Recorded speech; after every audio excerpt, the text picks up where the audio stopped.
What's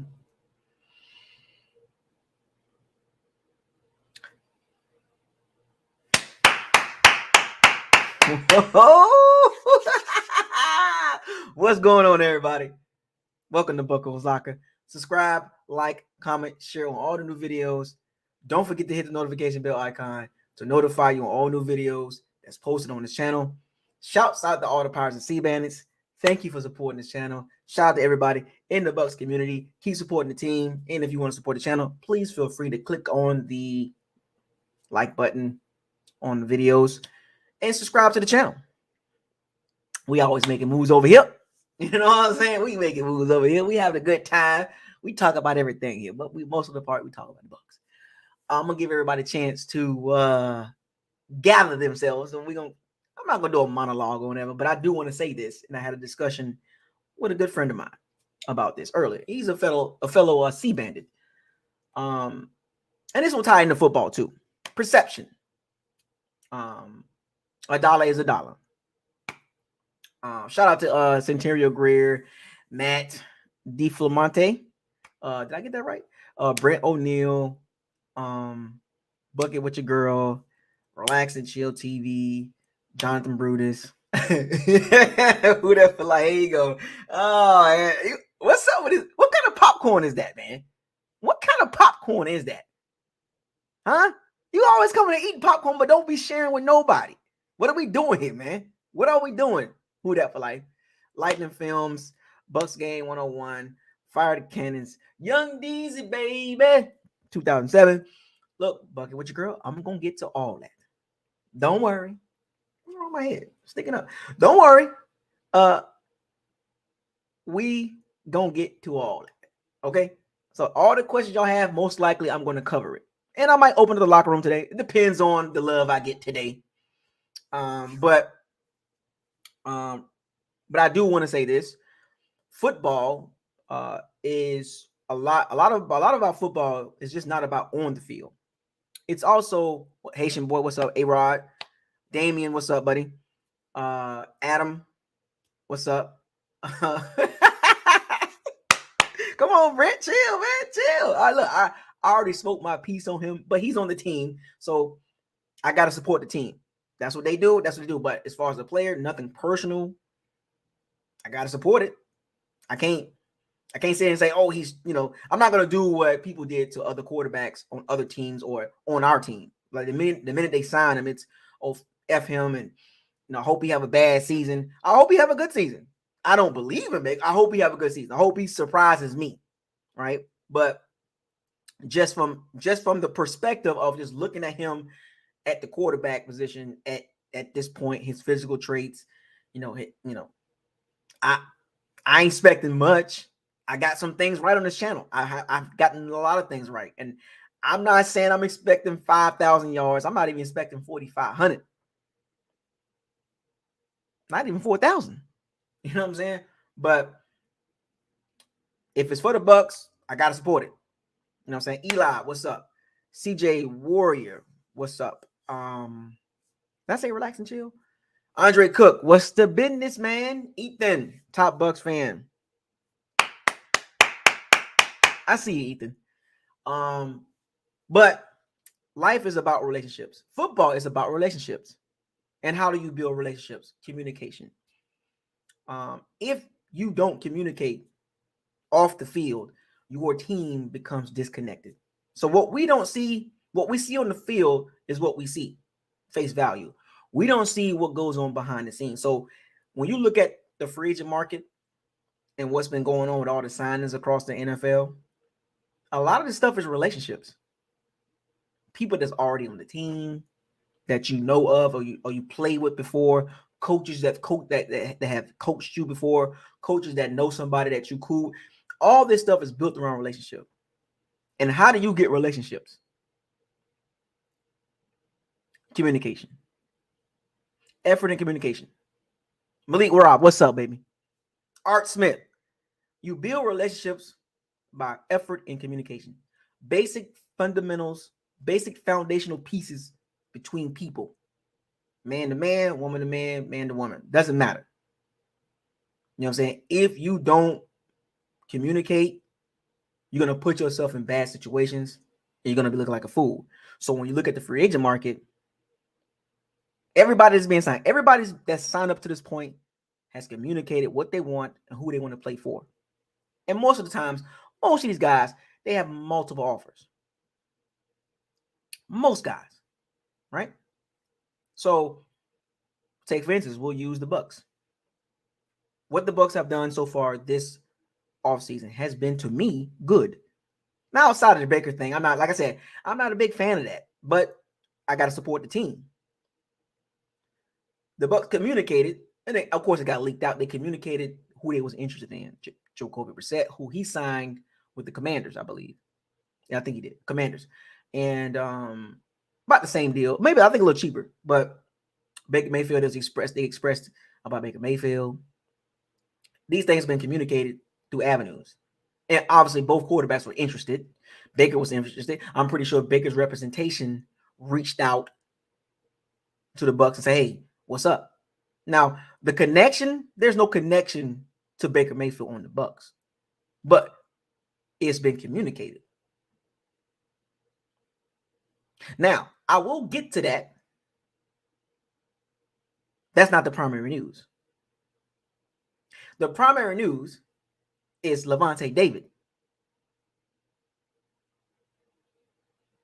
and Anthony Nelson coming back to the Bucs. Most importantly, Kimberly, what's up, baby girl? Most importantly, Andre, what's up? Lavonte David. And what did I tell you on my last video? Jason Light, you doing a good job, buddy. You doing a good job. And I'll get to Anthony Nelson. I'll get to him. But Jason Light, you're doing a good job. Now, I know I've had my ups and downs, but you're doing a good job. Grislow, what's up, buddy? Art Smith, what's up, man? You're doing a good job, Jason Light. I like what you're doing. I like what you're doing. Impressive. What did I say? Keep the defense intact. Lavonte David will retire as a Buck. This pretty much is his last season. Let's look. It might not be, it might be, but to do a 1-year deal for $7 million, and the cap hit gonna probably be no more than $3 million, and they're gonna spread that. They're gonna spread his money out through void years. So he's $7 million guaranteed. The cap hit gonna be under $3 million most likely, and they're gonna take the rest of the money and put it into the void years because it's guaranteed. So they can take guaranteed money and add void years to that. And I think it's up to 4 years. So let's just say we'll do simple math. $3 million, or matter of fact, base salary, $1 million, signing bonus, $2 million, $3 million cap hit, $4 million spread over 4 years of four void years. That's $1 million a year. It's $7 million guaranteed. What up, Carlos? Carlos, homie, what's up? But that's how the contract gonna look. Bucs fanatic, what's up, man? Today is a good day. But let's get back to Lavonte David. We'll have a little fun with this. But I'm also remember, I always drop gems. I'm going to tie in communication and effort. And that's what Lavonte has given the Bucs over 10 years. Since 2012, second round draft pick out of Nebraska. All Lavonte has been giving us as Bucs fans is effort. He's communicated on the field to his teammates in the locker room on what type of player he is. He could have left the Bucs a multitude of times and played with somebody else, played with another team. But he stayed true to the team. He stayed true to the core. You got to commend Lavonte David for sticking it out through some rough times. I don't want to hear no negative stuff about Lavonte David. Going into the Ring of Honor, going into the Hall of Fame, clearly. And when his career ends, you make sure, whenever his career ends, 2024, whatever, you make sure this season right here, you give him his flowers. You give him his flowers while he's here on the team. Jonathan Brutus, what's up? King Cook, what's up, man? Oh, so King Cook and Andre Cook is related? Bucs game 101. You make sure you give Lavonte his flowers while he's here on the team, while he's still playing for the team. I got his jersey. So don't give me this. No, I've always been a Lavonte David fan. I got his jersey. So don't give me that. To me, to be honest with you, where would you rank Lavonte David as a Buccaneer? I'll tell you this much. He's over Tom Brady. Oh, no. I would rate Lavonte David over Tom Brady. When it comes to Bucs players, rankings, favorites, all-time greats, he's clearly over Tom Brady for the Tampa Bay Bucs for a multitude of reasons. If you have Tom Brady or Lavonte David, I question your Buccaneer belief. That man been here for over 10 years. Blood, sweat, and tears. I'm talking about Lavonte David as a Buccaneer. It will be hard to find many former Buccaneer players that you can put over him. Only a few.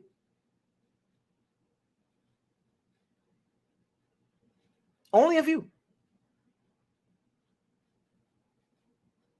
The only linebacker I will put over Lavonte, Derrick Brooks. There we go. There we go, Carlos. You're right. Defensively, let's talk about the players. About Lavonte David. Let's give him his flowers. Derrick Brooks, John Lynch, Rondé Barber, Warren Sapp, Leroy Selman, Paul Gruber.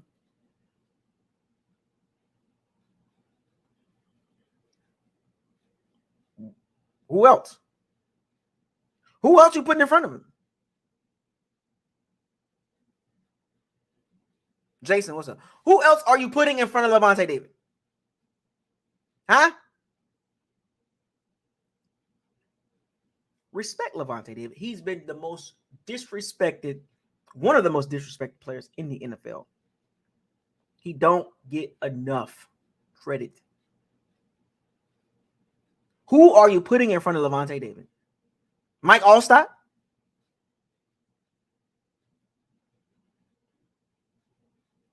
But to me, I think he's over Mike Allstott. He's over Gerald LaCoy. He's over Warrick Dunn. He's over those guys.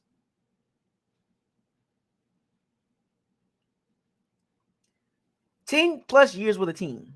He could have left the team multiple times. He didn't.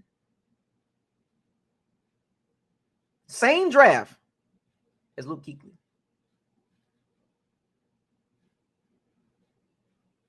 I think Bobby Wagner was in that class too in 2012. I think he was. Maybe not. Maybe a couple years later, but a year or two later, whatever. But always was overlooked. Underrated, but the most respected.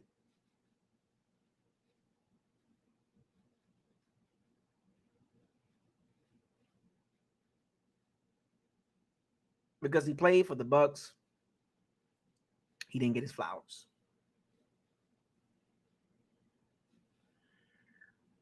And he does have a Super Bowl. Luke Kuechly don't. You're right, Lightning Films. Loyalty. Effort. Loyalty. Commitment. Lavonte David is a prime example of what it means to be a Buccaneer. I want to give Lavonte David a special shout out.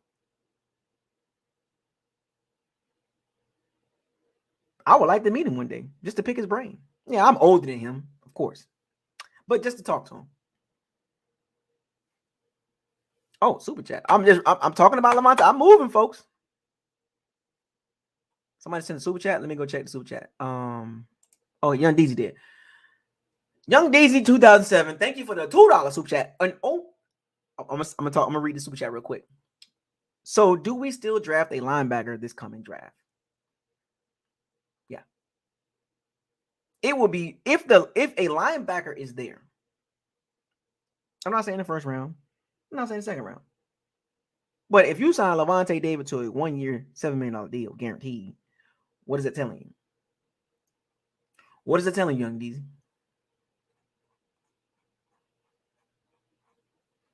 Big Buck, what's up, buddy?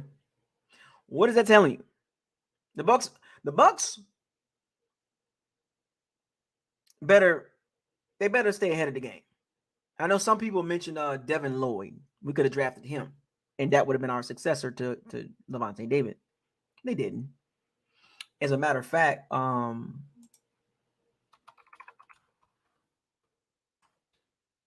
why it's always good to stay ahead. Devin Lloyd came out in the 2021 draft.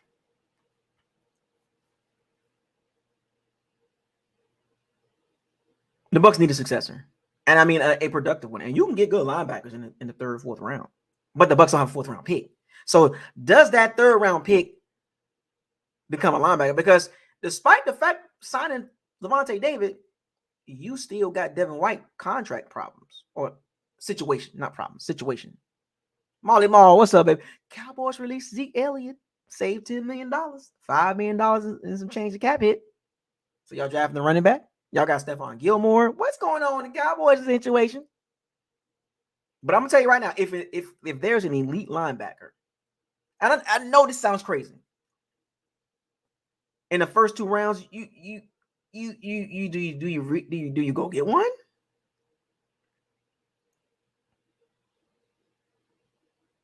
The Bucs had opportunity to draft Devin Lloyd, and I'm going to read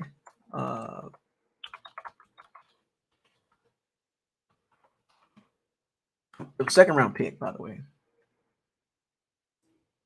Now I'm very curious to see. Okay, let me see what round.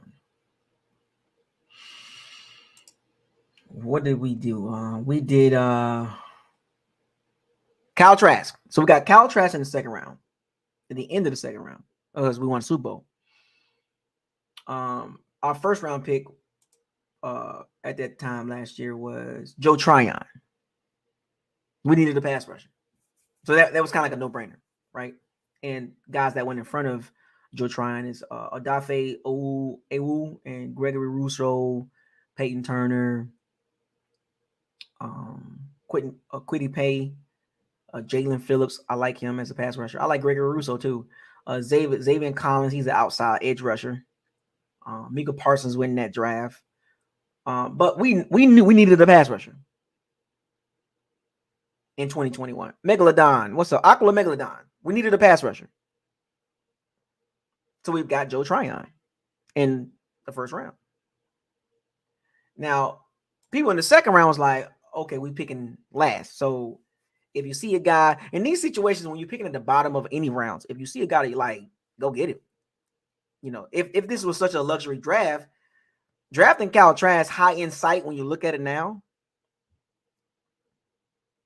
And if you get beat up by Baker Mayfield, which is another conversation, that's coming. Bruh, that's going to be bad. And the Bucs didn't do anything in the second round. They didn't do anything. They just basically waited for their pick, and they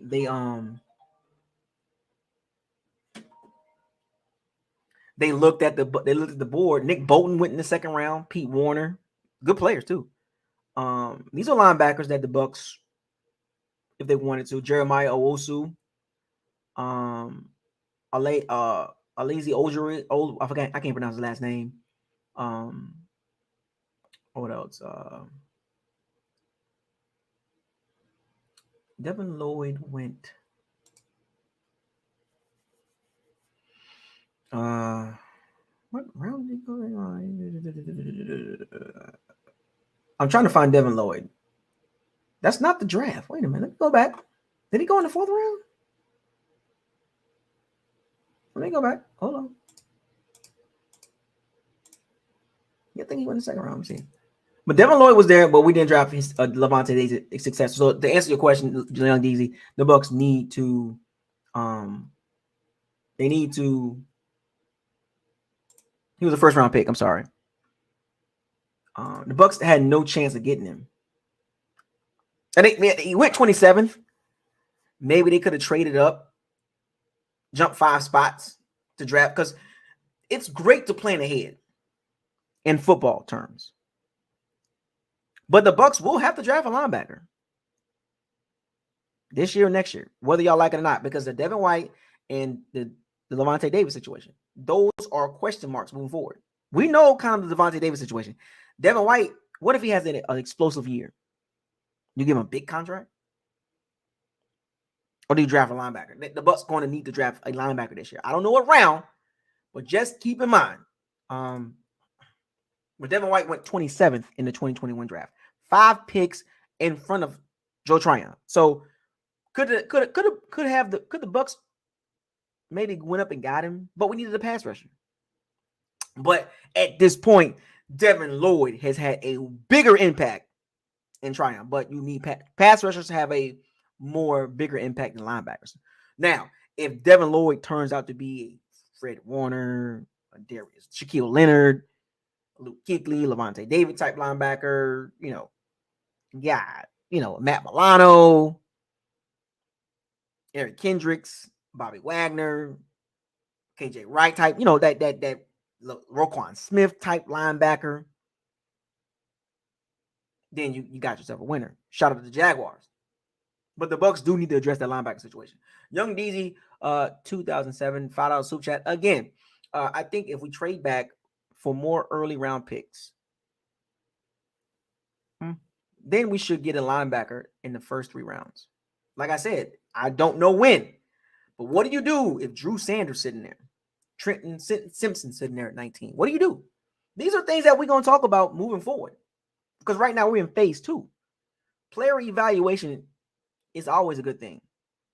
And remember, mock draft 1.0, it was before free agency started. And as free agency move, and as I look at teams, and remember what teams do in our division does affect mock draft number 2. I want to make that clear. I know what we do as the Bucs team, but you look at the other teams, and then you look at the Bucs' future in the next 2 years.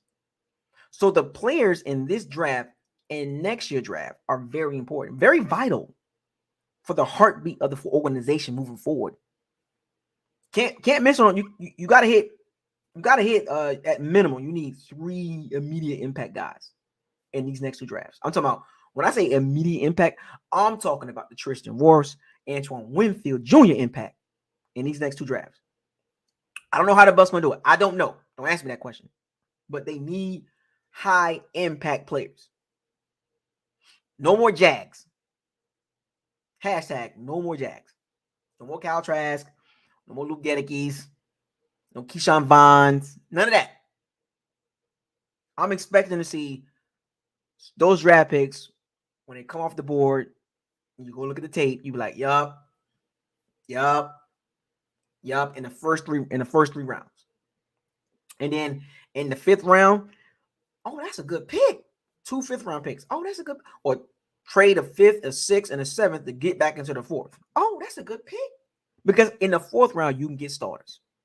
But the Bucs need a linebacker. There's no doubt about that. Felix, what's up, man?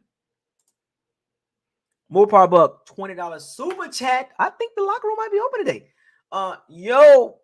You know how we talked about it, and I talked about it a little bit. What we talked about from a football perspective.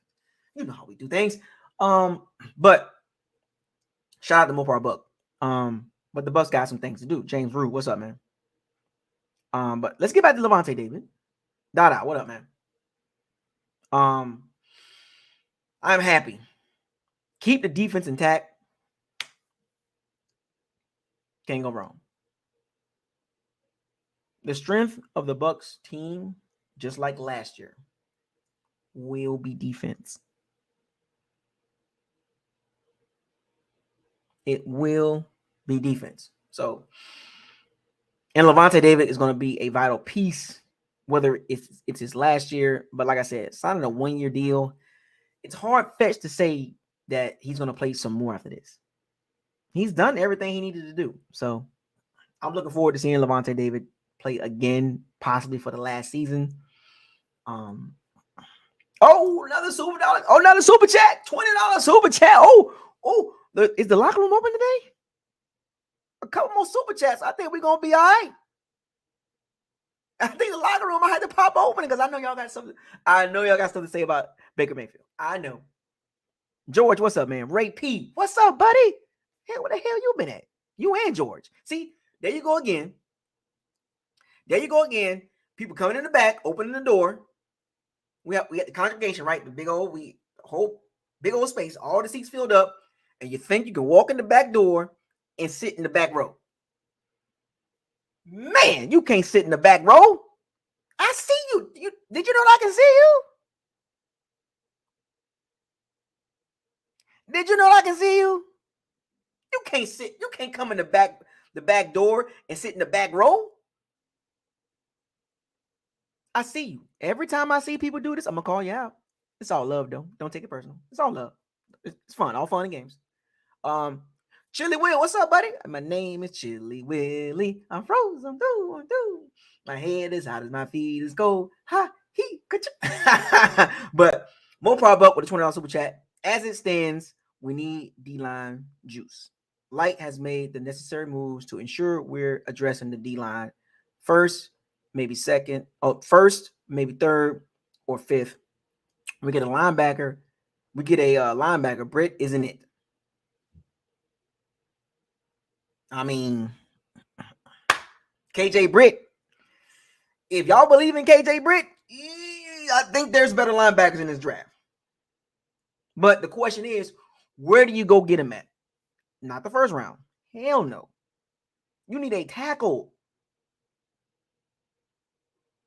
You're not bringing Donovan Smith back. Please, let's not forget this, folks.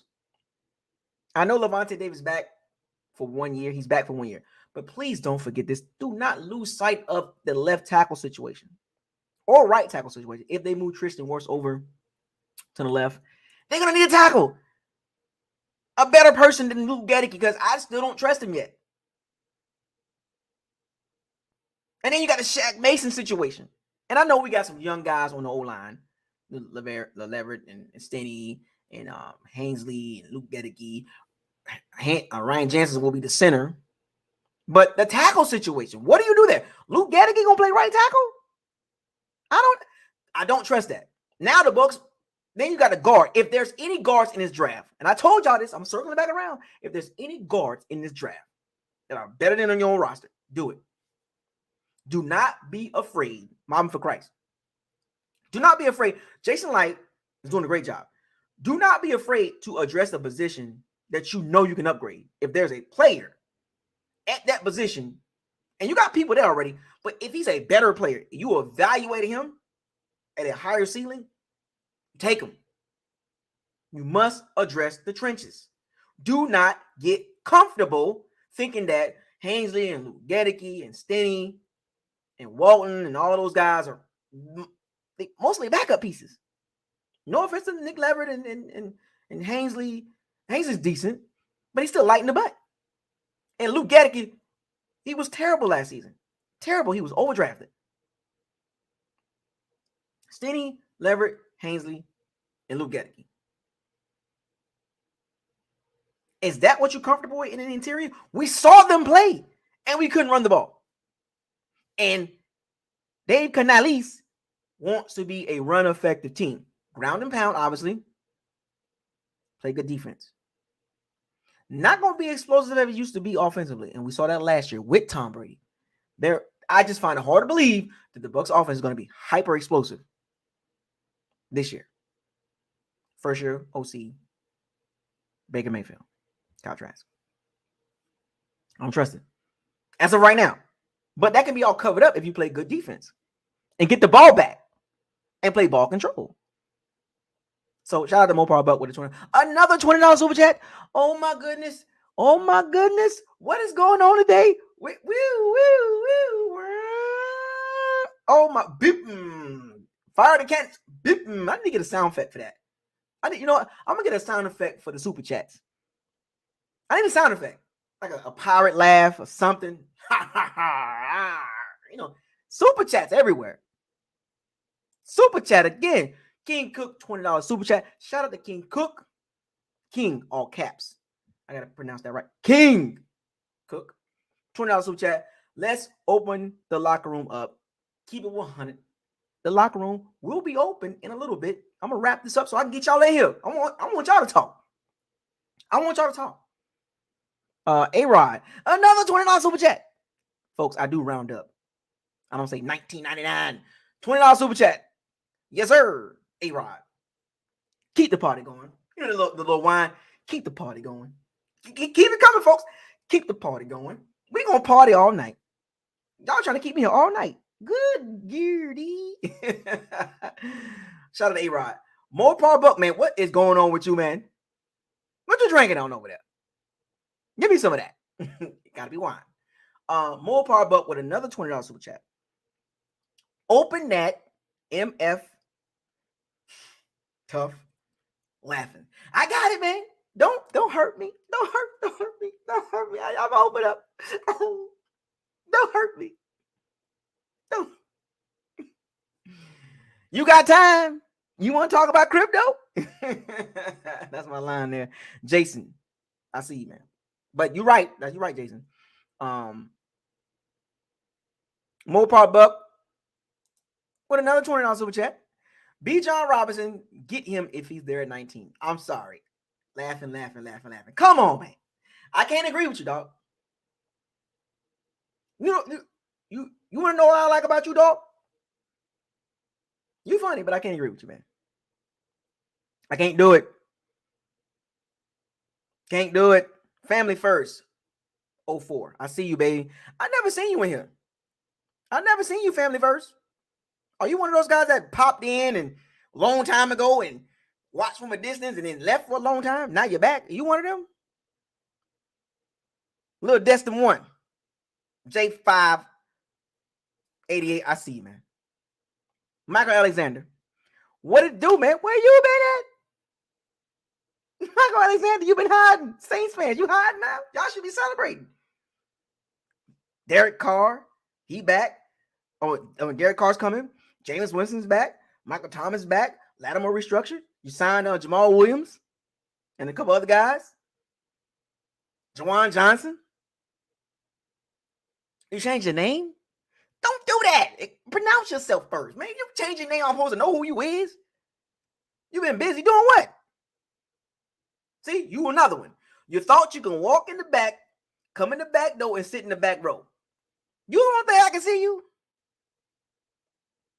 Y'all think y'all can go in y'all think I can come in after the show started and come in the room and sit in the back row? Molly Mall, Michael Alexander, I know. Y'all can't you don't think I can see you? Next time you do that, at least put the finger up. Put a walkie emoticon, a walking emote with a finger. That'll let me know I'm here, man. Because if you don't do that, I'm gonna call you out. Because you're gonna be walking in that back row. Hey, Michael Alexander, Molly Mall, man. Welcome. Thank you for joining. I'm gonna get you every time. You don't think I can see y'all? I don't know why y'all do that. Walking emote and a finger up. That's all you gotta do. Walking emote and put a finger up. That let me know, oh, I'm here. You ain't getting away. But I can't agree with you, Mopar Buck. No, and no. No B. John Robinson. Not in the first round. I don't run it back in the first round. Are you serious? Are you serious? You got time? You want to talk about crypto? But so the next person, the Bucs did resign. Shout out to Lavonte David. The Bucs did resign Anthony Nelson. 2-year, $11 million. Solid backup. That's backup money. A serviceable backup. Max out at probably 6 sacks. Maybe he can get 7. Good signing, though. He knows the defense. He knows what he got to do. He knows his role. See, one thing, it's just like basketball. You got to have good role players that can come in and put some points on the board.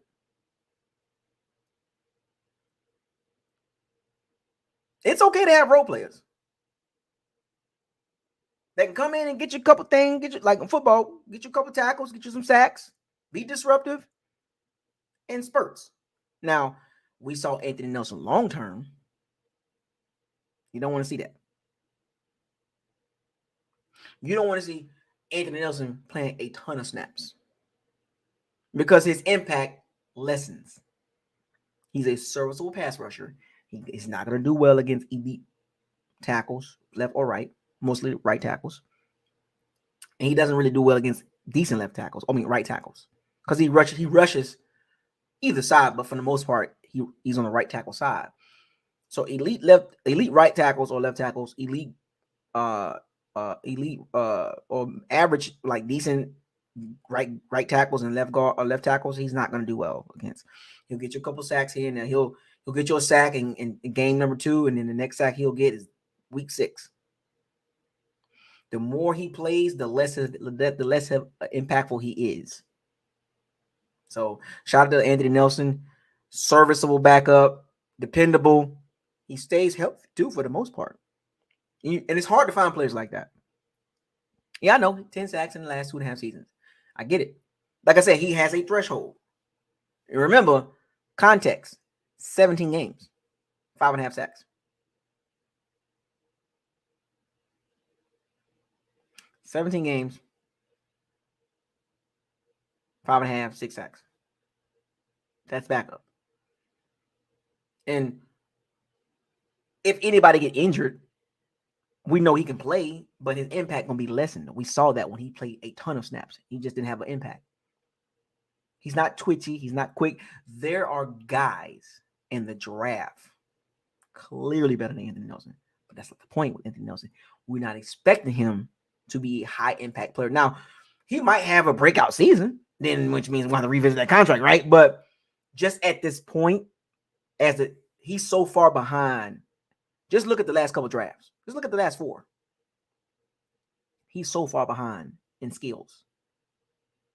Look how many pass rushers that's been drafted since he's been drafted that are good, that are really good, that are pretty decent or better than him. See, at best, Anthony Nelson's average. At best. Not terrible, not great. Literally, if you look at the standard deviation, you're 0, you're +1, you're +2, you're +3, you're -1, -2, -3. He's literally 0 standard deviation. You can average everything out. His the ability to hold the edge. He got long arms. He's a decent run defender. He's a hustle guy. He's a motor guy. Just like Carl Nassib. They're similar. Anthony Nelson is a great value version of PJ Watt. Like 3rd, 4th brand. Carl Nassib is not even average. But you need depth players. And the money got to be right too. So shout out to Anthony Nelson. Now, Baker Mayfield. I'm going to touch on this real quick because I don't want to. Y'all already know what about Baker Mayfield. Baker Mayfield, a 1-year deal, $8 million, $4 million, I think he gets, and then the rest of his incentives. My take on this, the Baker Mayfield situation. Look, I'm gonna support it, but I ain't getting my hopes up. I want y'all to understand what I mean by that. I'm gonna support it, but I'm not getting my hopes up. Just like I told y'all, I was right with the Bucs situation 2-3 years ago. 2-year run, maybe 3 at best. And what happened? 2-year run, and the wheels fell off. As far as expectations, it's 8-9, 8-10. Got embarrassed, embarrassed. You embarrassing me. He got embarrassed by the Cowboys. Terrible. Saying about 8-1-3. So when it comes to this season, my expectations is very reasonable. Very reasonable. Whoever's at the quarterback position, Kyle Trask, Baker Mayfield. The scenario might end up like this, and I'll give y'all a little, this is my take, my logical take. We've seen these situations before. Veteran quarterback comes in, he starts, team struggles, put the young guy in. That's most likely the scenario. I'm not saying that it will happen, but That is the scenario that I'm looking at.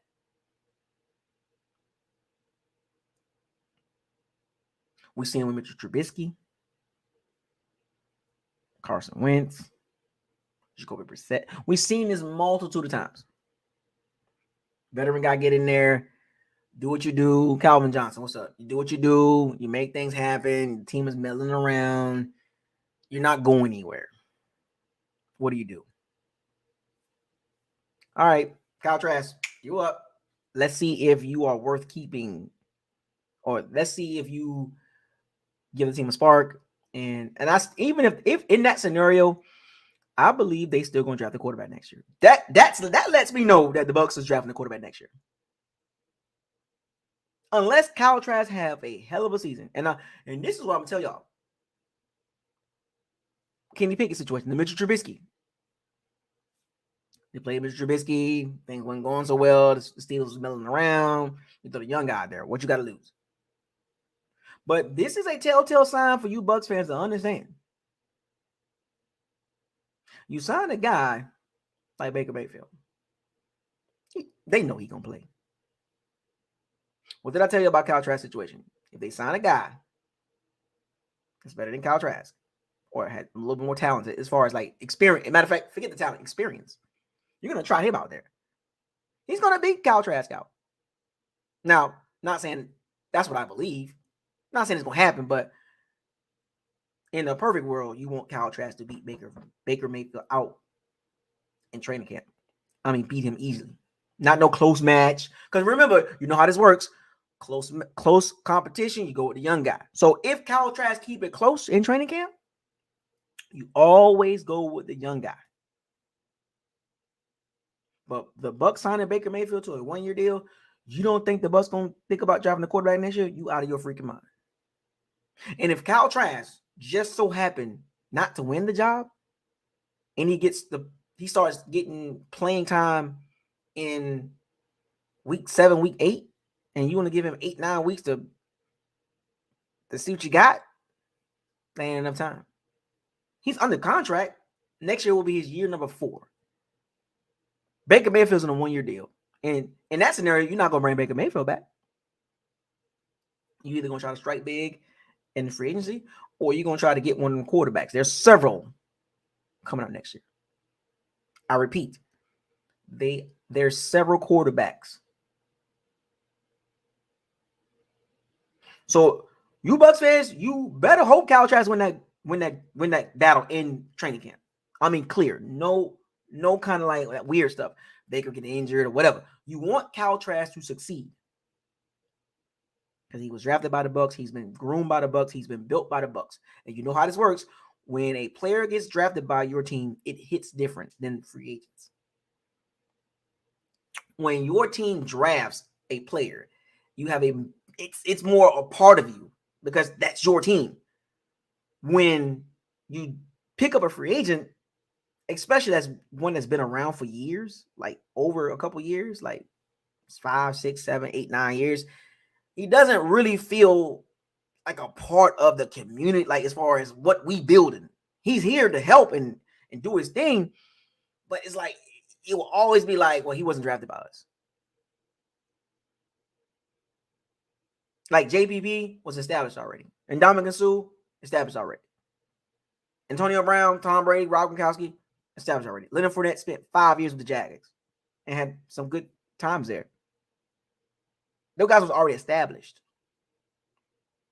Deshaun Jackson, Chris Baker, well, he wasn't good. Albert Haynesworth, all that stuff. Darrelle Revis.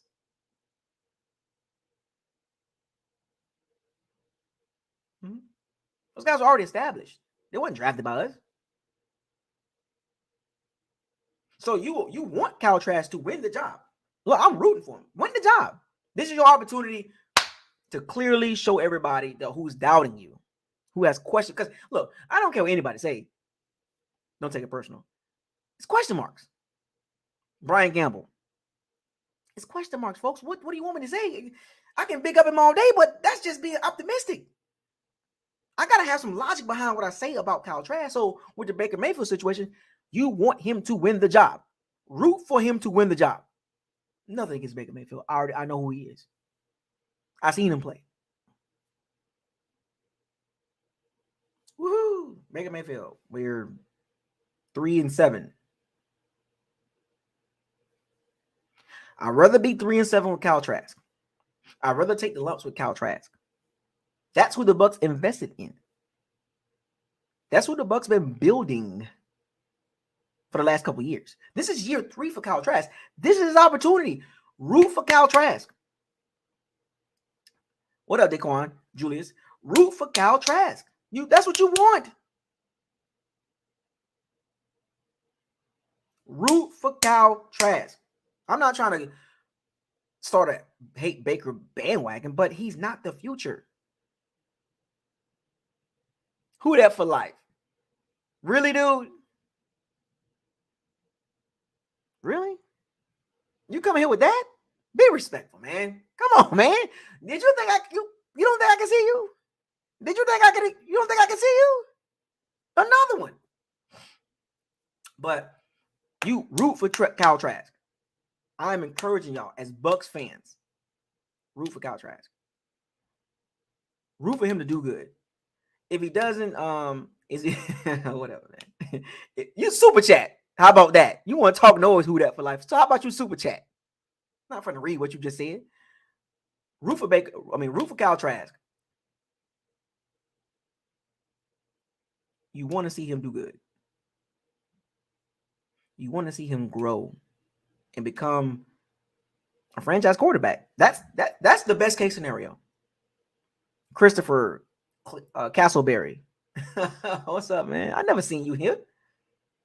Come to the front. I need you to sit to the front, man. Come to the front. Chris Castleberry, please. Is that Chris Castleberry? I need you to come to the front. Thank you, man. Daquan, Julius, you too. To the front, please. Sit right here. Right here. To the locker room. You two. To the locker room. To the locker room. You two. But Baker Mayfield. Gotta support it. He's a part of the team. Hate Baker. Hate Baker. No.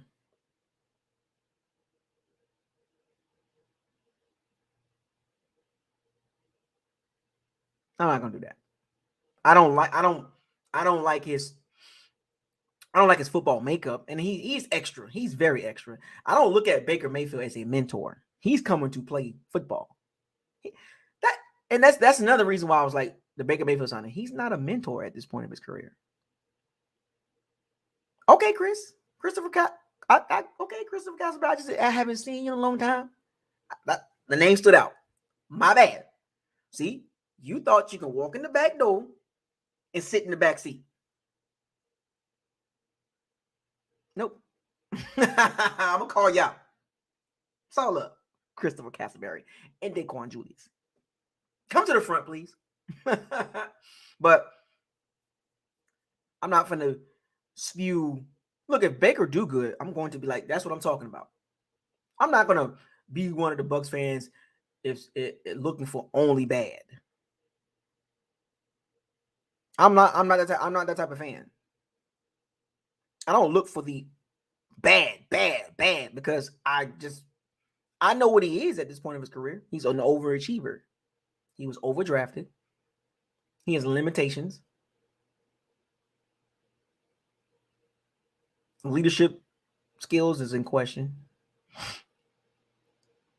He's not looking to come here to be a mentor at this point of his career. He's under 30, so you don't think he's coming here to start? When you just seen Geno Smith resurrect his career and get a big contract, you don't think Baker Mayfield coming here to be like, I'm going to prove a point? Now, I would say this Baker Mayfield perspective, he getting another opportunity. Number 3. This is it. Baker Mayfield, this is it, buddy. This is it. After that, it's spot duty. You got one more shot. If you come into Tampa and you do Taquan Allen. See, there you go. Another one walking in the back.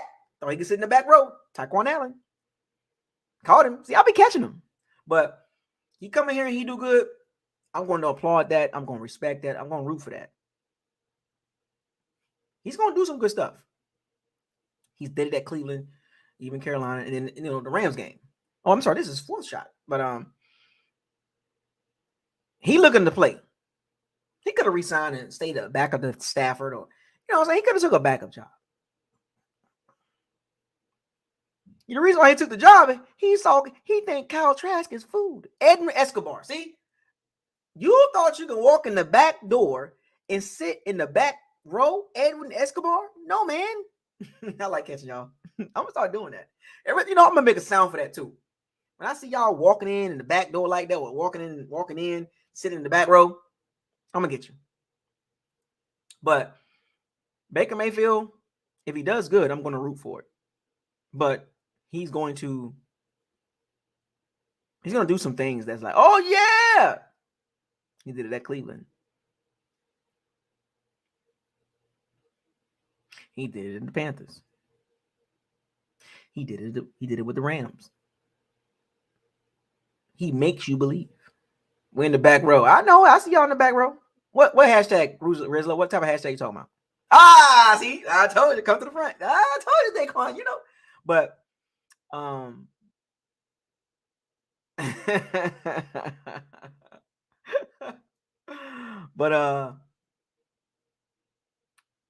and then now he's with the Bucs. So this is fourth go around. You don't think I can see you talk, Ron Allen? Don't you thought you was gonna walk in the back and sit in the back row? Why ain't all this space up here? You want to go sit in the back row? Everybody can't sit in the back row. Hashtag come to the front.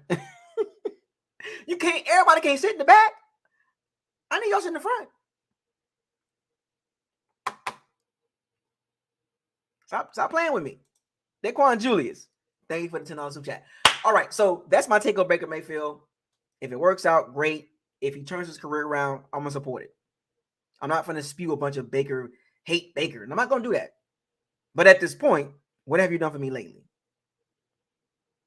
Going into the season, question marks. I'm not a fan of the signing, but I'm going to support it. It's a big difference. I'm a real fan. I'm not going to push a narrative. Hashtag, what did your eyes tell you about Baker Mayfield? Anyway, let's get this locker room open. I know y'all got a lot to say. Locker room live. Oh, y'all showed me some love today. I needed that too.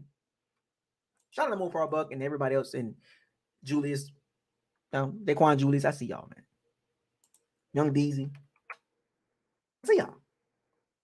There goes the link in the locker room. I want to see some new faces.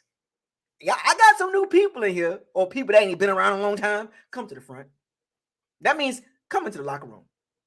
I got some new people in here. I need y'all to step into the locker room. I need you to click on that link and show yourselves. You ain't got to turn your camera on. I can hear you. I can see the green, the gray screen with the circle. But I need a couple of y'all to come in here. You newbies, or you noobs, as my daughter say. They noobs, Dad. They noobs. No, it's open. It's not. You don't have to super chat to get in the locker room today. Not today. The locker room, there's a lot of love. They showed me a lot of love today. I am feeling grateful and thankful. So the locker room is wide open. But I do want to see some of them people that sit in the back row. Some of you sit in that back row, I need you to click on that link. Don't play with me. Don't let me call you out. Don't let me call you out. You know the rules. Be respectful. If you're disrespectful, I'm gonna have to mute you. And you keep being disrespectful, I'm gonna get you out of here. Up to 10 people can come in the locker room. So for those of you that's coming in the locker room that did not super chat, that's cool. Show some love to the people that showed love. Okay? Here we go. 1. Hashtag come to the front. 2. Young Deezy, baby. 3. What's up, everybody? 4. So there we go. So So the topics of the topic of today, or the topics today, is Lavonte David, Anthony Nelson, and the Baker Mayfield situation. Who going? Who going?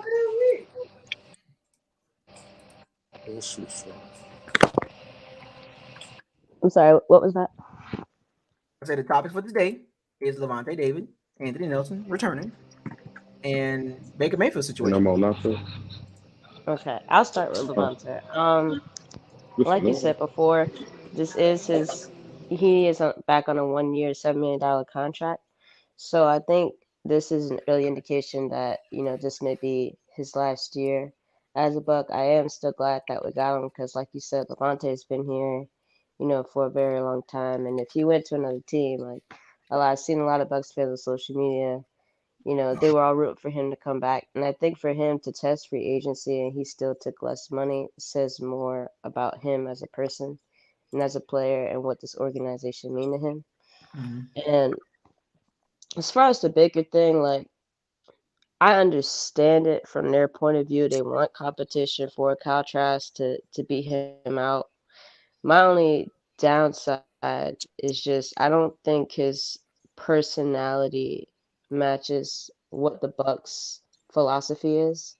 But at the same time, you gotta give him the benefit of the doubt that he could be, a changed person, and maybe being around these group of guys could change him to be not only be a better person but a better player.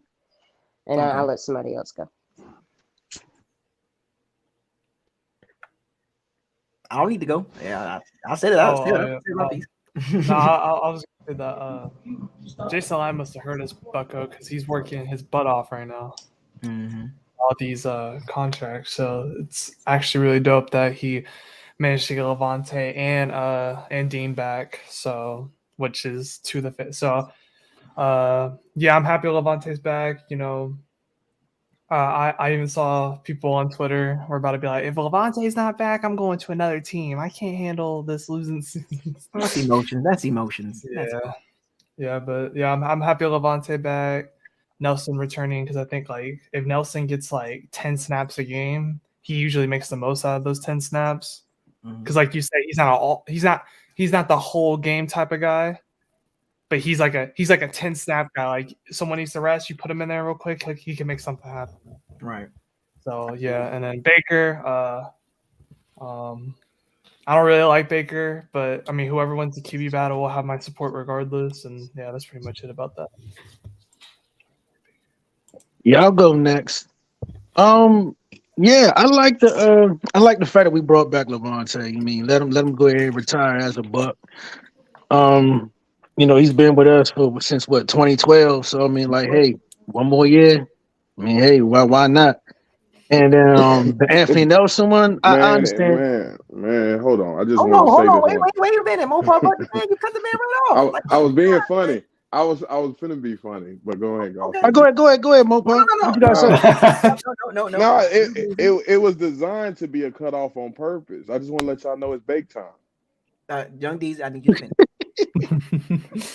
Yeah, and for the Anthony Nelson, I mean, yeah, that's a depth signing.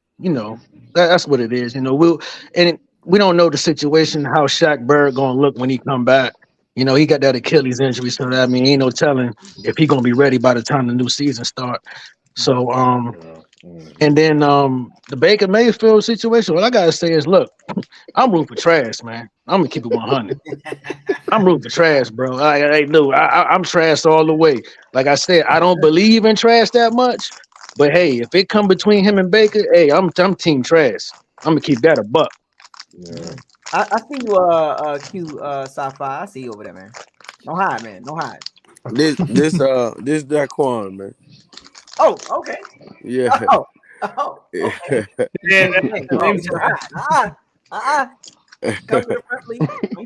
Yeah, man. But this is the thing. I think everyone kind of spending a lot of time talking about defensive players, man, and talking about Kyle Trask versus Baker Mayfield. But dude, we're forgetting that like our coaching staff is not going to be able to handle. Dude, our offensive coordinator does not have much experience calling plays. Right. Okay. Like, what is he going to do with someone that's not as gifted as Baker Mayfield and Kyle Trask? And we have a head coach who's not an offensive head coach. Like, he's shown that with, I know we had Tom Brady had his issues or whatever it was this year personally, but come on, man. Like, Todd Bowles historically is not a good head coach. And now you're bringing in a offensive play caller who's been a QB coach most of his career, and some of his career, and he's not experienced with calling plays. But you have a defensive head coach who's also not an offensive play caller who doesn't know much about the offense. So what can we possibly do to even put points on the board, right? Like, it'll be just a repeat of this year of if we go out there with a decent defense, or sometimes our defense is decent and then our offense goes on, can move the ball 5 yards, man. Like, we're in a tough situation. We have possibly the worst quarterback out of everyone in the division so far. Or the worst quarterback situation, or situation, yeah. Because the Panthers have that number one pick, and they got Andy Dalton as depth. Okay, so Pea shooter. Yeah, right. Yeah, Pea shooter, but he'll be a backup. That's what I'm saying. Like, he'll be a backup. We know he's gonna be a backup. Yeah, easily. But it looks like we're going for Baker Mayfield to be our starter. We are. That is horrible, guys. That is terrible. Can I pitch in real quick? Yeah, like 2 of our starting offensive linemen are gone. Like, what is Baker Mayfield really going to do for real? I will say this, and we talked. Me and Mopar Buck talked, but Baker, me and another friend of mine, we talked about it. He lives in Atlanta. He's from here, but he mentioned, and I want to say this so y'all can pick back up on the conversation. Baker Mayfield, been in a situation that was better than a lot of quarterbacks, and I'm gonna break this situation down so y'all can understand what I'm saying. He was on a team that had a top 5 O-line, Kareem Hunt, Nick Chubb. Yep. Some nice weapons, tight end and receiver, and a pretty decent defense. Yeah. I mean, and he's coming to a team that doesn't have Nick Chubb and Kareem Hunt. O-line situation question. Defense good. The weapons are good, specifically receiver. Tight end situation. This is not the same type of team. And that team was, at that point, was better. So what's the outcome of that? Yeah, I mean, I will say this though. I will in Baker's defense though. I will say he is probably the most mobile quarterback that we've probably had. He tries hard. Yeah.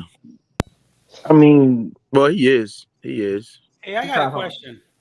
I mean, we haven't had a mobile quarterback like that since what, Jeff Garcia, and that ain't saying much. Baker Mayfield is not a super hyper mobile. No, he's not super hyper, but I mean, if you look at I think he's more mobile than Jameis is. I think Jameis just had to get mobile because our old line just suck. But Jameis is more of a pocket passer to me. Right. Baker Mayfield is a great value version of Russell Wilson. Yeah. So that's the question that I have. Line now. Do you think Dave Canales is going to turn him into Russell Wilson? That's what I was going to get at with him saying that. I think you forgetting that. But here's the thing. I don't think he could be a Geno. I don't think he can be a Geno, but I think the flashes that he's shown is why he's getting that little $4 million. You know what I'm saying? The little 4, whatever it is going to be, because I don't know what the sign. Let me ask you this question. Let me ask y'all this question. At this point, who would you rather have, Geno Smith or Baker Mayfield?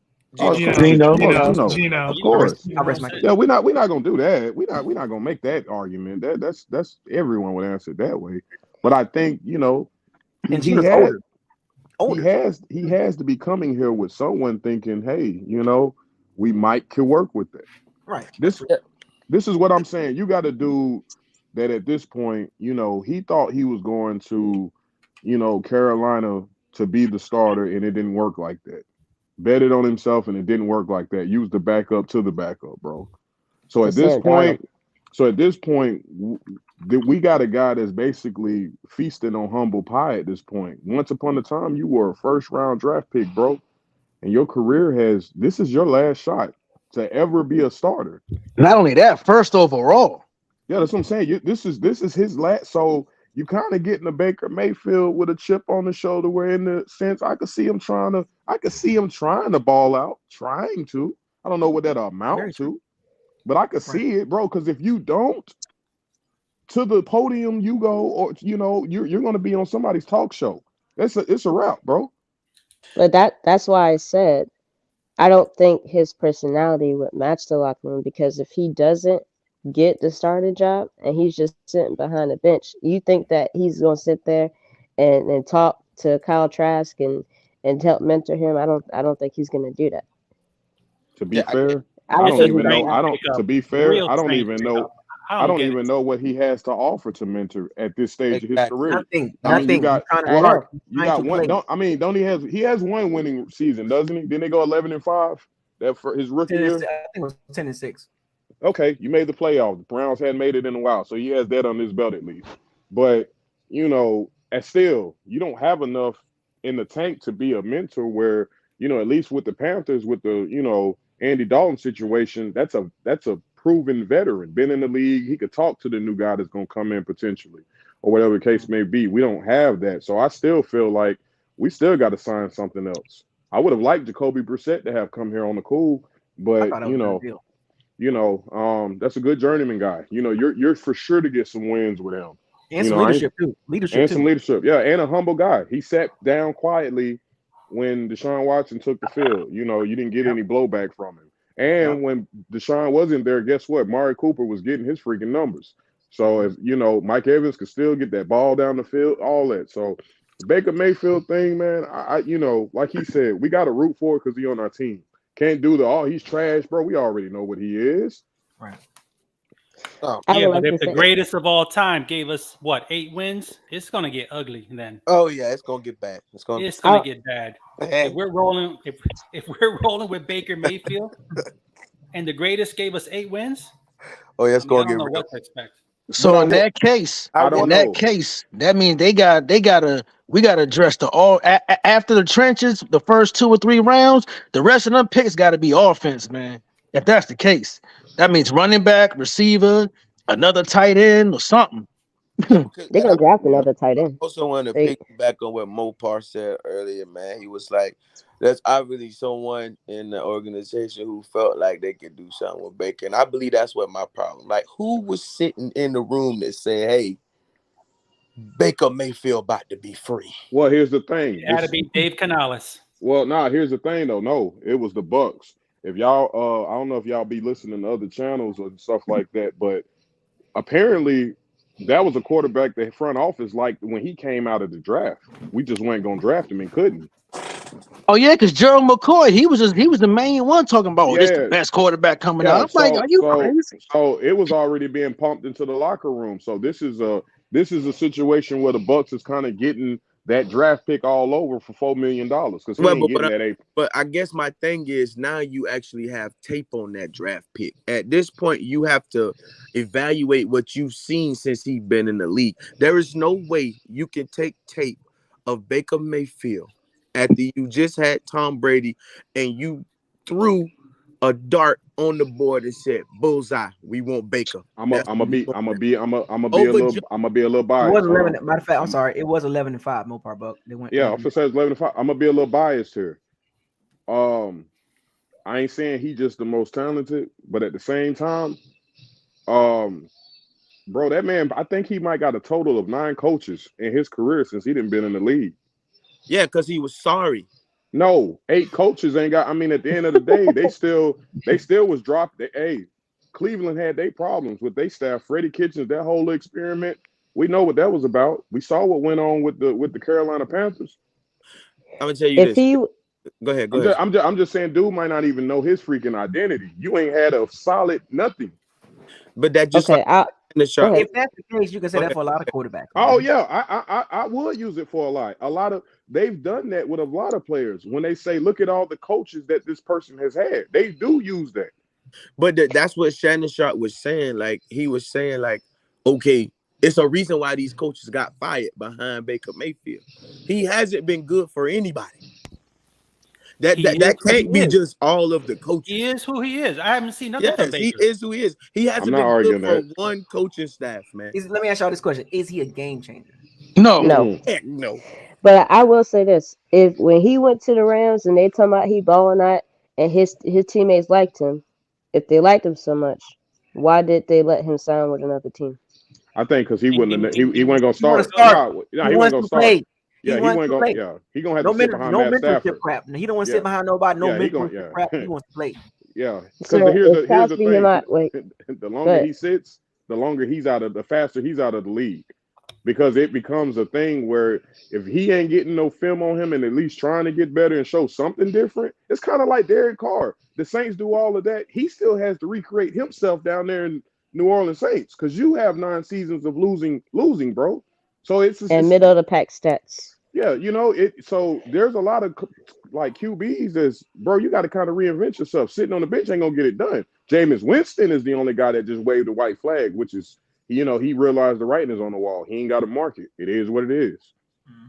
But I will, and this is not nobody in the chat. This is for all these Trask non-believers, whatever. Now I'm not gonna sit here and say that I think he's the future, but if some of y'all go back and do your research and all these articles on contrast, at least you can say this man has strong work ethic.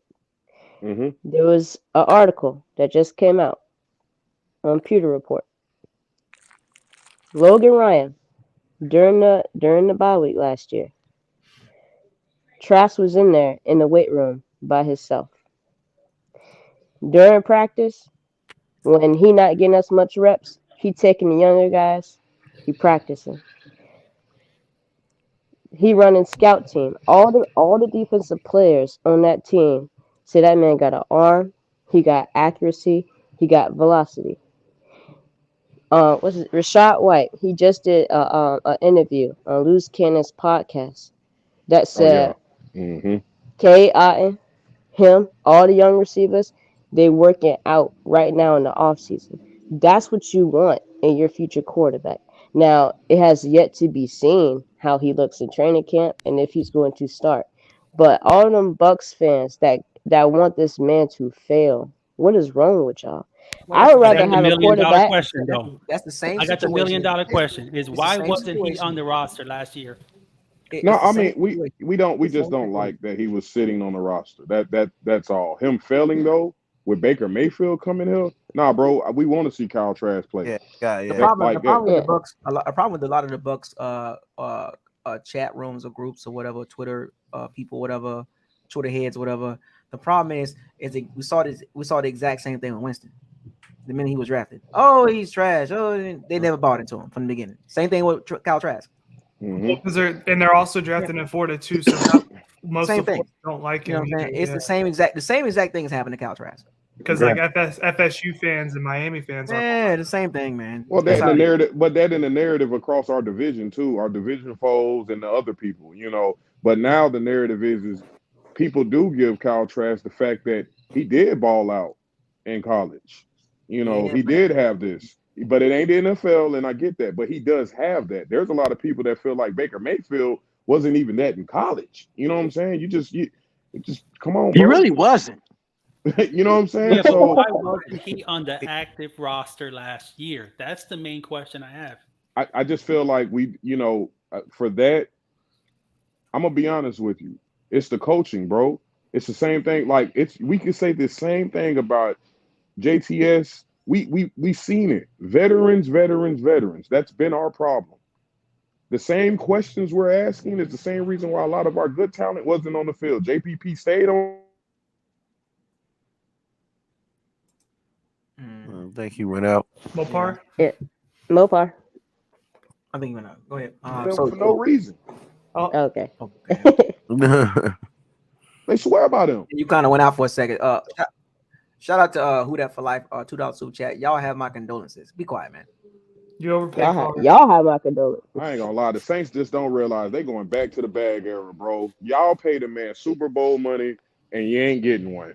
You lost Nobody your whole on defense overnight. nobody on Hey, that but no, offense hey, scare look, hey, nobody. look, check this out. Though. Here's my question: what if reports come out that Winston is looking better than Derek Carr in training camp? Crazy. He Oh my probably God. is. He probably funny thing is. about it. You know the funny thing about it is he is more talented. He is. He Yeah. is. Even if he produces more in training camp, they won't. They're not gonna play him though. Now, Bro, yeah, they gotta. they paying And, Derek Carr too much money. That's way too much money. and the coach don't like Winston. That I mean, why contract go that he back to got, the Saints? that contract that he got from my knowledge, what I know of the situation, that is just in case Derek Carr gets hurt. Yep. Yeah. That's it. That's it. And And look, that's if Taysom Hill doesn't come in and play. oh man, but peep this though. So the Raiders got rid of Derek Carr to bring in Jimmy G. What the? You heard? You seen that? Mike You seen that McDaniel post? didn't like Derek Carr. I put up? You seen that post going from Jimmy G to Derek Carr? It's like going from Derek Carr to Jimmy G. Oh man. But see, y'all gotta understand Josh too. McDaniels and Jimmy G have a connection though. That's why. When the question about why Kyle Trask haven't started. The reason why hold on. the reason why he wasn't the number 2 was because of Tom Brady, man. They weren't gonna let their youngster go and be Tom Brady's backup. As long as Brady is on this team, well, you know what I'm saying? Well, it's on the team. They wasn't gonna have no youngsters sitting behind no Tom Brady.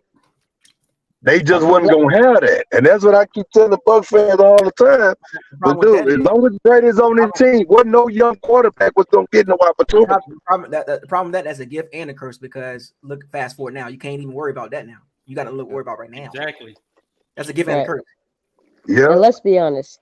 I If Brady with you on that. retire, I hear what you're saying, but you just can't just use that only. It's a gift and a curse. We had Tom Brady. That it hurt his development.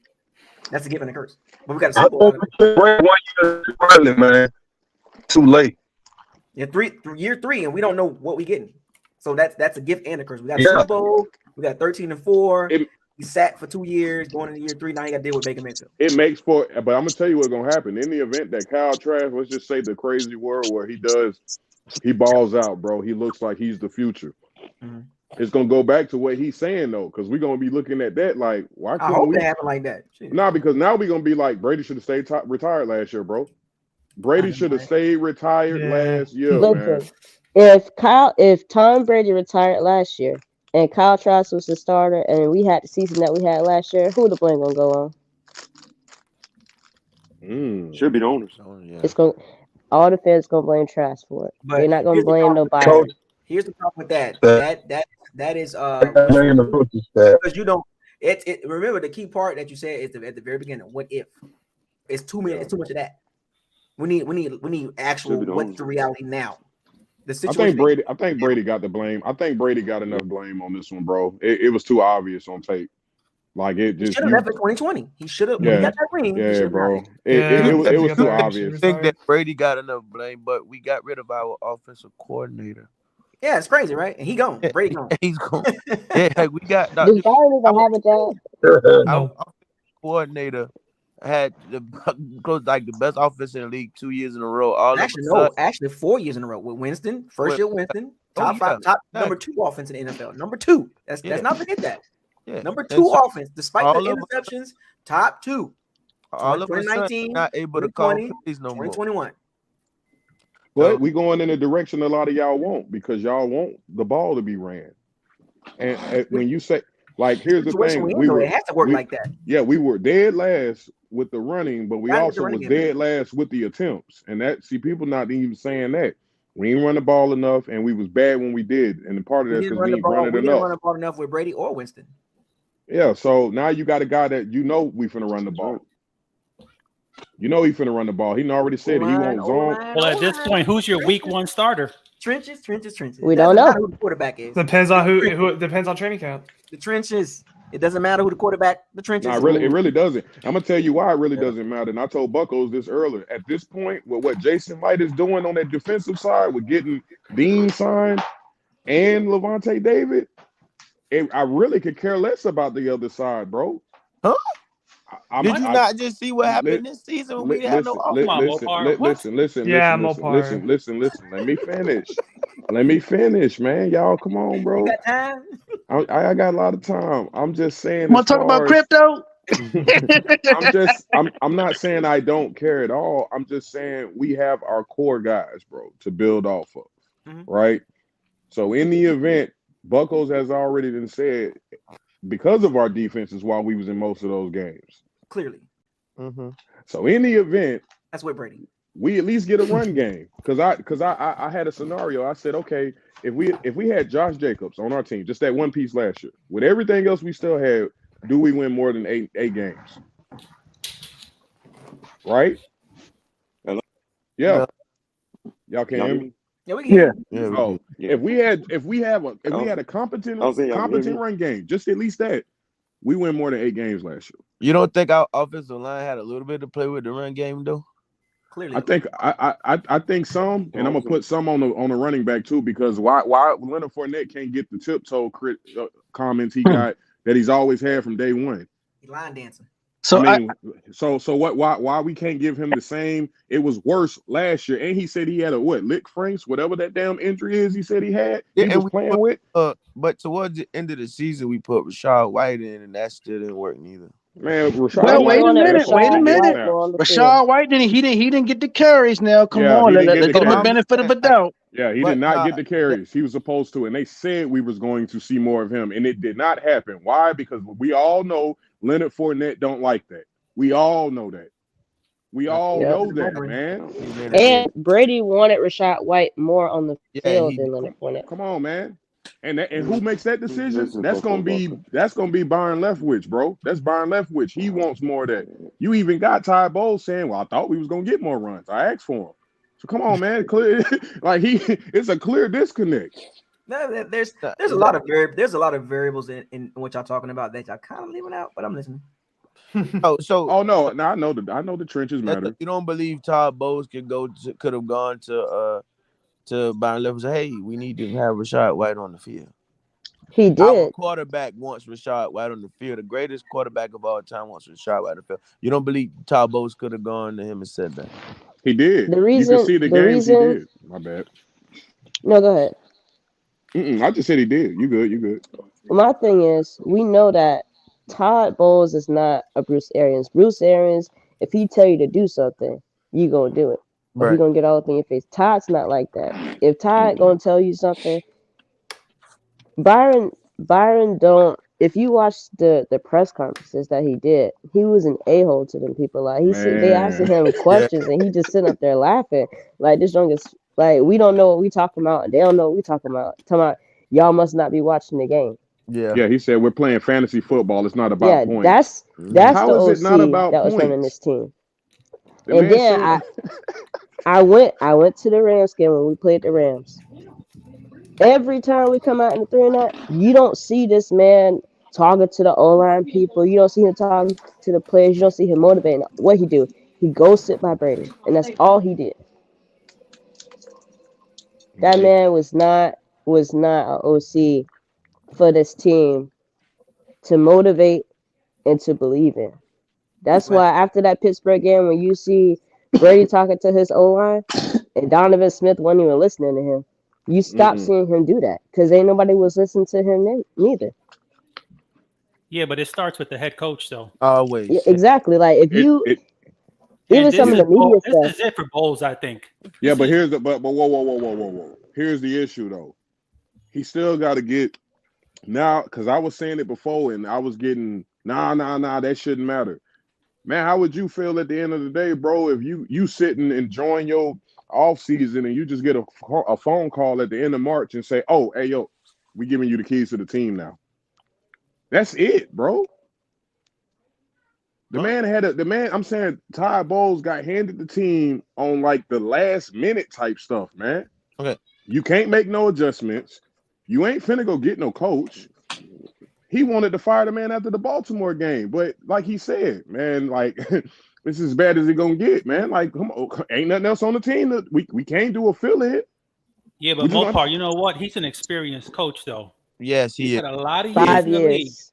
I'm not gonna knock y'all for that, but I'm just saying, let him. This year, no excuses. You have what you have. You brought in people. So if it looks totally different with the team, now we got to go back and eat a lot of words at the end of the day. Okay, let me ask you a question. So we saw the Panthers situation, right? What Steve Wilkes did with the team in the middle of the season, right? You're talking about somebody. Steve Wilkes came and beat this team after he took over the team in the middle of the season with PJ Walker as his quarterback, man. Who on this team that can do that? Yeah, Clyde Christensen was gonna call plays. Yeah, what I'm saying is you're trying to say Todd Bowles had this team before like the beginning of the year, man. Like before he had plenty enough time to make.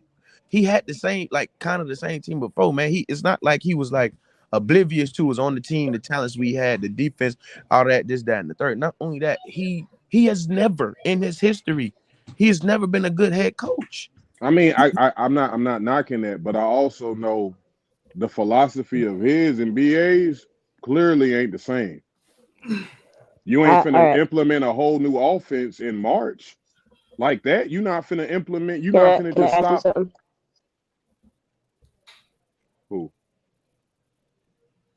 Who? Hello? Me? Now, Bucket with your girl got a question for you. Yeah, for who? Oh, sorry. No. Mopar. Continue talking, Mopar. I didn't mean to cut you off. Oh, no. That was it. You said you had a question. You the lady on the floor. Yeah, I got a you question. got something to say. Yeah, so, since Arians was here, right? Who was our special teams coach? Oh Lord, not him. Oh, he Keith Armstrong. Keith Armstrong. Out of all ain't nothing strong about that arm. He never fired Keith Armstrong. He's still on this coaching staff. His name not even strong. You know what about when it comes to that, I hope the Skip Pete signing helps out with teaching them dudes how to locate a punt return specialist. I will say that I like having him in the building because I feel like I told Buckos earlier. I said, man, with having him in the building, I do feel like if we do pick up a running back, we know he's gonna look very different from what the Bucs usually pick because this man knows running back. So I feel like that should help out with the punt return, at least to get at some spark over there, because that's the issue. We usually have some good gunners, man. We have some good gunners. We had a little oopsie daisy where the ball bounced off, dude head when he was trying to do the fair catch and whatnot. But it's the punt return. It's the punt return. It's the return that we just don't have. Someone's playing. I agree with you on that, brother. Yeah, sorry, he's echoing. Hold on, somebody watching me. I think it's Cat. Yeah, it ain't me. It ain't me. I'm on my phone like usual. Hold on, what's going on here? It's K side. Is that good? Nope, that's not him. There, it's gone. Yeah, I'm on my phone. Yeah, you have to either put your phone on or you have to mute yourself. Oh, all right, there we go. You good? Is that better? Yeah, we good now. Oh, the Panthers just got Miles Sanders. I just saw that. Yeah, you can't be on YouTube and stream at the same time, listening and doing it. Hold on. The Panthers got who? Miles Sanders. It was about about an hour ago when we was before he opened up the chat room. I put it in the group. They just signed nice. Miles Sanders. Whoa, yeah, Philly did not return him? Nope. They're losing a lot of people. I told y'all. They going to beat John Robinson. I told y'all we gonna go get Zeke, man, for that. Nah. Philly getting Bijan Robinson. If that's the case. Good Lord. But no, we just need a punt return specialist as far as the special. Like that's our biggest hang up to me. Like everything, we got the kicker now. We got the punter, bro. Like we are good and all. Just when that ball needs to be returned, we like here we go. And it's Russian roulette from hey, is Scotty gonna make the team this year? No. Okay, cool. Okay. Cool. Outside of our 3 wide receivers, I'm not talking about tight end. Outside of our 3 wide receivers, what we got? Because if Mike and Godwin go down, who we got? Russell Gage. Okay. Hey, Who Bucko, gon- I know So, you saw how hold on, Jason Buck. Light got out of that contract with Jalen Russell Darden. Gage. Jalen Darden. Jalen Darden off the team. He been off the team. Yeah, Jalen Darden not here anymore. Remember, He went. he's on the I thought- Cleveland He got Browns cut like in the last season. Yeah. So I got hold on. I got a question for y'all then, because Bucker with your girl just made a good statement. So if we only have Mike Evans and Chris Godwin, and then Russell Gage is the question mark. So in this draft, what round do we get a receiver then? Oh, six to. Well, we don't have a six, Fifth. right? No, we got a six. We don't have a fourth. We have another. We got those, we got a those six. top picks. Yeah. We don't have a seventh either. I don't think. No, we got a seven. We got two seventh rounds. We got two sevens. 2 fifths. I think 3 6 now because No, didn't we give one of our sevens to the Texans with that Shaq Mason trade? I think we got. So we have 1 seventh, I think now. And then I ain't gonna lie. No. We didn't trade anything. We gained picks from Shaq Mason. Yeah, we but we also gave a pick. I saw No. We traded Shaq Mason by himself, but we got a 6 in the 7th round. So look, this is what we got. We got. And then we got a very good 6, a third, 2 fifths, 3 6, 3 6-round picks, and 1 7. I told you we gave the 7th to Houston. Yeah, we gave the 7 to gave the 7 to Houston, but we got a 6 back from them. That's crazy what we got out of Shaq Mason. But if you look at the 6th round we got, it's like the 2nd pick of that round. So it's damn near like 2 5th rounds. It's like another 5th round pick because it's like the 2nd pick of the 6th. They can will and deal get back. Yeah, we can will and deal that. We can easily maneuver in the 4th round. Yeah, it's a 2nd pick. I'm like, oh yeah, hey, that's why I said Jason Light, man, he been cooking. I know they saying he need to cook some more, but I'm like, hey, bro, him and his minions, bro, it's Gordon Ramsay going down in the kitchen right now. I say 4th round. We get a receiver in the 4th round. Then I think we use some of them picks, trade up, and get a receiver in the 4th round. Because it's gonna be some gems there. Okay, but given the money and given what we do have, we're doing a just in case scenario. We still only have at this time 2 running backs on this team, and we get a running back in the 5th round. One of them is unproven. I know. I'm hearing people today saying if we was to get a Zeke or a veteran, he gonna play behind Keyshawn Vaughn. I'm like, whoa, what? Oh no, no. You know what? I'll take Zeke for some center depth. I told them to go look at Zeke. They saying that, hey, some goal line work. Come on, bro. And he blocks still good, Zeke man. We don't need Zeke ain't that we don't need Zeke for every down, man. No, we don't. You get Zeke for the dirty work, bro. That goal line, he's still gonna get. You turn him into a James Conner, bro. Turn him into a James. Yeah, just let him do the dirty work at the goal line. 3rd and short, he got that. So you guys not really feeling Rashad White like that? No. I like. He wants Rashad White for all the downs except goal line. I'm just saying the dirty work stuff, man. That's just the power that I honestly thought when we bought Lenny over here, he would be that power back, and Rojo would be that speed, chop you up, And instead, we turned this dude into a damn scat back. He ain't even that. Oh, they just resigned. Yes. Yeah, the Bucs resigned Aaron Stinney today. Aaron Stinney is bad luck to me, bro. That boy knocked out everything in the offseason, bro. And all because Logan Hall beat him in practice. He wants to shove people, and man, I don't like Stinney, bro. He was crucial in that Super Bowl run. I don't care, bro. You got beat by Logan Hall, and you flipped him, and busted old boy's knee, man.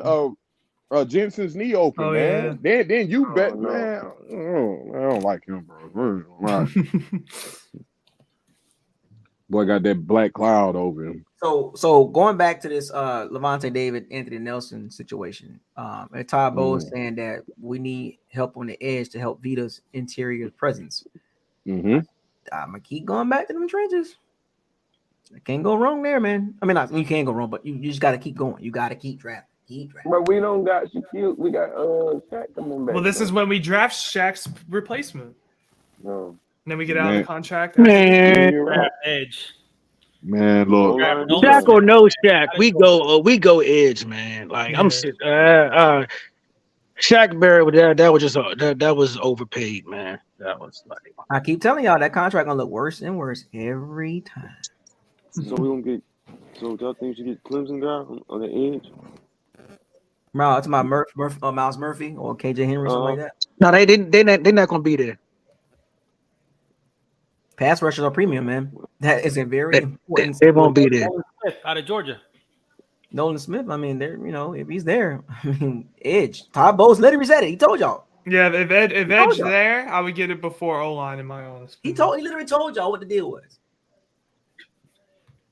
Yeah, I mean, well, it all depends on who's on the board because it's like if Isaiah Foskey is there at 19, hey, you got that one tackle. You got that one tackle from Florida too. Guard. Oh, guard. He's guard. But if Christian Gonzalez was there, man, nah.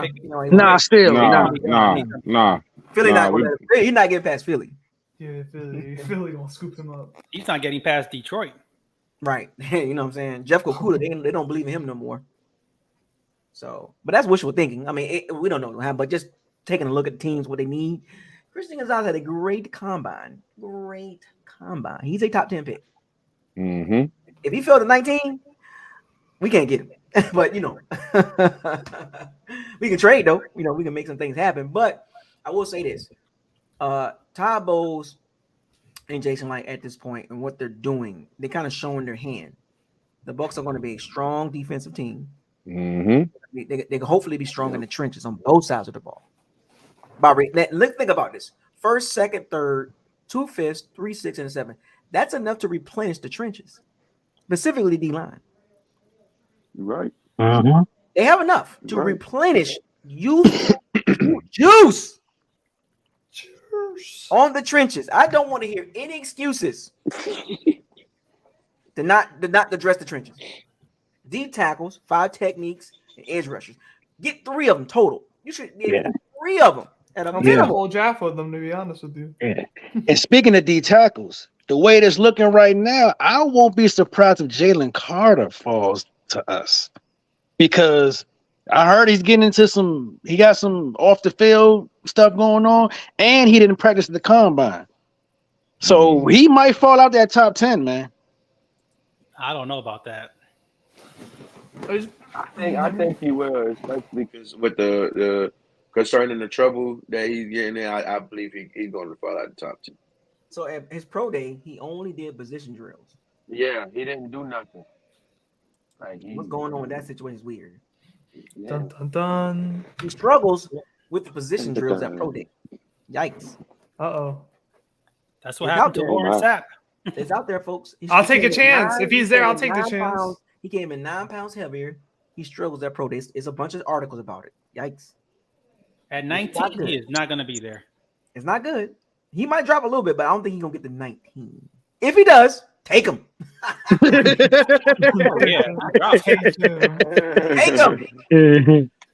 But matter of fact, let me ask y'all this: if Jalen Carter at 19, repeat it, Isaiah. Yeah. If Jalen Carter, and Nolan Smith is there at 19, what do you do? No. I said you go Jalen Carter because I think Nolan Smith could possibly be there in the second round. I think Nolan's because I look in my mock drafts, I have gotten Nolan Smith a lot in the second round. I got him in the second round too. Yeah, man. Y'all see? Where do we pick? Where do we pick in the second round? Why are we picking the second round though? 50. I don't think he'll fall. I don't think he'll fall that far. I got a question. Would you trade 19 and move back? I was going to say the same thing. You wouldn't trade 19 if your player's not there anymore. You can trade back. Yeah, you look, the Bucs can play wheel and deal. They can play chess with this. Yeah, and plus we could trade back in the 20s and still get like another second round or a third round pick. Fine. I actually, if the guy's not there, if the tackle or edge rusher's not there, do it. Yeah. No. I honestly would take Nolan Smith though. I'm saying if the Bucs rank their board and the pick 19 hits and they see a guy, all the guys they had, as one come off, they scratching them off. And when they get to pick 19 and they look at the board and they say, can we get this guy at 23 or 24? Why not? Trade back. Yeah. And pick up a second or extra third or fourth. Oh, You know what we I'm got Jalen Carter and Nolan Smith. Oh, But that I'm telling you, if the Bucs can come out of this thing with it just high in sight, you know, thinking about it, if the Bucs can come out of here with a first round, second round, third round, first round, second round, 2 third rounds, a fourth, 2 fifths, 3 cup, bruh. Oh, I would move back in a heartbeat, bruh. Yeah. Bruh. Yeah, trade one Man, of them picks. If you can I get that wouldn't be like that, them surprised first if we 2 can picks. get at least 5 starters out this draft, man. I keep telling y'all. Yeah, with all the extra picks I we've hope we gotten, do. he should be able to, bro. I'm talking about impactful immediately. But I'm here's talking the about thing. Tristan Wirfs, Antoine Winfield. I'm talking about the first 3 picks. First round, second round, third round. I need that. I need them on the field. I think Jason Light has heard us though, because like I was telling you earlier, that's the narrative going around the league that he got to hit this draft. Like so, it ain't just us talking. No, I'm just saying it ain't us just talking about it. With no money, you know you got to hit in the draft. We ain't got no money. You did all you can do at this point. You moving a little money around here and there, but you know we not finna get nothing impactful like that. We not finna just go on a signing spree. Are there any safeties that could fall to us that we should be on the lookout for to pair with Antoine? But we don't know the Mike Edwards situation though. I don't think Mike Edwards. Do y'all want Logan Ryan not to come back, bro? Mike not gonna have a market. I don't know because I think if Logan Ryan comes back, I think they're going to move Antoine back to the. You know, they said they've already said Ty Bowles has already said the reason Antoine wasn't impactful because they had him doing a whole bunch of different stuff. He's going back to his regular position, like in the Super Bowl. No, that's it. They done with that. So we definitely need a nickel. We gotta get a nickel cornerback though. We need a nickel bad. We definitely gotta get a nickel, man. Got to get that. And, you know, I mean, like Brian said, Branch would be nice too. Yeah, bro. Branch would be nice, bro. But I mean, I feel like she's a bit a little low. Hey, Bucket, can you turn your volume up? We can't really hear you. Yeah, we can't really hear you, baby girl. Your volume low. Can you hear me though? We can hear everybody else, but just we couldn't Bucket with your girl. Her volume is low. Yeah, she's like really low. Oh, really low. Really low. It's a little bit more. A little bit more. It's just a fascinating situation. Oh, there you go. Yeah, there you go. A fascinating situation with the Bucs. Go ahead, girl. Go ahead. You got it. I was just saying, you know, we don't know what Shaq is going to look like after his injury. JT has just still questions time. I really go with the young guy right now that can start. But Shaq out there. You kind of breaking up, Bucket, with your girl. Yeah, you breaking up a little bit, baby girl. Let me go and come back in and see if that fixes it. Okay, I'll bring you back in. But mentioning about Barrett's injury, you know how he was look.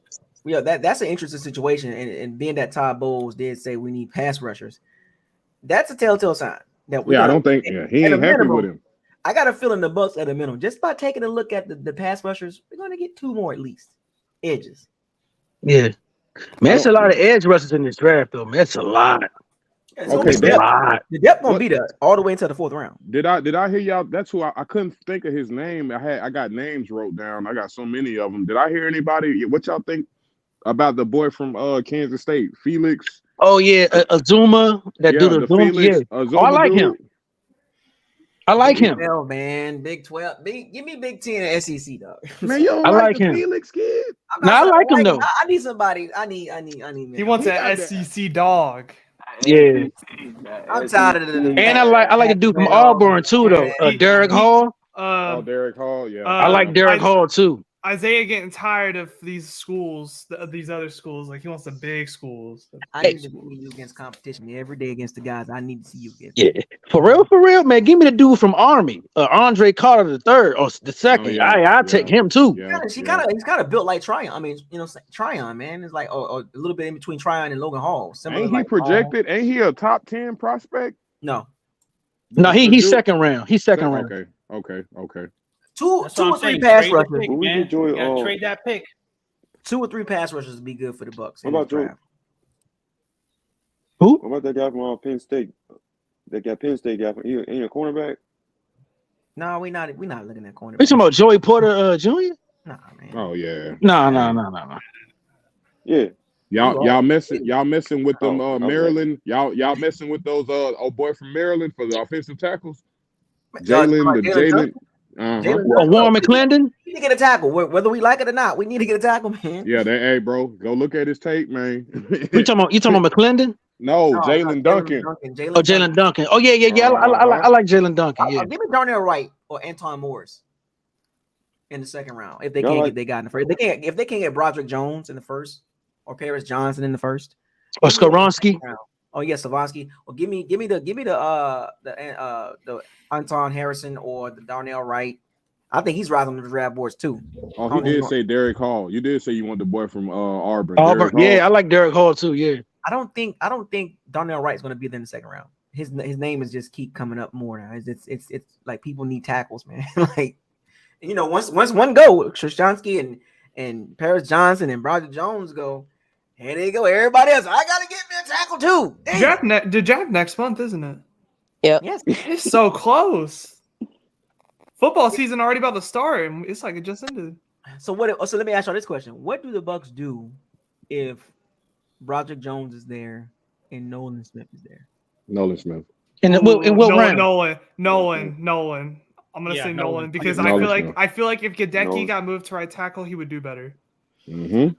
Oh, we taking the risk, man. And you replace Shaq Barrett. You replace Shaq Barrett immediately. I mean, high risk, high reward sometimes.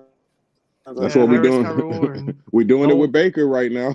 Yeah, no, I think that Nolan Turner is the better move. Smith. Nolan Turner. Or no, yeah, my fault. So Lightning Film said the Bucs did interview Darnell Wright, the Tennessee tackle. He blocked Will Anderson with no problem. Will Anderson he didn't do anything that game.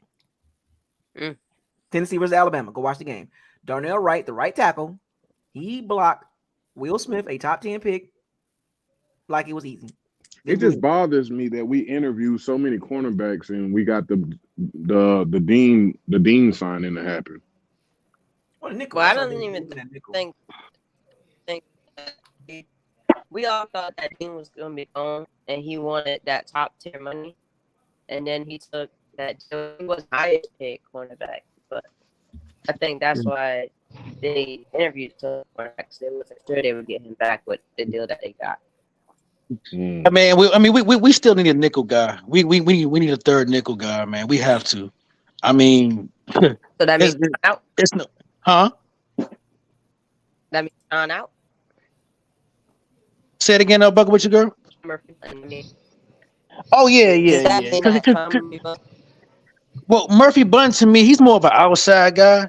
We saw him in the nickel, and we look. What do our eyes tell us?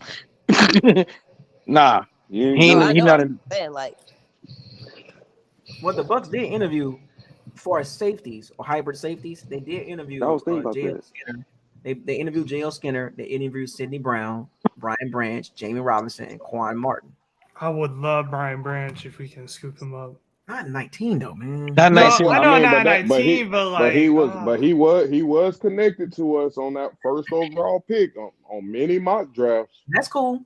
That's not the need though. It ain't not now at this point. And at the need, I'm telling you, him and Antoine back there, sheesh. Now as far as edge rushers, they interviewed Nolan Smith, Felix Adik, and I told you that Azuma, that Felix kid, he nice. They interviewed Will McDonald. They interviewed Derek Hall. They interviewed Isaiah McGuire and Yaya Dabi. Formal interviews. That means Todd Bowles and Jason Light in the room talking to him. There you go. Linebackers, they interviewed Drew Sanders, formal, and Cam Jones, formal. D linemen, so this was back a couple like a week or two ago. They interviewed formal Zach Pickens. That's the only update I got with the D linemen. Did we interview any receivers? Receivers, we interviewed Jackson Smith Enigma and Quentin Johnson. The TCU boy. Anderson. Get the boy from TCU. Wait, hold on. He was not in the first round, bro. Quinn's gonna be gone by let me finish that. eighth or ninth pick. Let me finish the receivers real quick. They interviewed Jackson Smith and Nigba. They interviewed Quentin Johnson. They interviewed Jordan Addison, and they interviewed Michael Jefferson, who I did pick in one of my fake drafts. But those are formal interviews. That means Jason Light and Todd Bowles are in the room talking to them. Formal means the big dogs talking to them. Brass. Hey, Quentin Johnson, bro, I want him here. That's the TCU kid, man. He ain't coming. He's top 10 player, though. I know. Top 10. I mean, no, you don't think so? No. A lot of people wide receiver He like top draft. 15, ain't he? Huh? He like top 15, ain't he? Top Nope. 15? Mm-mm. Every mock draft I seen was bottom 10, like 20 to 32. Oh, so he'll be there in the I got a second question. round. Are we going to draft tight end? We're gonna have to. We only got two Tight ends. They interviewed. This is a telltale sign, folks. Tight ends. And I talked about this too. Tight ends. They formally interviewed, which means once again, Todd Bowles, Jason Light, sitting down talking to these guys. Michael Mayer, Tucker Kraft. Tucker Kraft, I like him. Sam Laporta. I heard about them. Luke Musgrave, Dalton Kincaid, Payne Dunningham, and Josh Wiley. I like Kincaid. I love Michael. They talked to a ton of tight ends. Yeah, Like they don't like what they see. Yeah, they don't like what they does that tell see. you? They are Cade interested. And number 2. Yeah, I don't know if Cade Otton might be the answer though. Too neither. I don't. They might be I can looking tell you at this that. much. A couple of guys on this list, they better than him. Mm-hmm.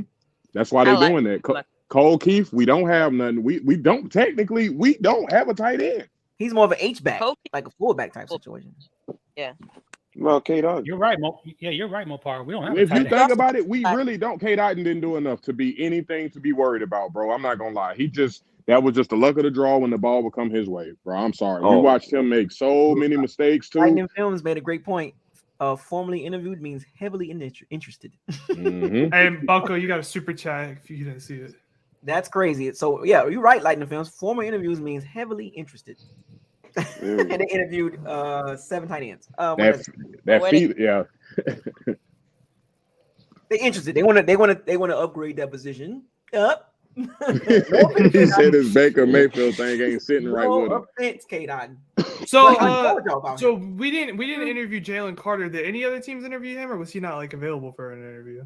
I think they kind of kept him away right now. Yeah. Kept him away. Okay, gotcha. Okay. But we interviewed a lot of tackles too. Heavily interested. Tight end, tackle. Did you go over running backs already? They interviewed running backs wise. I think we were interviewing Bijan, right? Yeah, no, they didn't interview him. As far as what I'm looking at now, as far as it's not maybe the most updated one, but Jamari Gibbs. Formal interview. Oh, I'm not too familiar with him. And they formal interviewed Anthony Richards, Will Levis, and Herndon Hooker. Oh, Anthony Richardson. Oh yeah, Anthony Richardson did get an interview. If Dave Canales, man, can work with that boy. I'm just saying. Did they interview any quarterbacks? He just said. Will Levis, Anthony Richardson, and who was the other guy? Anthony Hooker. Yo, Anthony Richardson's going number 1, man. Yeah, I think Anthony Richardson gonna go top 5, honestly. No, I think they probably gonna go with CJ Stroud, the Panthers. I can't trust them. They're saying that they like Anthony Richardson. Look, Shaq Barrett. Okay, I get it, right? 30 years old, coming off an ACL injury, but we need guys. Achilles. We need guys in the pipeline that we know that he's a 10-sack guy. Hey, did we interview a kicker by any means, or are we just gonna take a flyer on one? Not that I know of. I didn't see that. Oh yeah, we don't have a kicker. No Noah Ruggles. No Noah Ruggles in the second round, man. None. No, I don't want that, Jason Light. I think he know his. His seat's so on fire right now. He ain't even gonna be able to say the word kicker at all. Later on.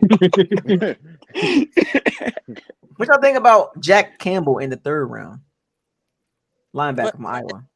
Linebacker. I like him, but you know who I do like though? That dude DeMarvion Overshawn. That dude right there. He's LSU. He's a little hyper on that. I know you're doing. Yeah. He hyper. We need hyper. I want hyper. I want hype. I need forced fumbles. The Bucs just got. As you look at the roster, like the Bucs got some holes, man. They got some holes.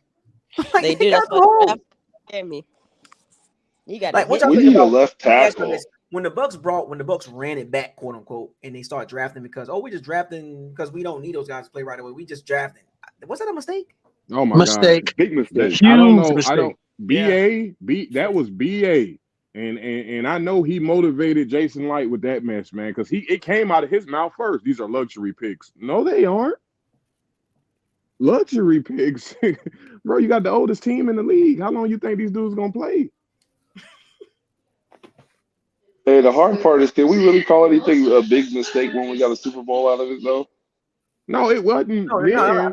that's not what the point I'm making. I'm Yeah. just saying when they won the Super Bowl and the next year they're like, oh, we good. We're gonna bring everybody back. We just drafting, Luke Gedeke and not Luke Gedeke.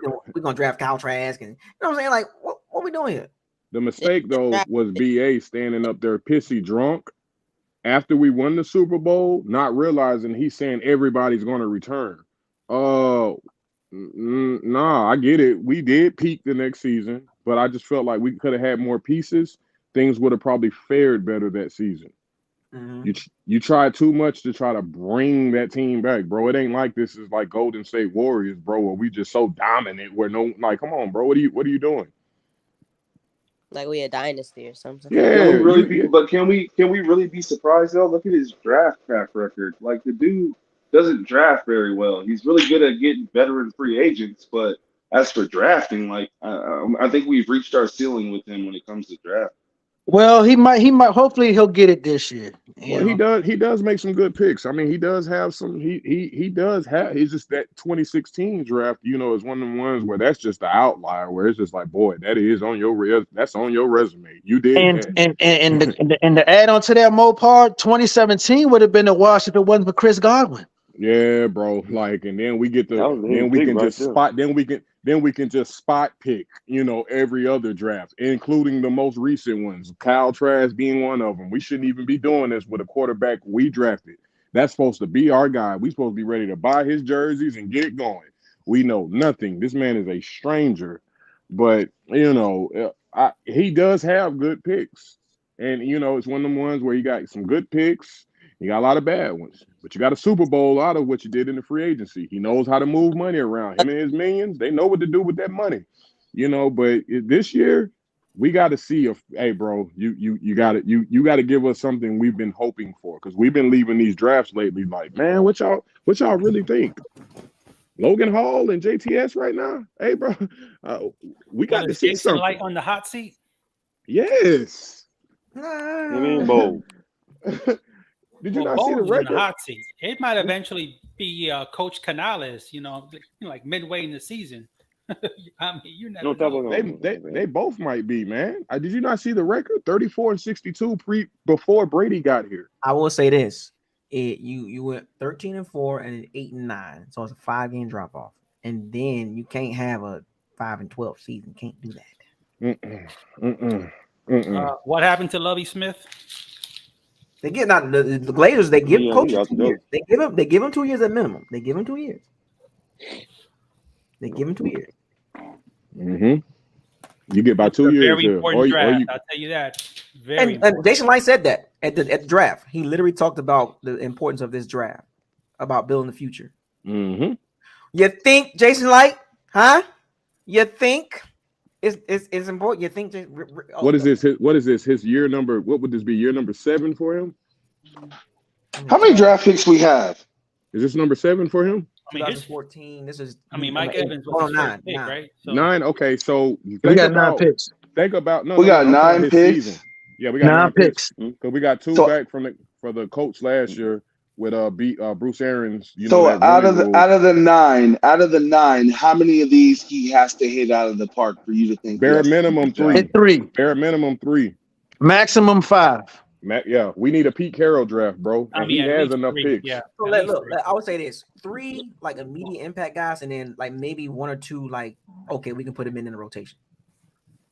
So you want 3 Mike Evans and 2 Anthony Nelsons. No, actually, I want 1 or 2 Tristan Wirfs or Antoine Winfield Jr. types. There you go. Yeah. And then the third one can be like he got great potential. He just needs some more time. Like he can play, not like sit like Logan Hall and Tryon. Be like on some weird. He comes on mid-season. What you mean? Come on mid-season.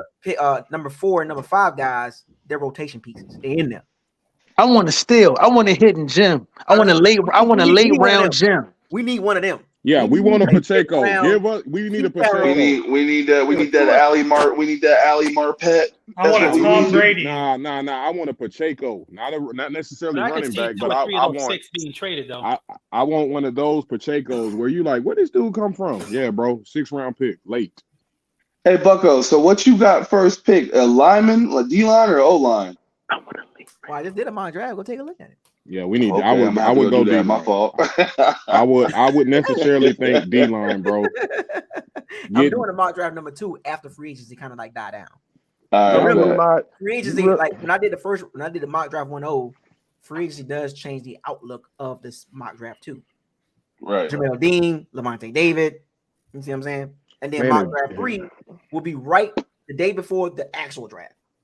Man, you realize with the continuity. Hey, Isaiah, you got to open up the locker room for that last draft, man. After I'm done. You realize if we get hit on that D line with the continuity we got with Lavonte, White, Dean, Davis, Winfield, bro, we cooking with something, man. But even next year scared me too. Mike last year. The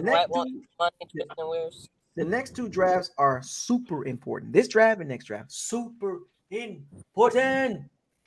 So back to what you were saying earlier, with the $4 million, so let me ask you something. Is there a world where, regardless of how either one of these quarterbacks play, we still draft a QB next year? You better. It depends. Well, if Kyle Trask comes in and he just lights it up, then I would say about 3rd round, 4th round, maybe a QB. But yeah, more than likely, we got to go quarterback 1st round next year. If we're in the top 10, we got to draft quarterback. Yeah, you get Caleb Williams. But y'all really think and get that? Y'all think Trask Drake May jersey? Y'all think Trask gonna beat out Baker? He better. I'm hoping he does. He better beat out Baker. I don't want Baker here at all, but I don't think Trask is gonna beat out Baker Mayfield. I'm gonna be honest. I'm being optimistic. Given that, this is what I'm saying. Given the career that Baker Mayfield has had, Trask would be a damn fool to let a QB like that come here and beat him out of a job, bro. You better keep working hard. You better keep working hard. You better get out there and sling lasers, bro. We got to have a nickname for you by the end of the offseason. We better hear nothing but, man. Baker Mayfield got the advantage alone just off of playing time and experience. But I don't. Got the advantage of he know his offensive players. That's what he got. He got chemistry with some of them. Baker Baker Mayfield don't got that. He got to be able to, like, excuse my language, but he got to put his dick on the table and be like, look, bro, this is my job. I'm serious. Yeah. But she being realistic, though, bro. To have Mayfield. Yeah, she's right. She's right. She's right. Hey, look at Like, what you just said? All right. Well, I don't mean to get you straight though. My apologies. Well, hey, I don't see Kyle Trask beating out Baker Mayfield, and I see us playing with Baker all season. Oh, got a big ego. Baker Mayfield. How confident are you? She's got a big ego. I'm confident. I'm confident in the fact that at least with Baker, he has the experience and the playing time. And this is a quarterback that he was chirping on a long while ago. So honestly, bro, I don't really see, and being a Gator fan, I didn't see it when he was there in Florida. So I don't really see anything here to make me think he gonna beat Baker Mayfield. Like, he couldn't beat out Blaine Gabbert for the 2 spot. Well, what we like? Come on. Gabbert, though. Like, if you listen to the former QB coach that was Clyde Christensen, it was tough to even get Blaine Gabbert reps. So how are you gonna give Kyle Trask reps? Yeah, I guess you got a point. From a point, because again, they were saying that Kyle Trask, he like to take his time, learn the playbook. Blaine Gabbert know that playbook from the back of his hand. Like, he had the upper advantage. But And then, to be honest, what difference would it make? Brady never wanted to sit down at all. no, Like, but he never want, whether we was blowing the team out or not. We could be getting blowed out, blowing the team out. He don't want to sit down. Yeah, I knew something was going on when Brady wouldn't even sit down there in the preseason. I'm like, come on, Brady, man. Yeah, bro. Like, he boss hogging. Trash play in the preseason, dude. But think Hey, about you it. know better than anybody. When you got old bones and old muscles, man, you got to keep them things hot. You can't sit down for nothing because once you sit down, it's a wrap. No. Everybody know that. Everybody know that. I think it's deeper than that. I think it's his dislike for quarterbacks that's drafted higher than him. You remember what he said at that what was that, the little retirement thing, the fake one or whatever, or when we went the ring out, whatever that was, and he's like, he always keep that chip on his shoulder.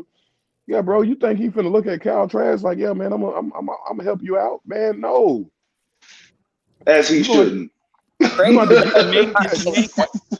to get it how you live. Quarterback. Yeah, Brady. He don't groom quarterbacks at all, man. Hey, side note, bro, Jimmy G almost took his job.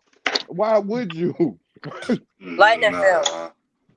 In the comments, Lightning Films. I see that you said that Brady is buddy with Gabbert and Ryan Griffin. They're not real competition to him, number one. And all three of them not even on the teams.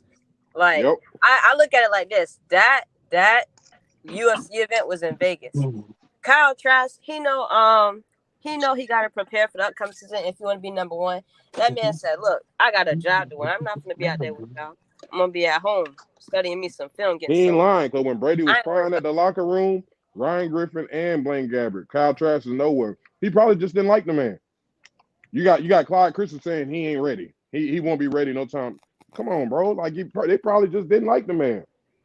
And side note, Orlando Brown just got signed big money for the Bengals. Oh, wow. Yeah, Who? Orlando Brown. He just got signed to the Bengals. $64 million. Ooh. Well, they throwing out stupid money, bro. Man, let me put this chin strap on real quick. I got 3 plays in me. That's before signing Joe Burrow and Jamar Chase and T. Higgins, by the way. Well, they gonna sign them. Did you just see the pictures that just got leaked recently with Jamar Chase and Higgins on the boat with the little chicks? I know. They setting them up. They finna Deshaun Watson them. They're gonna be pushing a lot of money for 2024 and 25 cap. I tell you that much. Man, yeah. About Deshaun Watson or Michael Irvin. Hey, hold up. Have y'all been seeing some of them reports about Zeke coming down here? Yeah. Because of the running back. Yeah, that's because of Skip Pete, bro. That's Skip Pete. And we can put him at center if we need it, if we need him to. Bucket with your girl. They say, Bucket with your girl. They say the Baker effect is coming. Is happening. The Baker effect. Y'all listen to that if y'all want to. I'm just playing. No, but I think what most people are not realizing, like, I understand Dave Canales give like good optimism, but we don't know what his offense is gonna look like. We don't know who the quarterback is. The whole NFC South in itself is a question mark. We don't know what. Yeah. We don't know what team gonna turn out to be what. So that's why I'm not saying that the Bucs are gonna be this, Bucs gonna be that. I just don't know. We just gonna have to see. If we won 8 games with the GOAT, come on, it's gonna get ugly. So that GOAT was 100 years old. And everybody's coming back too. Well, the majority, you know. Hey, it could be worse. We could have $100 million in a Derek Carr right now. So, PJ Walker, the Bears just signed PJ Walker. That's a smart pickup. Yo, the Bears about to go crazy in this draft. Man, it would be so funny, and I'm just making fun. It would be so funny if like everybody think Carolina gonna pick a quarterback and they don't, and they just mess everything up. If they better grab old boy from Bama, that's all I'm saying. Bro, okay, so here's my question though. But you know what? It always happens though. You remember? I forgot who messed it up last year. Someone messed it up last year. Wait, but didn't the Panthers draft a quarterback last year? What Matt Corral or something? Yeah. So that was a wasted pick. Yeah. What did I say? if you have a position that has question marks and there is a possible upgrade, you take the upgrade. You always take that. Don't be like, oh no, we're good right here. No. I don't want the Bucs to do that. Well, we got Joe Tryon. I don't care. Have the Falcons done anything? They got Desmond Riddle. Yeah, but Isaiah, we could mention the same Yeah, quarterback. Jesse Bates from Bengals. Yeah. Oh, gotcha. Okay. You're right. I ain't gonna lie. But I don't agree with Watching the Saints sign Williams today made me sick. I was a little upset about that. But they had to. I know they're gonna have a good goal line. They're gonna have a good goal line offensively. But we got Shaq Barrett and Joe Tryon. We don't need pass rushers. I don't care. I don't care. I would trade Shaq. I'm gonna need Shaq to take this. I'm gonna need Shaq to help out with this bread because my dog. Like, come on. We got Lou Geddick and Robert Hainsley and Stinney and Leverett. We don't need a top flight guard. What? Mm-hmm. Some of these Bucs fans be those head. It's weird. It's weird that they think. Why do you think like that? I can't think like that. Oh, you got to see what they're doing right now by Baker Mayfield, bro. He everything he had. You know, I'm just like, I play advocate, but I'm like, whoa, bro. They talking about they talking about deep playoff run. Whoa, what? Oh yeah. Send him over here. Oh yeah, on Facebook. Yeah, Facebook off the chain right now, bro. They going, hey man, they really thinking like, yeah, bro, he the truth. I'm like, no. They must have been to talk to those people. I would love to talk to them. Now, if there's a crazy world where this man does some unthinkable, we'll all just be like, oh, okay, he did that. No one knew. But this ain't but here's the question: if he does do that this year, do we re-sign him for a 3-4 year deal after that? Nope. Nah, do another. Nah, you do another 1 year. 27. You do another 27. 1 year. If he does that, you do another 1 year. You still draft your quarterback. You still draft. We're like, His stock go up, he ball out this year though. So then what? Another 1 year deal. Hey, no, Baker, you know what, Baker? One more chance. One more chance. Hey, do that again. I ain't get a good look at that. I ain't get a good look at that. my DVR didn't record it fully. I ain't do that. Yeah, I was checking my mailbox. Do it again. Yeah, he's not the future. So yeah, you definitely go for a quarterback next year. That's what I'm saying, bro. What we don't want from our quarterbacks throwing the ball 48 times like That's H1 true. 407. That's not going to happen with Canales. I think with Canales and Skip Pete and Todd Bowles, also, I think that's out the window. Yeah. You heard him. Throw the ball when we have to. We might have 15 attempts again. Yeah. They trying to beat something down on the ground, bro. So with that being said, what round do we go after a running back then in this draft? Second. It depends who's there. You go after you get a running back when you think Bijan is not gonna be there. You gonna go get we gonna get him, bro. Whatever round, whatever. You see Rashad White's Twitter post? He said, "I don't care if it's Fournette. I don't care if it's Bijan. I'm gonna beat them all." He said. Hold on. Beat them all. That man right there. That's how you know he can talk his stuff and back it up. Remember when he came here, he said, I'm coming for that running back one spot. Leonard Fournette going after 1 year. I like that. I like that. I ain't gonna lie, but Bijan, I ain't gonna lie though. That's a different type of running back. He gonna have to work a little harder, bro. This ain't it ain't just Bijan. I can name a few running backs in this class that's better than Rashad White. Wait, don't get this twisted. We need a complimentary back to Rashad. If we keep Rashad White. We need a opposite of him, like Sean Tucker, like a fast. Yeah, I ain't scared of Rashad going going back to the sideline and then Keyshawn takes the spot. Like I'm not scared of that. We need an explosive running back. That's what I'm saying. Yeah, like a Sean Tucker or like a Kendre Miller. Devon Achey. You know what I'm saying? That's what Keyshawn Tajay Spears. That's what Keyshawn Vaughn is for. Mm-hmm. That's another one.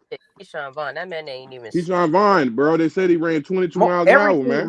Most good running teams, they got two running backs. So we don't need to. Yes, you do. Yes, you do.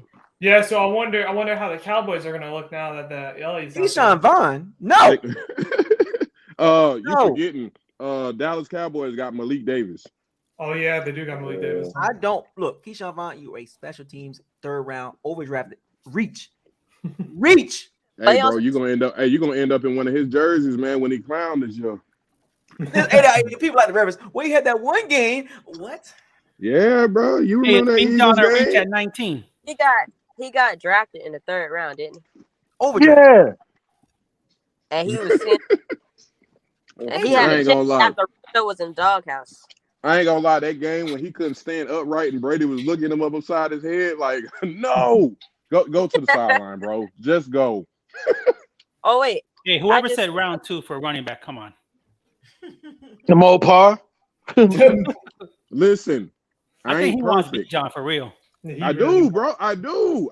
That man nice, bro. He nice. Hey, Mopar's like, if I get Bijan this shaft, I don't care anymore. Listen, that man ain't gotta throw the ball. To like Barry Sanders. I mean, complimentary back to Rachaad White. Bro, him and Rachaad White together, we ain't even How got y'all gonna kill me for saying running back in the second, but y'all over here talking about getting one in the first? Come on, man. I don't want anyone. I don't want any running back in the first. Listen. That's why Jason Light gets paid what he get paid. Don't have me the GM because I'm taking one in the first round. He got away with. Look, he got away with our draft all messed up. Listen, 3rd round at the most. Nah, man, my spirit telling me different. If the Eagles grab Big John, goodness. They might. Eagles might grab Bijan. Remember, the Bucs were dead last in running the ball. Y'all want to and know that's something? with Rachaad White. Hey, that ain't Rachaad White's fault. I'm gonna be honest. Ain't his fault. But this is something. Y'all know Jason Horn, who played for Carolina, right? JC Horn did. Yeah. Y'all realize that anytime we have played the Carolina, JC and Mike have never matched up because JC always been hurt. Oh. Yeah, every time. Yeah. So it'll be interesting to see if JC can lock down Mike. We know Mike too big. He a dog now, Jace. He a dog. Definitely a dog. I ain't gonna lie, I just think Mike Evans, bro. That Panthers defense, y'all need to be getting scared. They need to have that. You need to have that veteran in you to play with Mike Evans, though, bro. I ain't gonna lie to you. He had some decent tape last season, but it wasn't like all great. Now that's not that crazy. Now. Yeah, Evans. That's because he got hurt though. He losing. I mean, see, he's not getting better, folks. He's not getting better. Oh, yeah, Mike Evans. We need a receiver that can separate, man. Period. We need a good. We need a slot guy, man. We gonna get the boy from TCU, man. But the Russell Gage, they just his contract. Quentin Johnson's the outside guy. That's what I was telling you, Booker. They got rid of that year. He only got 2 years. He only got 1 more year. He don't got 3 years. Yeah, just his contract. Gonna play the slot. It was at $10 million. They shaved off 3 and said you can earn it back through incentives. That's a pay cut because he ain't gonna make it. No, he's not gonna. Yeah. They didn't want him for 3 years. Jason Light knew what he did with that, so he fixed it. Man, look here. If Trey Palmer is there in the 3rd round, get him. The Bucs got holes, man. When you analyze and you break the roster down, you be like, man. If Zay Flowers is there in the 3rd round, get him. Hey, so when we get in the left tackle, Bijan in the 2nd round, get him. when we get in the left tackle, so we need one. Left tackle already on the team. His name's Tristan Wirfs. It's called Luke Gedeke. They moving Tristan left. They move him to the left.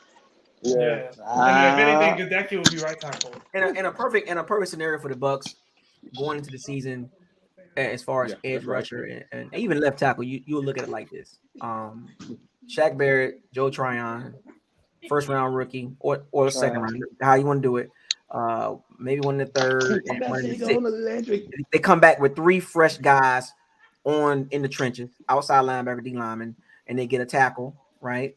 And they mess around and find a receiver in the running backs in the later rounds, gems. Those are perfect scenarios. Not saying that's gonna happen, but those are really good scenarios. I like the idea though of what you're saying. I think like I said it earlier, with the Skip Pete and Dave Canales, I think we can find gems like that running back wise. So I think the main thing, I'm cracking jokes. The main issue is that line, bro. That D line and that offensive line, get it together. Because if your quarterback situation is not great, that O line, it's got to be intact. Remember, like George said it, 8 and 9 with Tom Brady with a shaky O line. Now you're bringing a quarterback who is lesser talented and lesser experienced. Whether it's Baker Mayfield or Kyle Trask, now the troubles can get even bigger. Well, at least Baker not a statue like Brady. I could say that. I give That's you. true. I give Neither that's one of true. them. That. Neither one of them. Yeah, at least they got Kyle like, Trask slow. Kyle Trask is slow, man. Yeah, but he's but I mean, he he has could get more than but he could he get more than Isaiah minus -1 yard. Buckos. He He's a has pocket more. passer. He has more than the A-Town stomp in his damn tool bag like Brady. Brady do that little old man's two-step to the side, and that's all you get.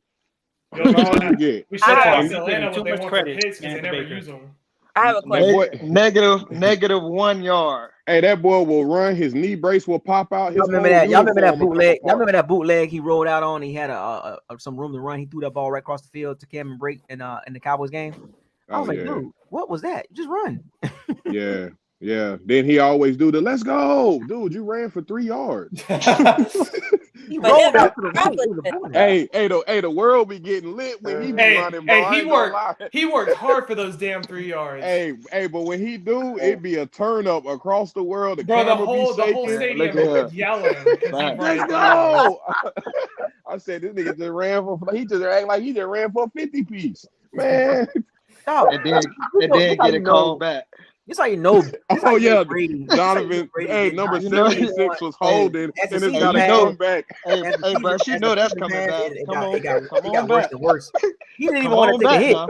He didn't even want to take a hit. Brady didn't even want to take a hit. As the season progressed, he would have lanes to run. He was like, forget that. I'm throwing it out anyway. Remember when he did that from Patrick divorce Mahomes papers, pass? bro.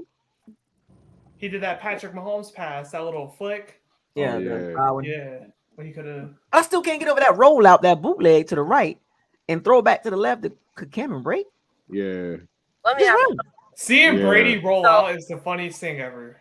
It's funny, but when it's successful, it just pisses you off because if Brady would run past 5 yards, you knew that was coming back because they got number 76 on camera with somebody in a full Nelson. That boy be giving dudes helmet nuggets, man. I'm like, what are you every time? Man, we done had like 4 or 5 touchdowns come back because of that dude, man. That man still be holding. You're right, man.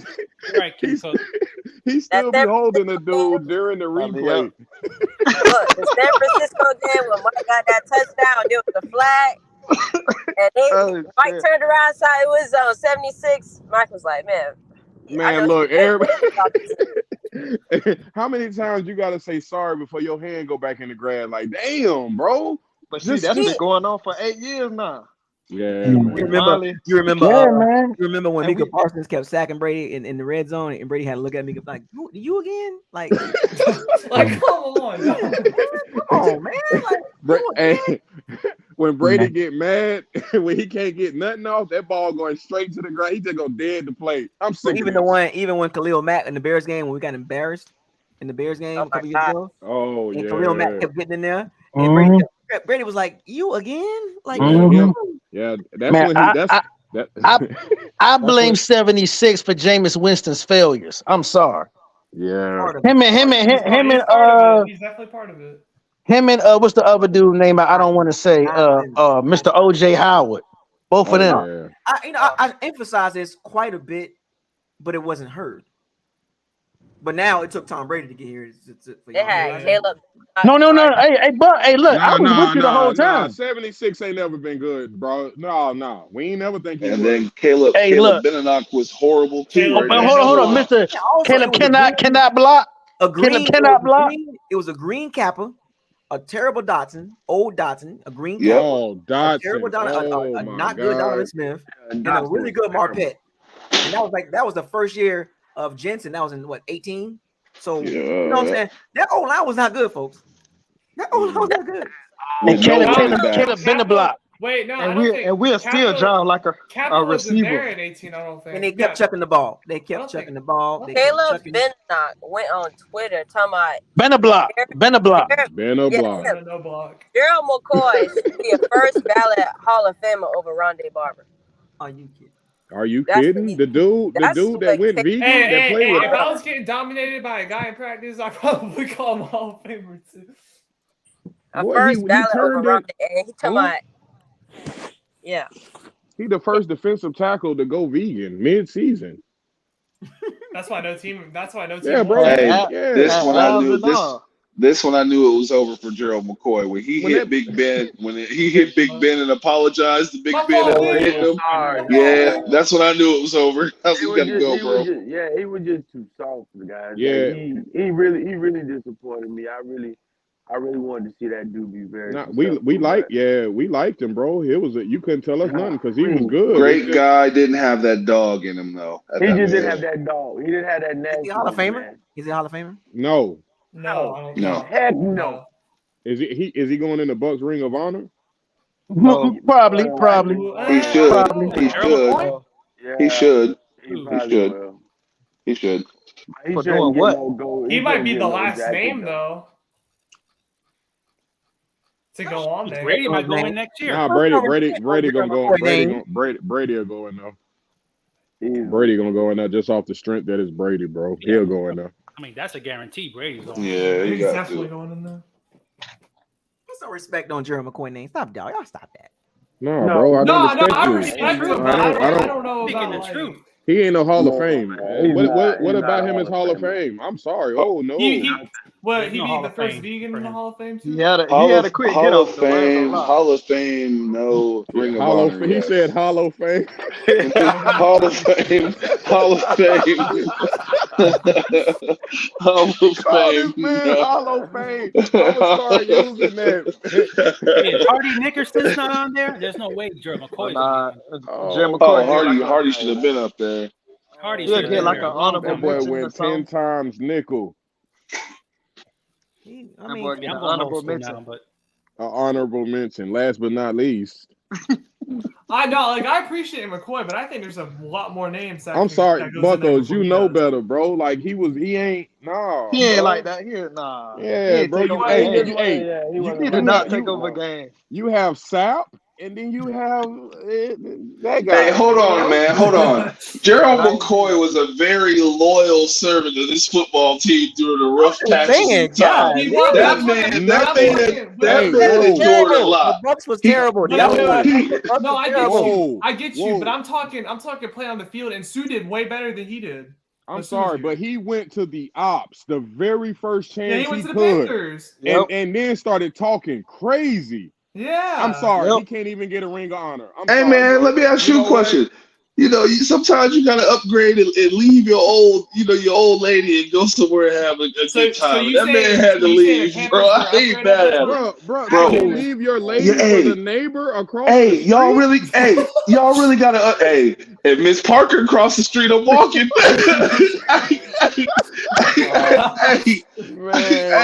All I'm saying is, you got to remember, there was a moment when you mentioned Bucs, all you could think of and say was Gerald McCoy. Like, really think about that. No, Byron, how was the Panthers an upgrade though? No, the Panthers was. I'm not saying it was necessarily an upgrade, but my man had to get out and have some fun, bro. It was miserable for that man here, bro. You had fun with a woman that was worse. But then he tried to double back. Like, you can't. But you know what? The trash that he was talking, he even went on Skip and Shannon and was talking crazy, bro. Like that ruined it right there, man. Y'all remember that? That man was hurt, bro. That man was hurt, bro. Bro, what he you was mean? Hurt, man. Bro, you're 300 pounds eating salads, and you should be sacking people, bro. Come on, man. He's a staple in the Tampa community, man. I can't do that to that man, bro. If he made it to the Hall of Fame, would he be the first vegan in the Hall of Fame? He's gonna be the first vegan DT vegan in the Hall of Fame. We're going left field now. Hey, look, bro. I'm sorry. Gerald McCoy deserves some respect, man. Look, shout out to Gerald McCoy and his we're going action a different figures, conversation. I don't know where him and his action figures, bro. They got it. Next topic. Mopar was done with the superheroes about Batman. Hey, that man used to play with action figures before the game. That's why he was soft, bro. Like, nah.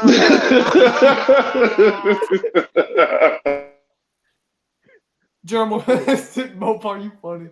Yeah, he's like, hold up, Batman gotta save Rachel real quick. Yeah, catching Pokemon and apologizing to quarterbacks and stuff, man. Next topic, bro. Hey, Mopar, you wrong for that. He ain't legendary. I'm sorry, bro. Hey, do we go safety this draft? Yeah, Do we go safety? Do we go safety this draft? We need a safety. I would love Brian Branch if we can get him. I want to keep Logan Ryan for that veteran presence and teach them boys because I like what we got. So, but yeah, go safety. I would love for the Bucs. I would love for the Bucs, and I hope Logan Hall turns out like this, like kind of a Chris Jones, Quentin Williams, Williams type player. Ooh, a sack machine, boy. Chris at the five technique. Jones is nice, boy. Chris Jones, hey, he's nice. Oh man, that would be so sick. Jalen Carter, Vita Vea, and Logan Hall. Woo! Hey, at that point, Shaq Barrett, bro, he really could just, he could gain a few pounds, bro, because you're gonna have enough problems on that other end. But in the event that he played close to what he did, yeah, that line bad. Well, if we can get that play out of Logan Hall, man, that top tier D-top 5 technique. Oh my gosh, man. Let White develop this year. Go ahead and play out his mind. I hope Logan Hall pans out, man. I do, man. God, that's got to pan out. Bro, when they traded back that night, because I went to the stadium, I had to go home without a pick, and then they got Logan Hall the next day. I was like, oh. That boy didn't even have a shadow. I called that pick, and I wanted Travis Jones. I know Travis Jones would have been nice. God dang it, Luke. That boy didn't even have a shadow last year. I didn't even know he was still playing. I'm like, damn, bro. Then we picked Logan. What happened with that? I'm trying to tell you, this man don't know how to draft. They kept Will Golson in the dag all the time. I'm like, yo, Will Golson? Like, are you serious? Like, why is he still on the field? I ain't gonna lie, we love an old ass player now. Golly, man. Like the year before. Like y'all didn't learn from JPP being on the field with Tryon being on the sideline. Yo, play these guys, man. Hey, man, when that man tried to sling that cask at somebody, bro, to try to get their shoulder and was like a whole 3 yards away, I'm like, JPP, sit down, dog. Yeah, man. Stunting the growth. You ain't lying. That was how many sacks he had? 4.5. 4.5, bro. And what he had last year? 4.5, I think. That's crazy. It's like, I'm looking at next year's schedule, man. It is brutal, bro. It is. It is. Oh, we winning 4 games max. This ain't no joke. What we got cut.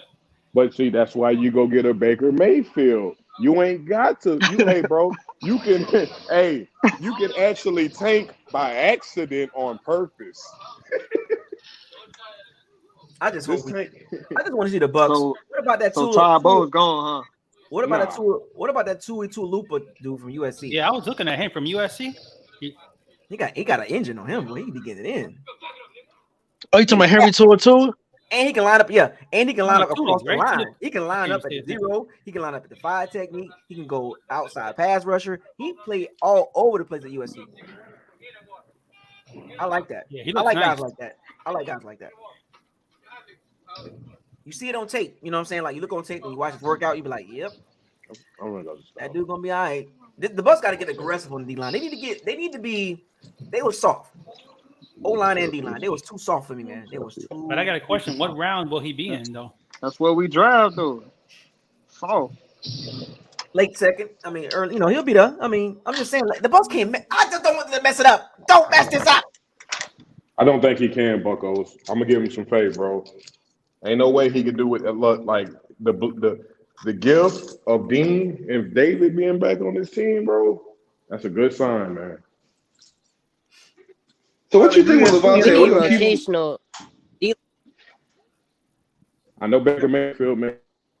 We do need rotation, though. Like you said, Bucket with your girl. We do need rotation. We need look. I would like the 49ers, the Eagles. We need like 7 guys, 8 guys that you could just like, this guy come in. God, like the 49ers. The 49ers was like when you watch the 49ers and Bucs game, it felt like it didn't matter who they put in with Bosa. Somebody else is getting in every freaking time. Like, what in the who's 75? Willis? What the heck is going on here? That was we're drafting like top 5, pick for the last I don't know how many years. Speaking of 49ers, the 49ers draft. The 49ers they get late round gems too. Did you not see what they got this year? They got rewarded 6 extra picks, bro. In the 3rd round. They got 3 in the 3rd round. Like, what are we doing here? These dudes got 6 extra compensation picks, bro. 6. Like, 3 in the Jesus 3rd Christ. round. 3 in the 3rd round. 3. Jeez. You know what they're gonna do. The rich You get know what richer. they're gonna do. O-line, D-line, O-line, D-line, O-line, D-line, Hey. O-line, D-line, Oh, O-line, and D-line. they might just grab another quarterback. You know, they can take one every year. They don't give a damn. They just gonna take one. It's like, no, man, the rich Man. get richer. We need to trade that pick and move back, man. Look, if you take out the Bucs' first 3 D linemen, if you take out this past season, if you took out Vita, because Vita can't play the whole game, he can only play 40%, which is weird, but we playing a lot of money. I don't like that. But you take out Vita, you take out William Golson and Nachos Roaches. It was just like, damn, like, oh yeah, they can't get in like that. And the guys in the back can't get in like that behind. If you take, like he said, if you take off William Golston, our main guys that was playing last season, and you let all these other people we have play, oh my God, bro. Oh Lord, we wouldn't probably won a game. We need a rotation. So if you got 3 down linemen, we need 6 total. That means 3 starters and 3 rotational good pieces. Now, do we still sign something during the off season though, just to make it, I know they still got it. Are we still gonna try to move around some contracts and still free up some more money? They can. Because I still would like to, there's still got to be something nice veteran, sitting there we can pick up. We need to do something about Shaq Barrett's contract. We need to trade. But he have to be willing to do that. Ain't nobody taking that trade. They restructured He should be willing to do that. They restructured it last year. But do it again. You push the money back, you still got to pay him. Mike Evans been restructured for like the last 8 years. Yeah, but you ain't lying. Mike Evans though, that's my guess. You know what I'm saying? Like, but that's something. With Mike and David, I feel like they set the standard because for Dean to take less money, you got more players on our team willing to restructure. Versus you got all these other players, these young players. I mean, I don't fault nobody for wanting to get the money, but that speaks to... Shaq Barrett would have to. He would have to. Bro, better players on our team is doing it, and you're not the best player. No, but then again, like, even before he got that contract, he was kind of, withholding too. Same thing for Devin White next season. Oh, yeah. This is put up, shut up for Devin this year. Put up, shut up this year. But if he don't, hey, bro, you gonna have to take less money. Yeah, you gonna have to take less money. Yeah, you gonna have to take league minimum, bro. If Devin White don't get $100 million from us, Devin White is leaving. That is facts. Hey, he getting Van Der Esch money. That's what he's getting. But then he gone. Would you rather give the money to Devin or Tristan? Tristan. Thank you. Tristan at his stage in his career is he's already a mentor. Like he can already come in, like you can bring rookies in, and he can tell them like, no, that's generational wealth right there. Hell no. Yeah, Tristan, but then we gotta pay Mike too. But yeah. And Antoine. Antoine. And Carlton Davis' contract is up. I think Carlton Davis' contract is up next year, if I'm not mistaken. Right? Or is it the following year? It's gonna be interesting. We got some players to pay. Well, I need to see what this McCullum kid do then. Oh Lord, I forgot about Yes, who he is. Oh man. What's his name again? Zion McCullum or something like that. When did we pick him? I think we picked him. When did we pick him? Zion is in his column. Fourth round, right? Fourth round? Fifth round. Ooh, that boy was lost out there. That boy Zion is in his own column. I ain't gonna lie, because that's not a good pick.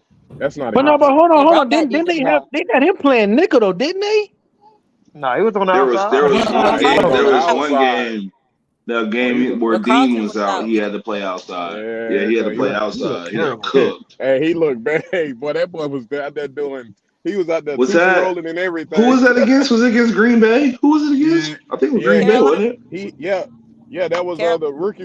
That was that rookie receiver doing him dirty over there. I can't even think of his name, bro. I'm like, oh my God, he got this man spinning in circles. Oh shoot, just put him on special teams. He is on special Nah, teams but he Yeah. was supposed to be a dog though. He's supposed to have the size, the speed, the because he height, and tested out in the Oh he yeah, he tested did. out in the Yeah, he did combine. test out. yeah, nah. Where his profile at? His profile, he supposed to been living like that. Hey, Just, them just combines because be you test lying, don't out, they? Hey, just Them cause because you're a combines be workout warrior, don't lying. mean nothing. and them Them combines will tell combines be you. setting you up. I They'll mean, tell you you, do hey, okay. Okay, let me ask. So what school he went to? I He don't went to even Something know. what? state. Something state. Huh? That's all I can think of. Something state. Yeah, he got to be There we some go. state. He ain't that ain't Something. university. There we go. We need to Yep. stay out of No, I some know. I'm state. just saying, like, Them coaches be for him lying. to He's be in the combine. 6'2", 230, 235. You get that boy 5'12", 198. Like, man, come on, dog. Wait, Man, I don't mean nothing. Zion McCullough's lost. He got look. Somebody said we should have drafted Woodland, but hey, that's Scotland, man. I ain't gonna lie. The he was supposed to have been a dog. We was actually hyped for him. We all were. We was like, oh, we like this Zion McCollum kid. Boy, when he got on that field, I'm like, this ain't it. It's got to be enough. We got two McCollums. We got to. I think we tried it like the pick. We they don't could really have like the drafted him. pick. We we Hey, but Oh, that's the thing, man. We're not in a position. We're not in a position this year to be playing around with these draft picks. Like hell this the no. year you got to swing. You got to swing and hit everything out the park this year. Hey, man, but Like no.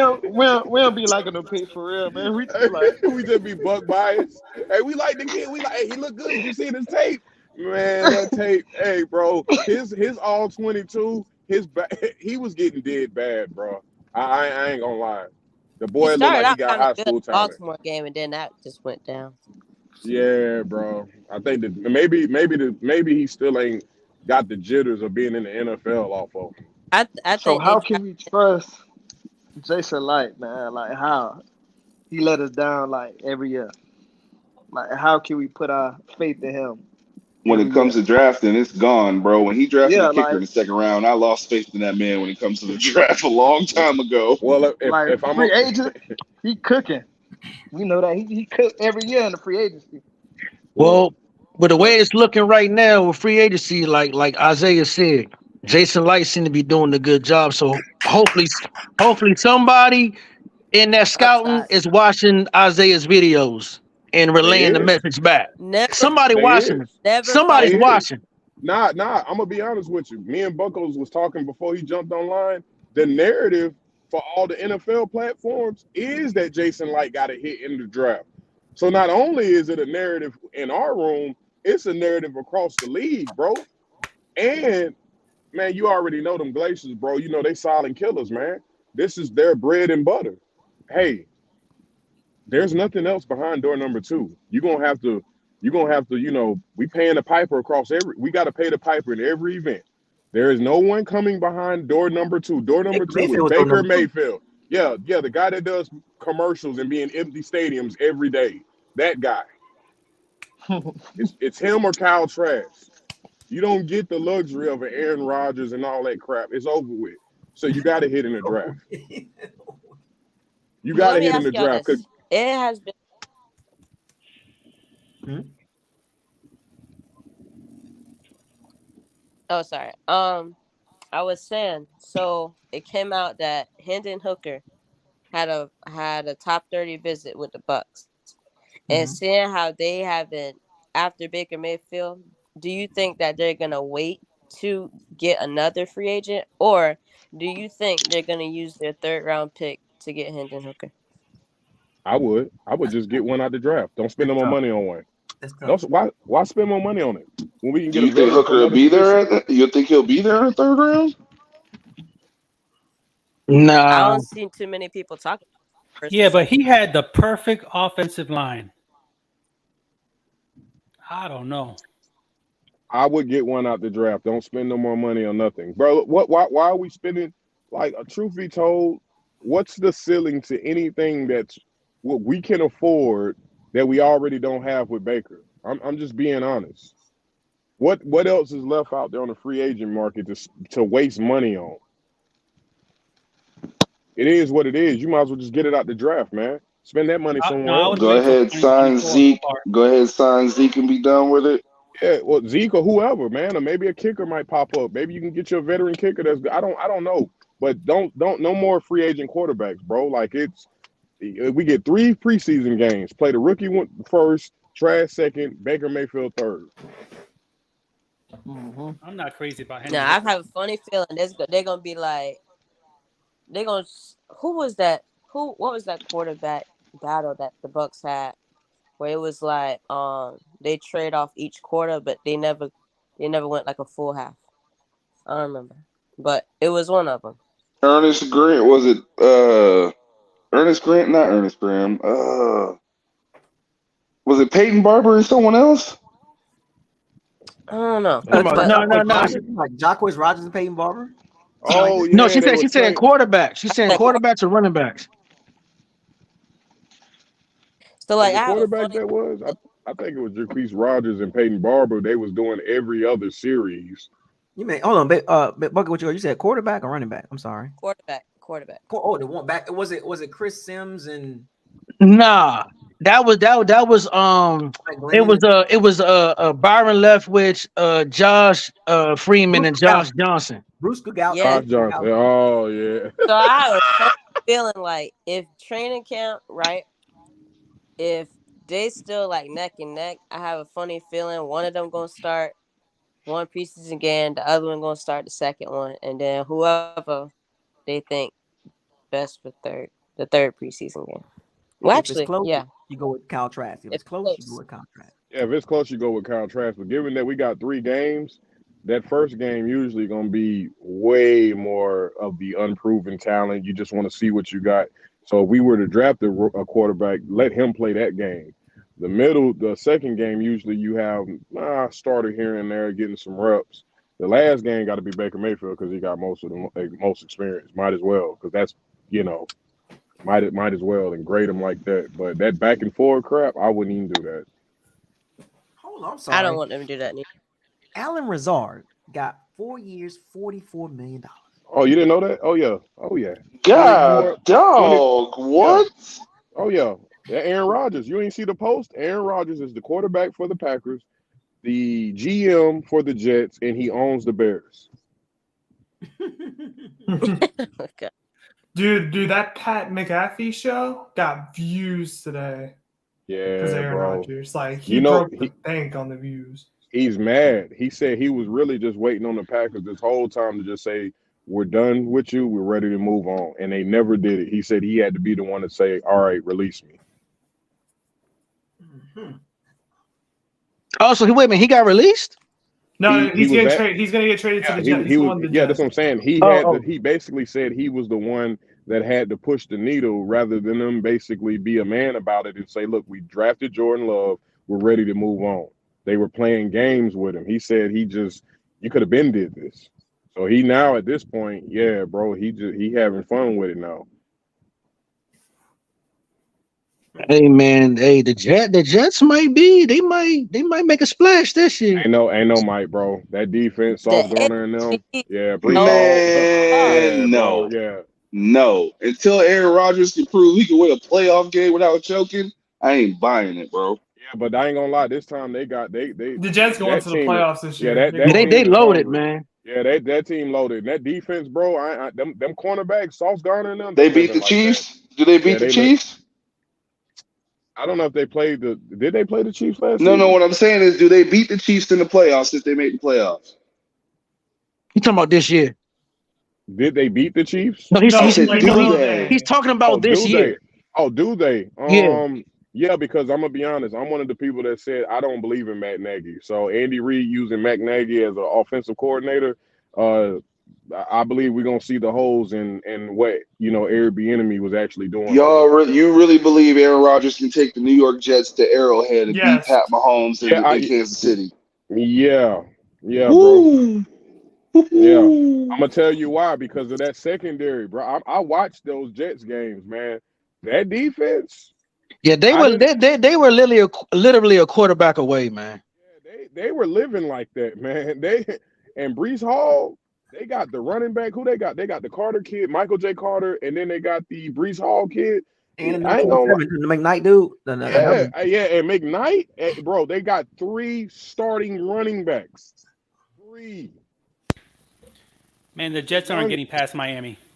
I'm glad somebody said it. They're not getting past the Bills. I'm glad either. somebody said it. Let me update y'all. I want to update y'all. I'm glad somebody said it. Let me update y'all. I want to update y'all on the got Bucs. Tua? Hold on a second. Time out. I want to update y'all about the Bucs salary cap situation. As of right now, over on looking at overthecap.com. So as of right now, the Bucs got 51 contracted total players. This is probably not the exact moment, but so dead money, $65 million in dead money. What that means is they got 8 guys and now on the roster. Tom Brady, Donovan Smith, Lavonte David. Well, I'm sorry. So that's what I'm saying. It's not updated, but we'll scratch Lavonte. So it'll be 59 or about 57-ish, $57 million in dead money. So we'll scratch out Lavonte David.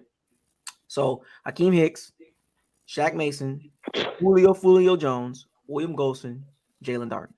So they'll be like $55 million. Some of them need to get some money back. Nah, Tom Brady accounts for 35 of that. Though. 35. Yeah. So money. but that's the positive. By us eating that, when we go into next season, bro, we don't have half of what most of these teams have. You realize Zeke finna get $10 million for the next 4-5 years from the Cowboys. They got to pay that. Yeah, but we got some players we have to re-sign though, and it begins with Mike Evans.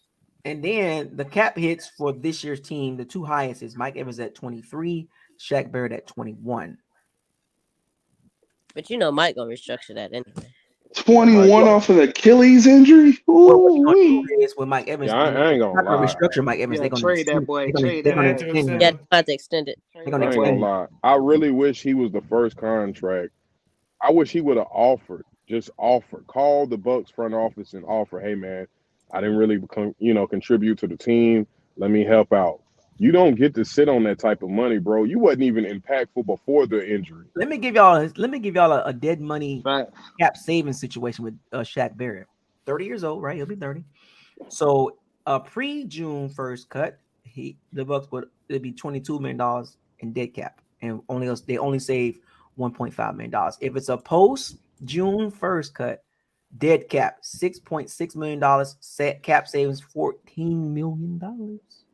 Oh yeah, then if that's the case, I think you cut him and you see you do the door number 2 thing like BA say with that scheme position.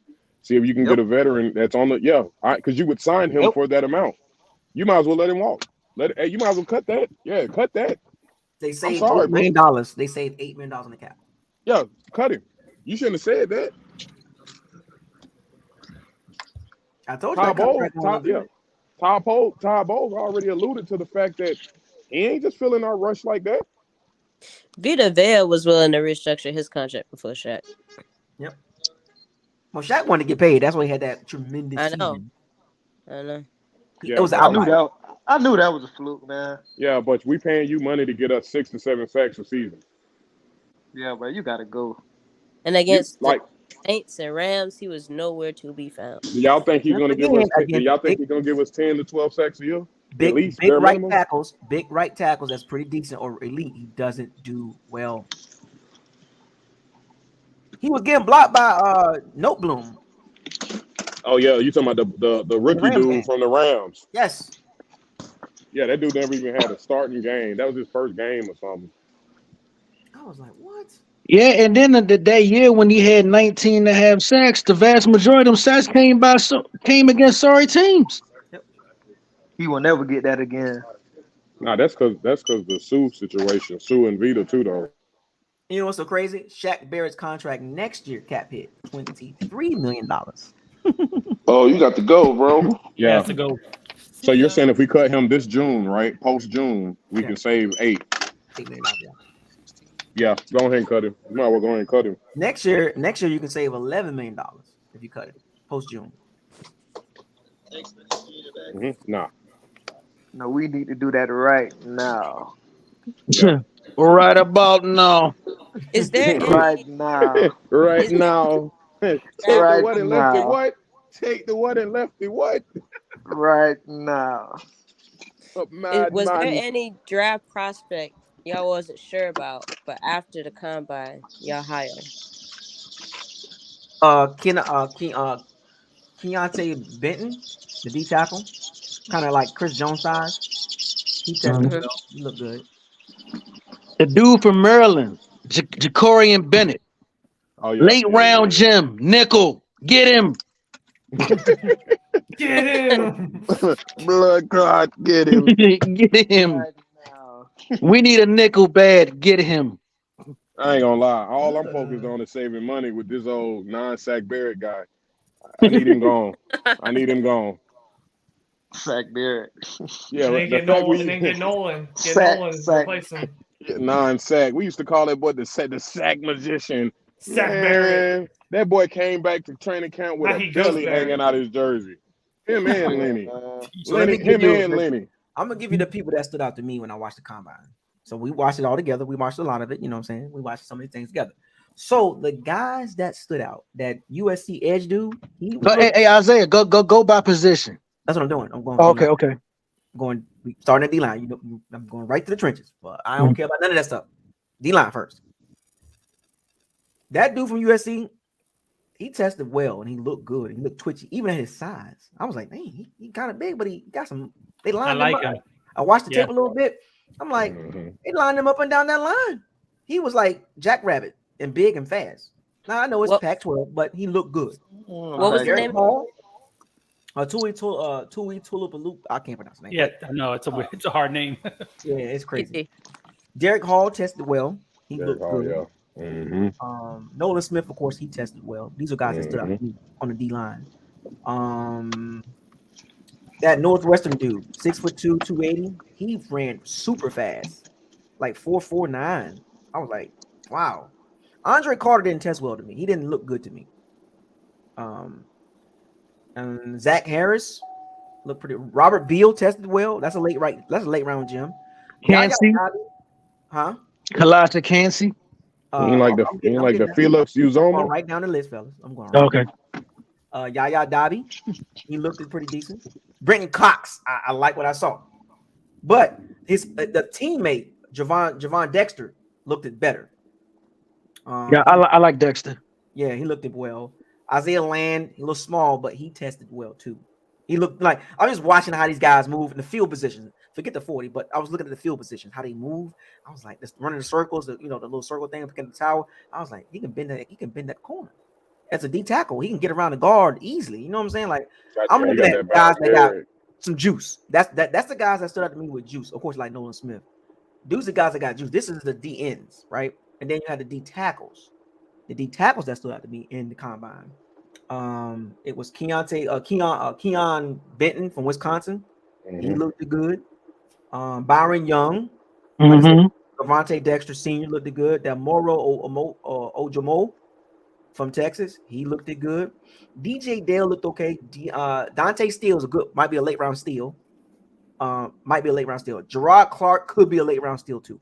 So those are some of the guys that look good on the D line, in my opinion. You know what I'm saying? As far as testing on the field drills, what you see how they move. The key part. Forget the 40. The field drills. So they look good. Now, O-line that looked good. Roger Jones looked good. Matthew Bergeron, I was surprised with him. Paris Johnson looked a little slow. Darnell Wright looked good. Cody Mulch like a grinder, but DeJuan Jones looked good. Anton Harris, I got him on the radar as far as the Bucs. And what was the other guy? It was a guy, Jalen Duncan. We talked about him earlier. Yeah, Jalen Duncan. Okay. I got TJ Bass. He played tackle at Oregon, but he can play guard too. So those are some of the guys that stood out to me on the field drills. So trenches, man. I'm surprised Notre Dame didn't produce as much as usual.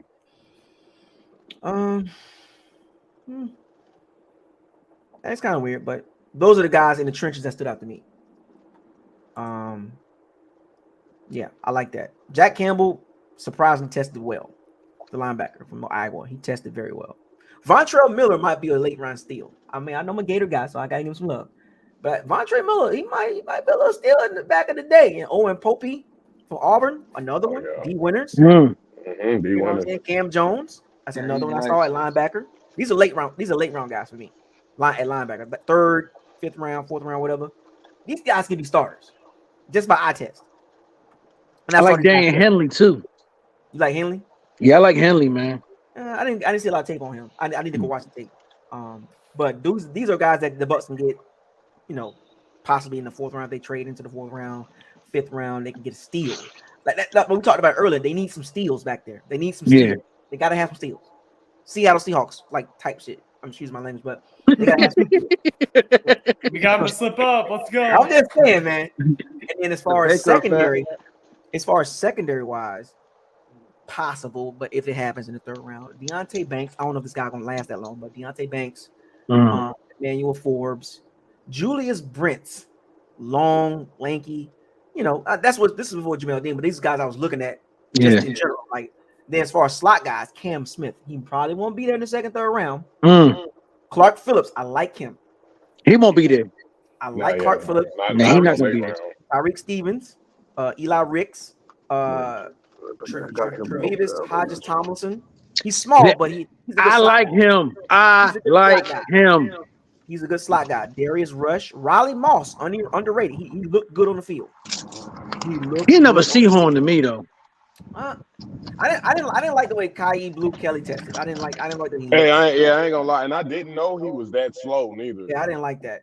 He's slow too, bro. What he run like a 4.7 or something? Yeah, that was bad. That was yeah, bad. Yeah, bro. Oh, yeah, I he's like MJ that. Stewart type slow. Yeah, bro. That was bad. And I was warning him like it was a big thing. I was raving. He can't come here, bro. If I'm the sorry. Bucs can find a way, put on the tape. One of them fifth round picks. If Kentrell Clark is sitting there. Yeah. Oh yeah, Kentrell Clark. Yeah. And Jacorian Bennett. Yeah, if they sitting there, you gotta want to get one of these guys. You know what I'm saying? I guess that depends if we sign Mike Edwards before the draft or not. No, but he's safety though. We need a slot guy. I got slide because SMB that might not be here, bro. And I ain't gonna lie, that ain't gonna work, bro. It ain't gonna work. As far as safeties wise, what I saw on the field, all this stuff was like field drills. I was looking at, just watching how they move and all that. Antonio Johnson's not bad. Yeah, he's not bad. I like Jordan Battle too. JL Skinner, Jordan Battle, these are good guys. You know what I'm saying? Like these, Jamie Robinson, Sidney Brown, kind of an Antoine Winfield Jr. type, but he can play slot.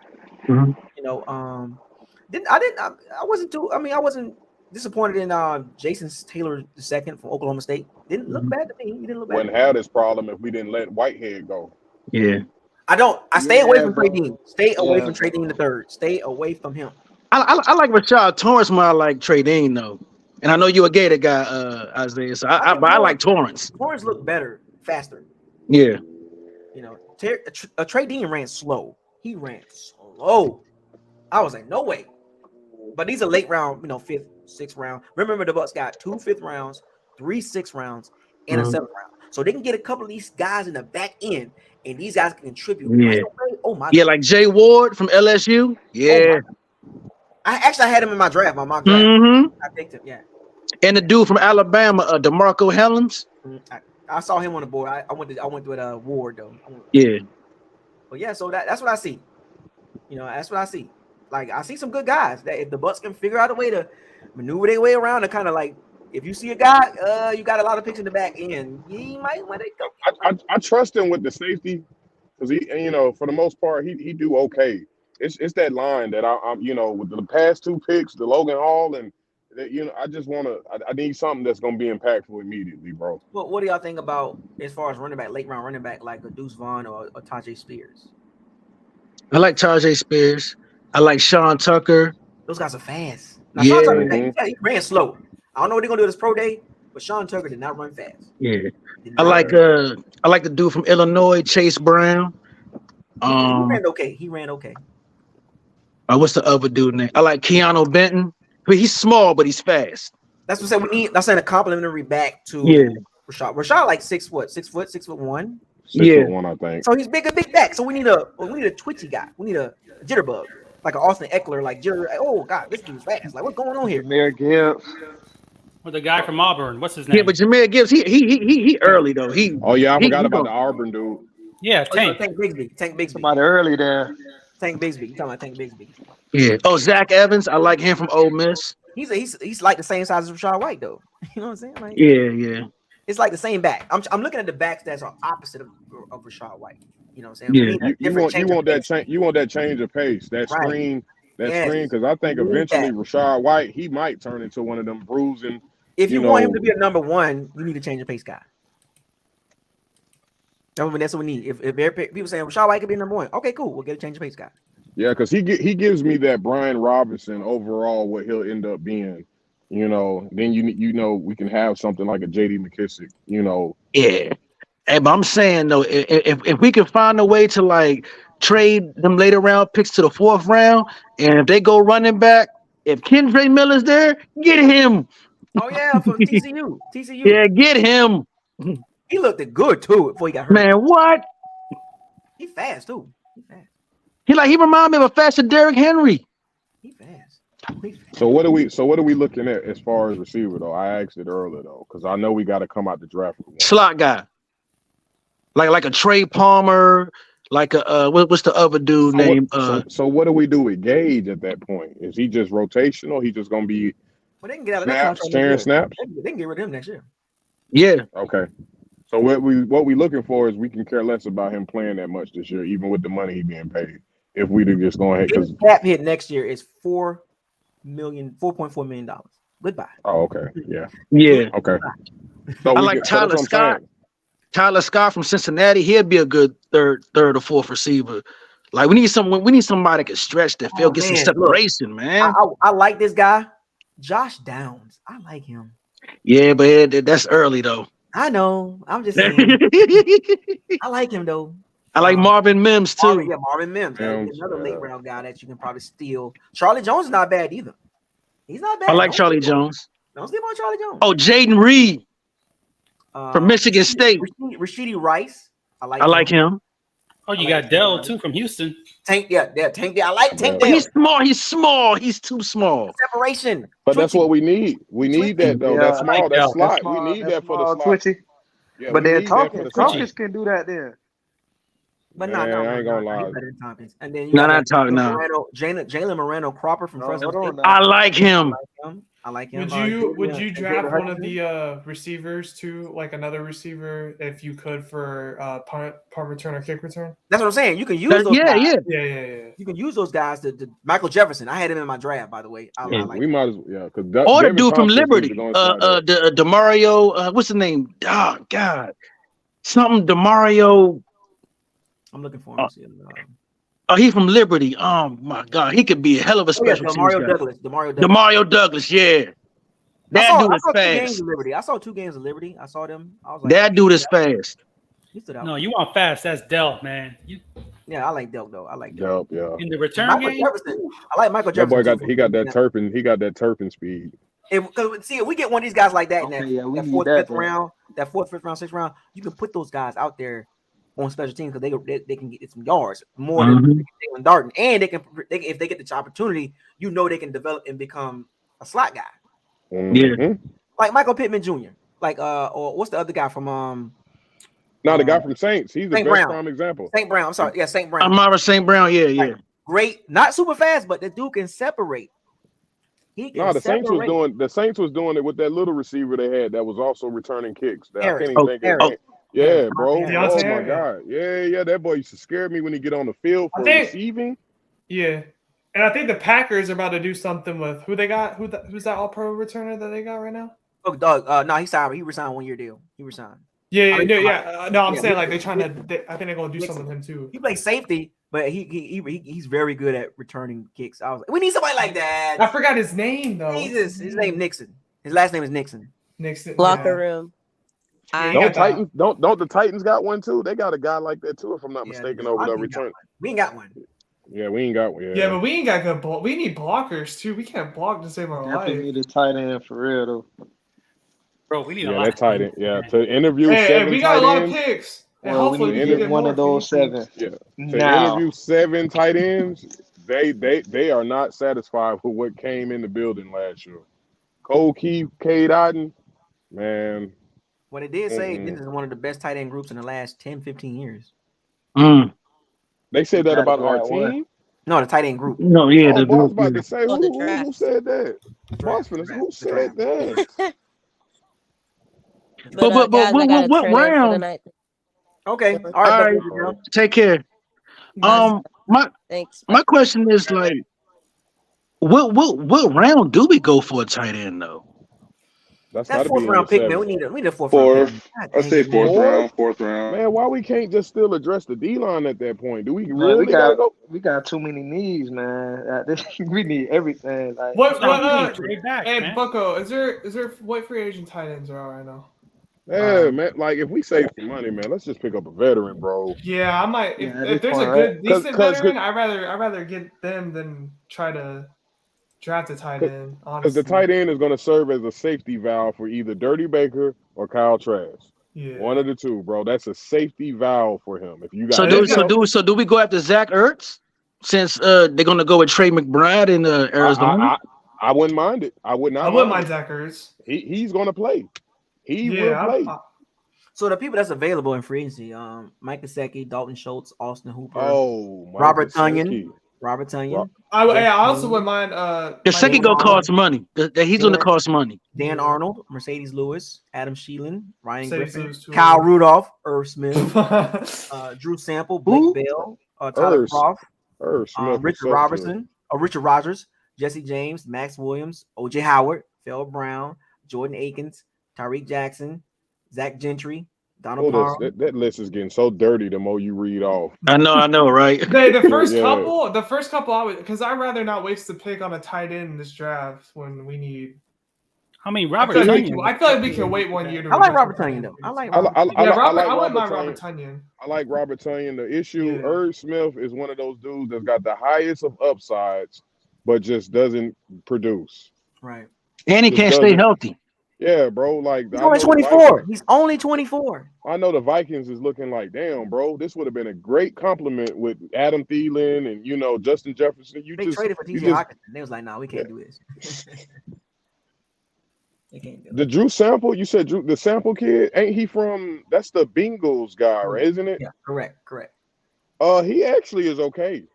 It's just the Manana dude or whatever his name is, Uzma dude, pushed him up. Hayden Hurst was the other tight end. He got hurt. Yeah. Osama with the Jets. Yeah. No, but he was there that year before. Right? He was there that year before. Before. Richard Rodgers not bad. I mean, that's what I'm saying. Like, I feel like get one of those tight ends and don't use a pick on a tight end this year. Yeah, I wouldn't. And then use it next year. Why not? We got 9 picks. No, I know, but I feel like but to be honest, given that it's a tight end, I would much rather him be a veteran and a sure-handed one, and maybe he can help the Cade Otton because Cade Otton does have the upside. I just don't think that that's worth a pick like that. We can be so much more impactful on other things. What about Austin Hooper? Oh yeah. Wouldn't mind him. I just don't see why Kyle Rudolph was brought here when I know there was better tight ends on the free market. Yeah, way better tight ends to get. There was way better tight ends on the free agent market than Brady. Kyle Rudolph.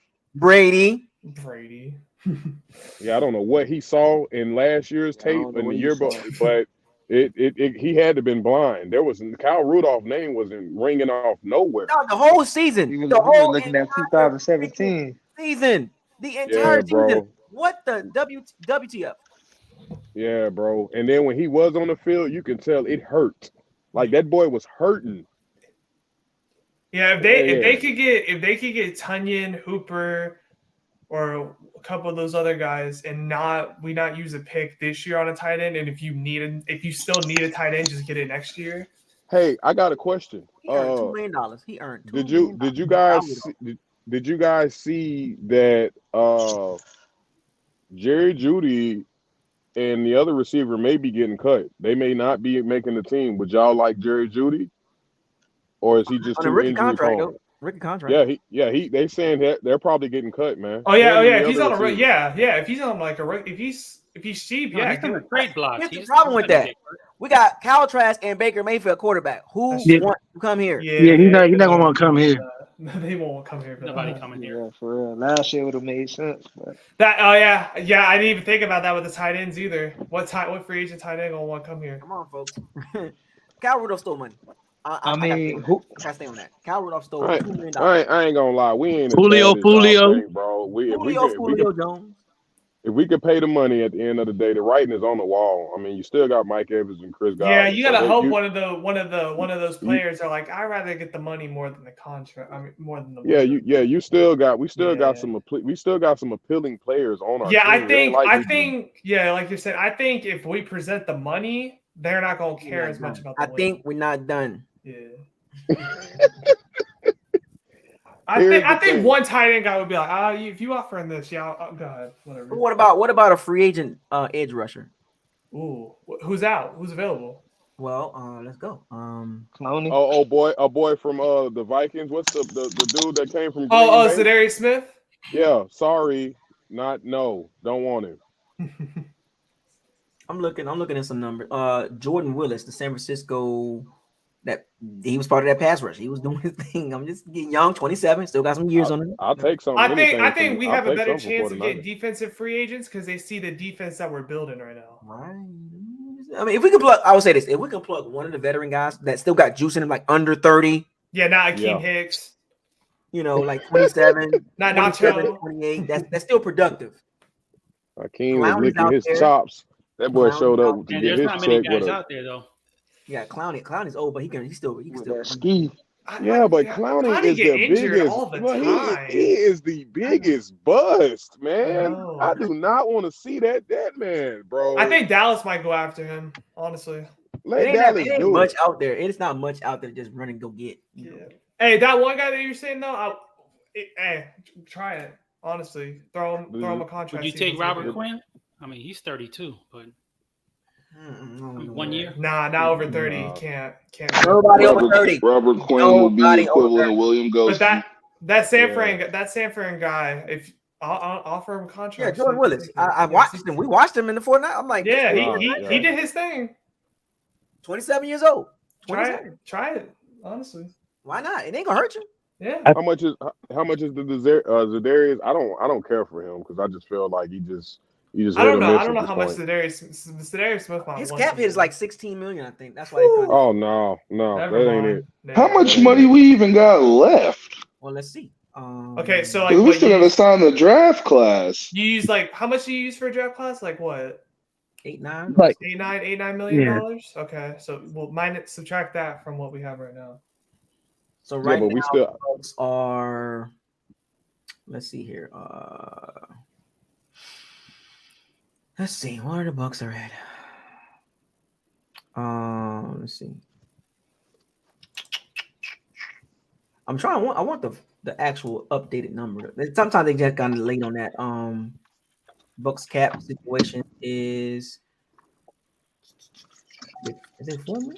Let's see. I'm looking at multiples. I want to see the best, the one that sounds or looks like closest to what we're doing right now. They got about $8 million in cap space. 8.5. Okay, so they would have 0 with the draft. So they hey, get on the phone with Shaq Barrett's agent now. Yeah, we have some incentives. If you get 10 plus sacks, we'll give you. Right about now. Right about now. Not to mention, y'all forgetting, we still ain't did the dropping of Leonard Fournette or Cameron Brate just yet either. So or Donovan, right? Donovan too. Or Donovan, yeah. So we and we're probably gonna extend Mike too. And Ryan Sickup also. Yeah, Sickup. Yeah. So the Bucs get probably, like I told y'all, they could end up about $20 million under the cap. Okay, so $20 million. So they would have like $12 million left over after the draft class. Oh yeah, bro. That we can definitely. So we can probably sign a tight end in that San Fran guy maybe, and then have it's gonna be guys on veteran deals and stuff. Yeah. Then you got to think. You know what makes us really appealing? We don't have the state taxes. So that's going to sell itself anyway. You're getting all your money. The cap I just read doesn't have Baker Mayfield listed yet. It doesn't have the Fournette and the suck up. Okay. That situation like cleared out yet. So maybe tomorrow, something like that. I think we will be very appealing to defensive guys because of what we're getting started here on the defense. Because let's say the defense is going to be. Well, if that's the case, then go for Jesse Bates. If that's the case, he already signed. Yeah, Jesse Bates already. He got 60 some million from the Falcons. 64. Oh damn. Yeah. They dropped the bag on them. I hope that don't backfire. Yeah, they took all the Saints players too, all of them. Well, the GM is Saints treat. Yeah, so you saw that coming. That's how it usually works. When like D'Amico Ryans, he plucking the 49ers. Carthon from the Titans, he plucking 49ers. And that's Sean Payton. Sean Payton plucking too. All that money they got over there. I'm thinking he done stole some money from the Saints. I'm like, I saw the move there. I'm like, how the heck the Broncos got these money? What is going on here? Yeah, because you know why?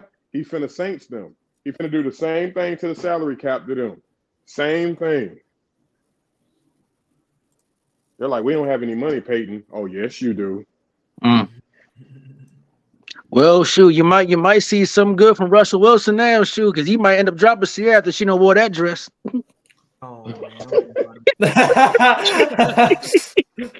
Yeah. Hey, bro, Hey, I bet Russell Mack ain't got his own office anymore. Yeah.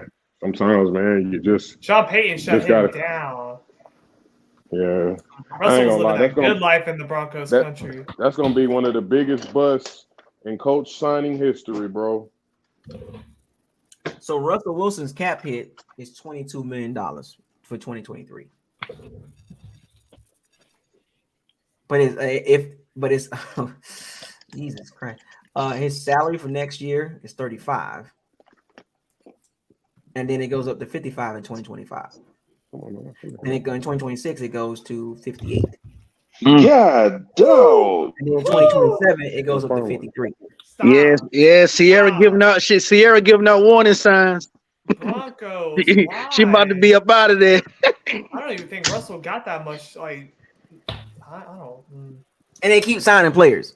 Yeah, he's steady signing shit. I don't know. Hey, that Broncos front office, crazy. And they're gonna end up third in their division. Yeah, they ain't even gonna win their division for all that money. And they still got $9 million in cap space, according to overthecap.com.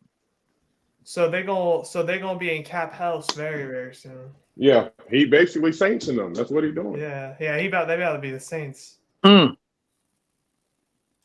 I mean, I guess honestly, at this point, if you're in cap hell, you're fine because it doesn't matter at this point. Like, no, they stuck with Russell Wilson at least till 2025 because 2025 they can get out of it.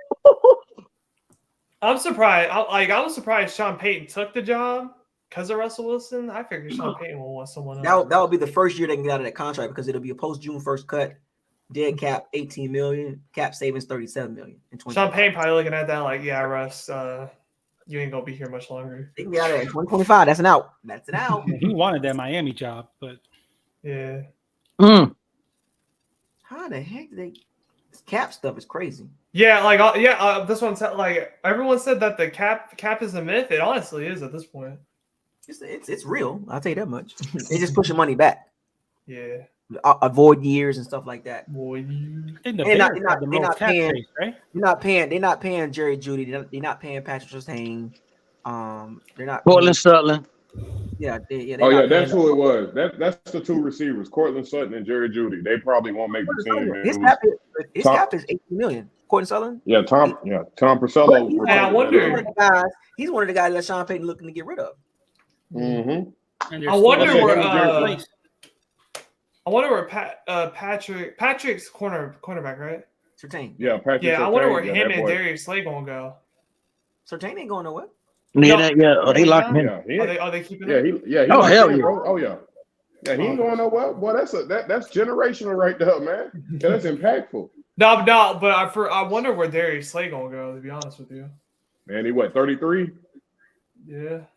Yeah, Cowboys probably should have waited one more day and got him instead of Gilmore, but you know. Hey, if he cheap and no team wants him, I'll take him for like a 1 year. Mm-hmm. I would love Darius Slay for a 1 year deal. He'll probably end up on somewhere like the Chiefs or the Bills, a team that's competing. Oh, so the Broncos won a first round pick for Jerry Jeudy.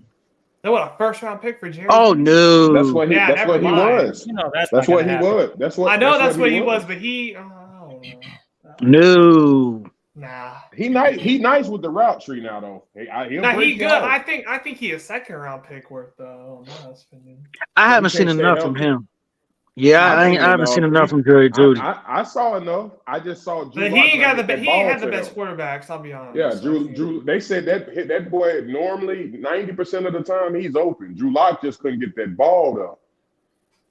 And the reason why they're trying to trade him is because he entered his 4th year of a rookie deal. So obviously they're not going to pick up the 5th year if they do this. They're trying to get out. They're trying to get away from this before they pay him. And KJ Hamler is on his final. I like KJ Hamler. I like I'd rather have DeAndre Hopkins. You must see Sean Payton looking at the system. Sean Payton looking at his system. Do you fit my system? I don't care how much money you make. Which is crazy because them dudes is twitchy fast and run the route. That's crazy.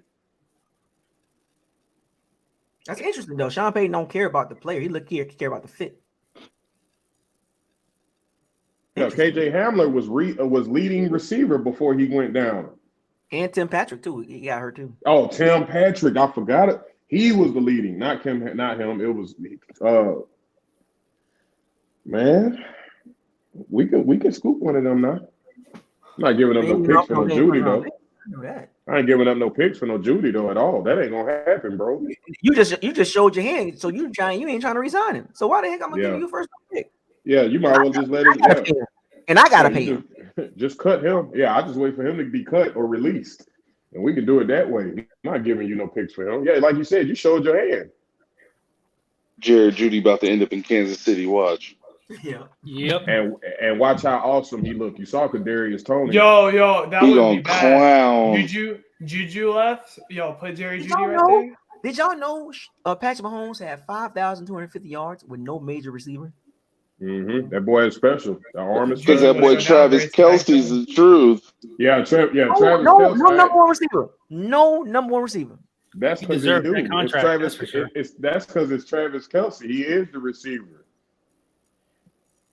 You think teams gonna start biting that? Just get a real good tight end or two, and then just get you some Baltimore tried to do it with Mark Andrews. They don't know how to draft receivers. That's the problem. Hey, the Patriots showed you it worked when they had Gronk and Aaron Hernandez. It works. It works. Yeah, it does work. You get a tight end. Mahomes, he made Valdez Scantling a daggone superstar. I'm like, good Lord. Juju Smith got a bag. Yo, I can't imagine how much money Kelce would make if he blocked to like Gronk did. Juju Smith got $33 million from the Patriots. Let me ask y'all something. That was bad. You left off a tight end. I didn't like that. You left off a tight end. I don't know how much he's going to cost. They're letting Dalton Schultz walk. I said it already. Oh yeah. He said Dalton. Oh, then that's a guarantee. That's number one. If you can make that happen. Yeah, that wouldn't be bad. You get Dalton Schultz. That wouldn't be bad. That's over all of them. Yeah, I'll take Dalton Schultz. Or I can see Juju going to Dallas. Wait, who's replacing Schultz? Juju went to the Patriots. Yeah, Juju at Patriots. Juju's. And then the dude Jacoby Myers went to he went to the Raiders. Almost the same contract. Jacoby Myers was like, wow. The same day Jacoby Myers went to the Raiders is the same day Darren Waller went to the Panthers. Yep. And coaches I forgot Darren Waller. Coaches like they guys, man. Coaches like the type of guys they like. Philosophy. That's why I be sitting here looking at the Saints talking trash about the Panthers. Like, boy, they got an all-pro tight end over there. That coaching staff, a run game. Darius Slay resigned with the Eagles. He did? Yep. Oh, I thought he was getting rid. They looked like he was trying to get. He's back, just like that. He tweeted, "I'm back. I never left." Oh, I'm hearing that Carolina shopping DJ Moore.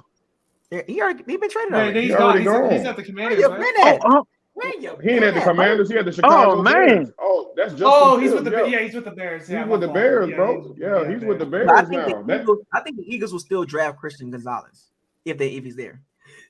Nah, that's gonna mess the draft up. They're not going to. That's what the draft gonna mess up. Darius Slay ain't back for no long term. No, he's going to He's Detroit. 33. Watch. Yeah, he's 32. By Did you see the contract that he got? Or they haven't I released it.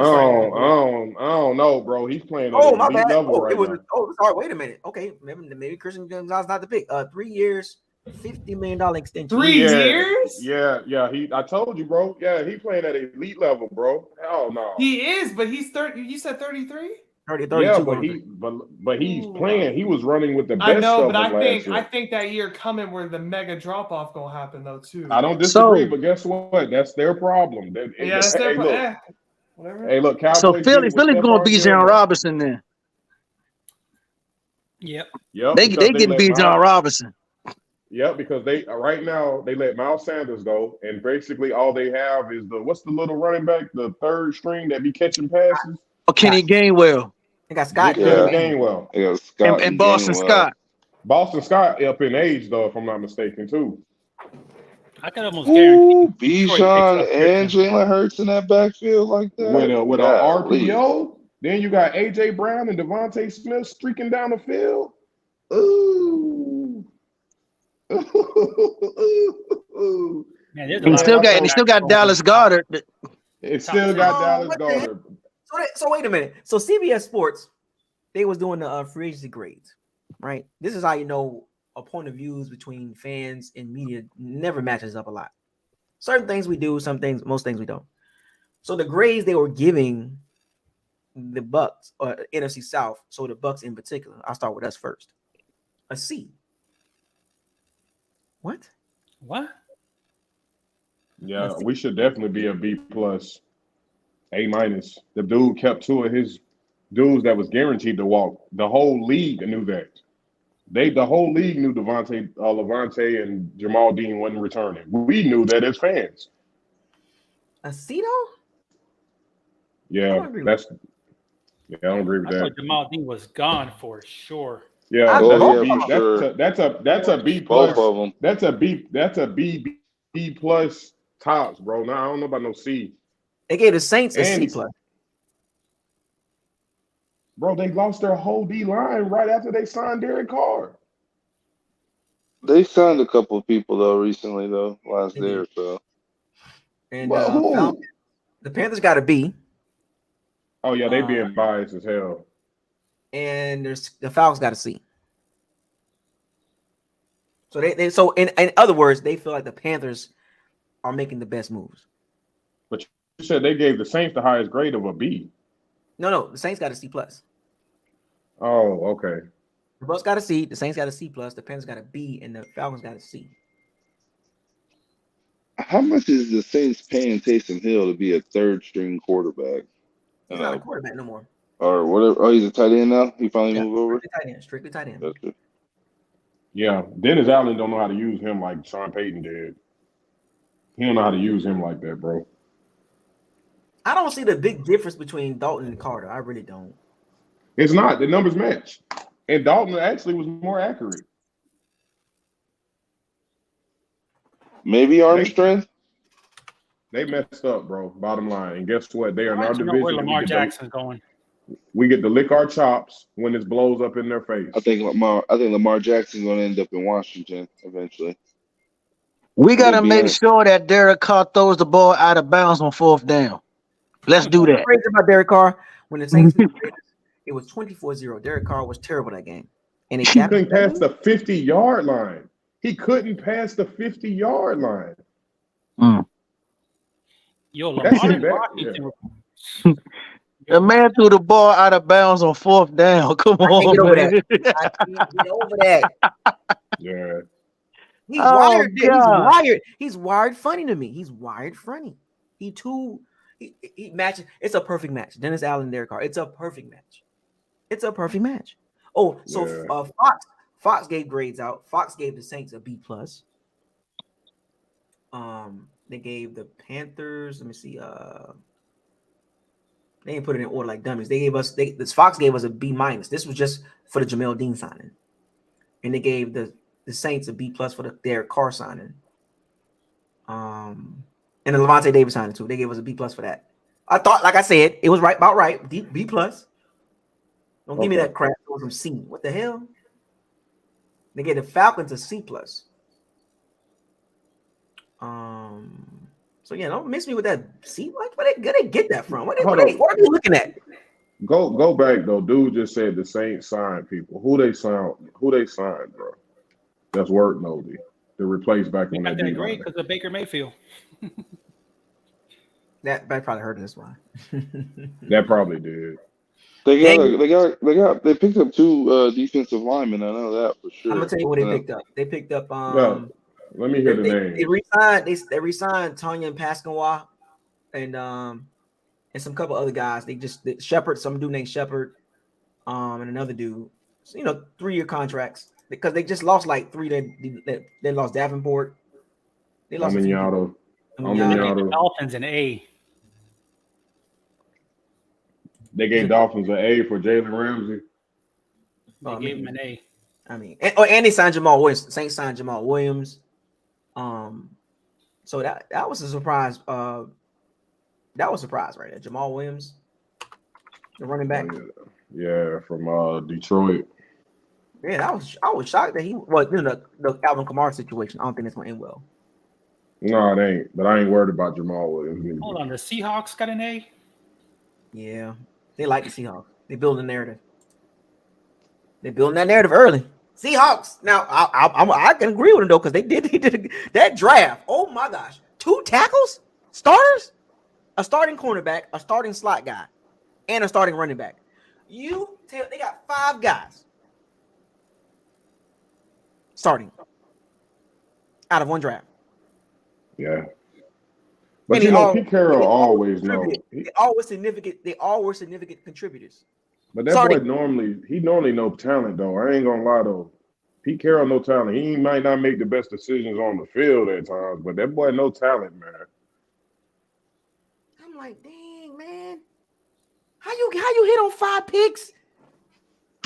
And his running back drafting as of late just been outstanding. And we can't even hit on 3. God, he had an all-pro cornerback in the 5th round, a really good running back in the 2nd round, a really good right tackle in the 3rd round, Abraham Lucas, and a really good Charles Cross. But y'all really can't be surprised because it's the same GM that got the Legion of Boom together, and they were all they know what they're doing up there. It's crazy with Russell Wilson though. Think about it.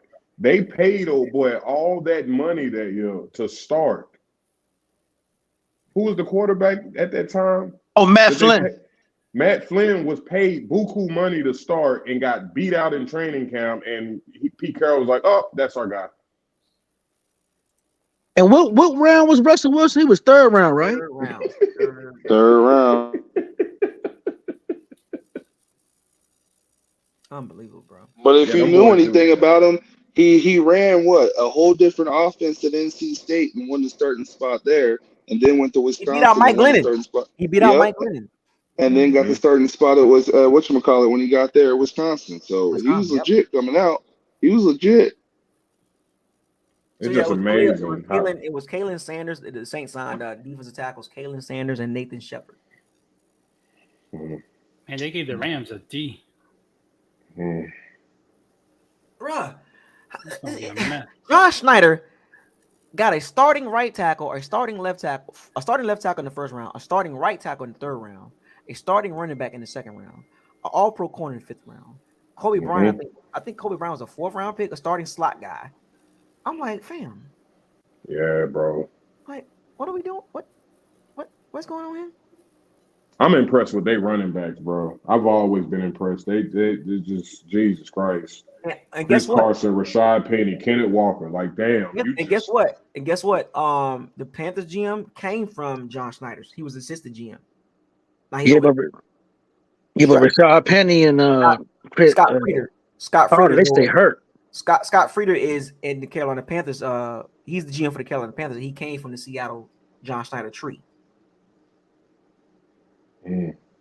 The Panthers go. I'm watching the Panthers, bro. I'm watching. Yeah, I said it last year, bro. I respect what they got going. I'm watching them. I ain't letting them slip out of my eyeballs. Saints trying to shit on them, but it ain't gonna work, bro. They got a good thing going over there. They brought back Michael Thomas. I'm like, what the? What was that about? Yeah, bro, a dude that ain't played for you in over 3 years, and you happy about him re-signing? I can care less. You got to go, bro. He's washed.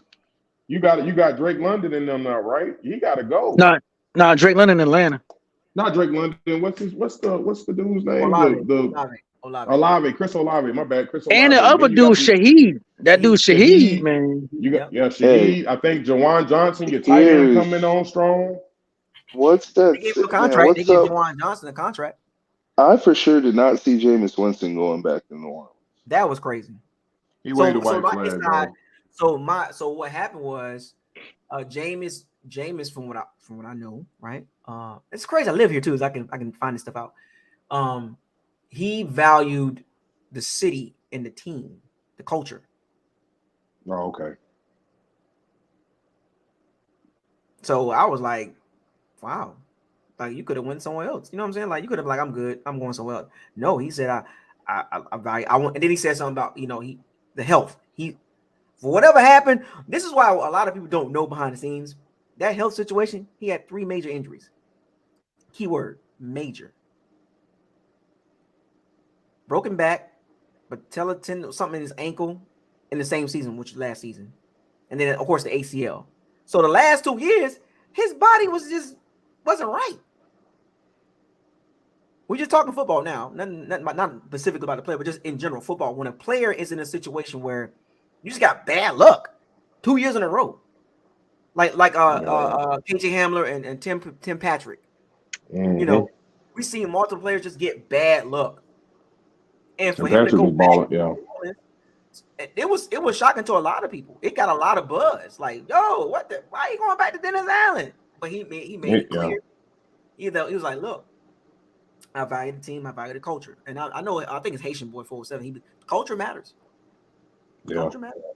I can respect that. I don't like how Dennis Allen doing the boy over there though.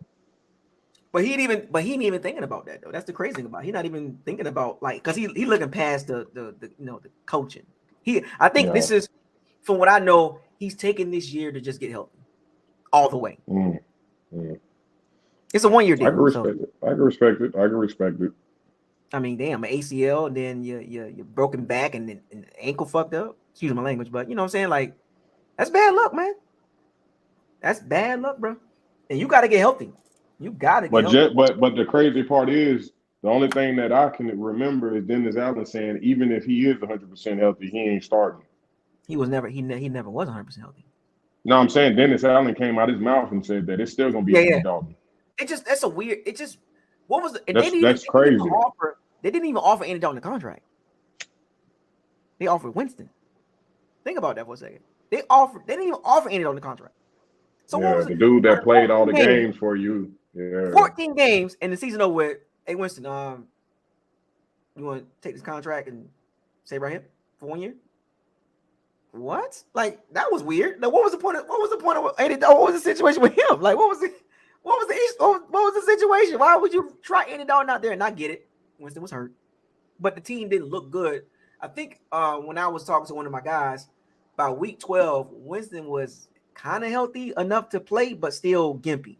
But he could have played, but it still would have been like the doctor came out and said, one of the doctors came out and said he won't be fully healthy until the season was over with. So even if you would have went out there and still played and started a couple games, last 4 or 5 games, it wouldn't have made no sense. You would have risked yourself to get injured even more. Once you start understanding the background and stuff, and you listen to what people be saying, they have no idea what they're talking about. Especially to have a broken back, because if I'm not mistaken, that's one of them things where you got to stay getting surgery on. It was 10 to 12 weeks for basic healing, which would have been done by week 12, and then the ankle takes about 12 to 14 weeks. But he needed surgery on the ankle too. Damn. So, yeah, he might be threatening not to even play football again with that back injury, though, bro. So, that's what I'm saying. The doctor came out and said that the fracture, it was fractures, right? Oh, okay. So fracture can be small fractures, but it's dangerous to play in that. So you gotta heal 100%. I'm not a medical guy, but as far as fractures in the back, from based on listening to that doctor, you gotta be 100%. You don't want to play with 3 of them healed, but the other one's not quite healed. Yeah. You know Like what I'm saying? how do you even throw? Yeah, that's if you watch the game. I thought about this too. When you watch the game, the last two games against us and the Panthers, that dude couldn't move. Yeah, he couldn't move. You could tell his body, like he had a big old body thing on too, bro. Right. Like it's just rib cage thing. Then what's so Rib pad. sad about the whole thing, the ACL, we all know who caused that with his bad tackling behind. Hey, look, give me $8 million. Give me $4 million guaranteed and $8 million in incentives to sit down and chill and get myself together. Who you telling? I will ride a bench for $4 million, bro. I can't hate on that, bro. I'm gonna take that money. I'm gonna take that money. Shoot, and I can chill. and he's like, I love the culture, I love the people, and you know what I'm saying, the team. Man, I'm in that. Hey, go ahead, Derek. Go ahead, dog. Go ahead, man. Yeah, I know he down there in New Orleans popping, bro. I could imagine James. He's a Florida boy too, so I could imagine him liking the culture. Alabama. He's Alabama boy. Alabama boy. Okay. Yeah, I can imagine. Alabama, little old Huey Town. Yeah. Eating crawfish and all that. He ain't got to worry about stealing no crab legs and none of that. The money, bro. Look, back in the NFL backup job, people joke about that, but you a man. Case Keenum. What's the other dude name?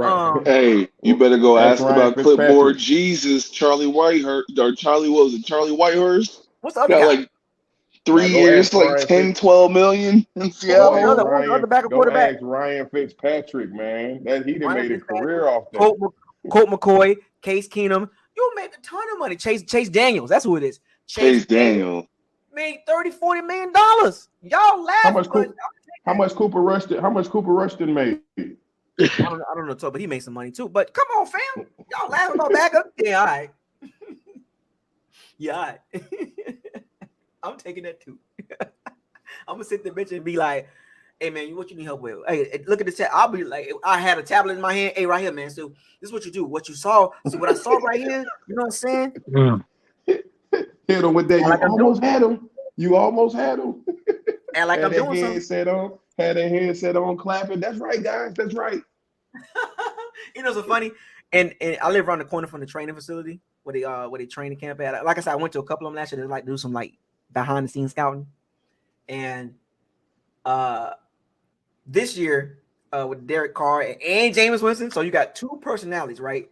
Jameis, of course, you know, he's overbearing. You know, I'm Jameis Winston. Like I'm number one pick, Heisman Trophy, number one pick in the draft. You know, big arm, 5,000 yards.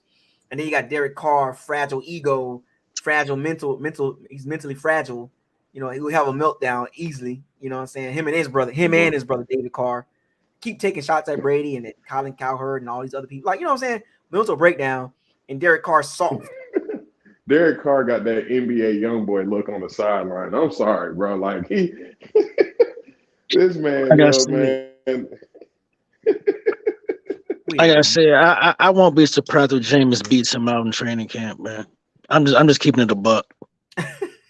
No pun intended, but yeah. For as much money they paid that man is not sitting the bench. They $37.5 million as far as the annual contract fee. Look, it's gonna take a major injury, or like an injury that he just can't play for Winston to play.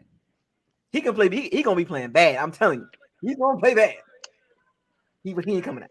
He ain't coming out. Dennis Allen and Gail Benson believe in Derek Carr. Why? He struggles. Look against us. He gonna struggle. He's going to struggle. Yeah, we gonna get on his behind, bro. He don't like to get hit. People forget that part. He's soft. He gonna get tapped one time and be like, "Oh, this how they hit in the South?" Yes, sir. He's not good on third downs. He's not good on third downs, and he's not good on fourth downs.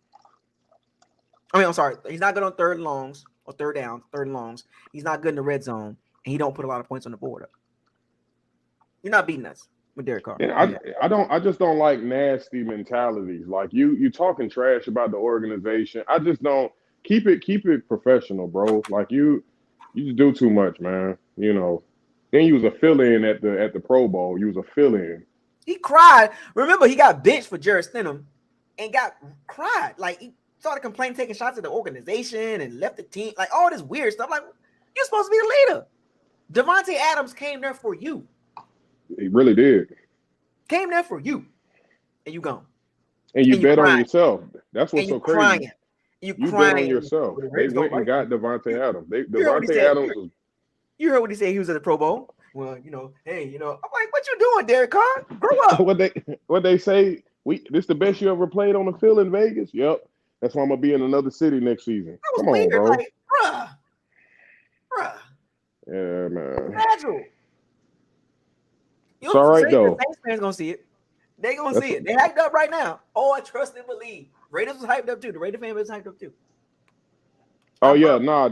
Did you see the messages where they got Raider fans coming over to be now Saints fans? Yes, I seen it. I live it. I see it. Derek Carr, he's not a bad quarterback. He has terrible defenses and multiple head coaches. Okay, man. So let's do that for every quarterback. So now you don't want to do it for every quarterback, just Derek Carr. Oh, Morgan Freeman. Oh. Not the O.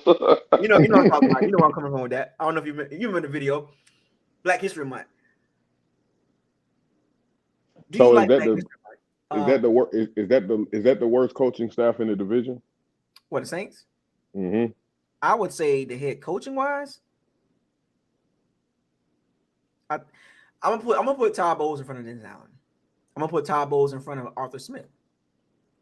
I can't put him in front of Frank Wright. Can't do it. Oh yeah, of course. Yeah, we excluding the Panthers right now. But he's better than the other two. Okay. He's better than Arthur Smith and Dennis Allen. I just find it weird. You want to go get a quarterback that you went 3-13 with. Actually, before he got fired, he was 0-4 with Derek Carr. And then you turn around and bring him right back. Yeah, bro, I ain't gonna lie. That's Derek Carr. It's that's crazy. crazy. A former Raider exec, a woman, they interviewed her about when Dennis Allen got hired last year in 2023. 2022. I'm sorry, 2022. A woman, a former front office executive. I forgot what she was, and they asked her about Dennis Allen. She was like, "Well, Dennis Allen, he's came a long way. He's rebuilt himself." And she made a particular comment. I'm paraphrasing. She said, "I hope he's grown up and learned from his mistakes from the Raiders, because if he hasn't, it's going to end bad." And what is he doing right now? The same stuff with the Raiders. Real Saints fans, they're not happy about nothing right now. It's the younger ones that don't really pay attention. Derek Carr, man, bro. Yeah. Excuses after excuses after excuses, and they don't want to believe it. It's right there in their face. And then, like Young DZ said, and people said it in the chat. Yeah, Winston's more talented. It's clear. Mm-hmm. It's not even it's clear. Anybody with a real football eyeballs, forget the player. Like, oh, I don't like it. Just look at football. Sad thing is, though, Buccos, I've been seeing where people are actually saying the complete opposite. I know, but remember, we see this with a lot of players that get and I want to put a bigger umbrella around it. Forget the Winston situation, just players, right, across basketball, football, baseball. Is people, when they only want to believe what they want to believe about a person, no matter how much good they do, right? They're gonna believe what they want to believe. It's already in their head, no changing. No matter what that player does, good. They're not talking about that. But the minute that player does anything, look at that. Yep. I basically said Jameis Winston is the Russell Westbrook of the NFL. Because no matter what Russell Westbrook in the NBA, no matter when he do good, they don't mention him. But soon as something, boy, Skip Bayless and Shannon Sharp and all them people, they can't wait. Right. Yeah. It's been a narrative been created, like an image, like a media created image. Yeah. It's sad, man. It's sad that see players in Major League Baseball, NBA, and NFL to go through that. I ain't gonna lie though, his work, Jameis Winston workouts at the crib be having me rolling though, bro. I'm not gonna lie. Yeah, something. It's what's the butt of the joke? Like it's become the butt of the joke, like the low hanging fruit. Oh, look at that guy. Well, he did that to himself when he was licking his fingers. You know what's crazy? Man. We seen that in high school. We seen that in high school though. If you go back to high school, this ain't nothing new. What we seen with football players, baseball players, and basketball players, we seen it in the high school. This dates back at the childhood, folks. This ain't just football. This dates back when they like picking on the nerds and picking on the weird guy. We've seen this. The pretty boys, the bad boys. Look at that clown. Look at that lame man. You know what I'm saying? Look at that lame Isaiah, man. I think my biggest problem with him, bro, he was just like cringy. Like, it was almost like his pre-games were just forced, bro. Like the licking the fingers, I don't know, man. Like I tried so hard for him, bro, and it was just like. But then again, it's not. It's like what made a good point with the Russell Westbrook situation. Russell Westbrook do weird stuff. Yeah, he do. That boy showed up to the game in a what dress. He be wearing? See what he be wearing? So when you look at James Winston, what happens is in these players in those type of situations, when they're not aligned with the typical like straightforward type player, like if you stand out anywhere like that, you're going to get viewed in a lot of weird ways. Like, you know what I'm saying? Like, that's how it works. That's how society works. If you stand out, how you dress, your hair, whatever, they're going to look at you in some type of way, whether they like it or not. And 9 times out of 10, it's going to be looked in a negative view because you're not in line with the typical structure. If you like the thing about personalities, I learned too, not just football, but just in general, personalities can be common. We humans, we can be programmed a certain way, but if you don't follow that program, you're an outlier. So yeah, to go along, get along. Right. So there's a lot of outliers across sports, personalities. They stand out. You know what I'm saying? So Winston, Westbrook, multiple guys, Aaron Rodgers, his personality. You know what I'm saying? Jalen Ramsey. These guys got personality. Antonio Brown, Stephon Diggs. They got this certain type of thing about them. Like, either you like it or you don't. Ain't no middle. There is no middle. There's no, well, he can't. No, it's you do or you don't. You like it or you don't. What's another personality? NBA. Dylan Brooks. He be talking trash. Ja Morant. Lord. You know what I'm saying? Look at these personalities. So it's like LeBron James. Either you like it or you don't. You know what I'm saying? There's no in between.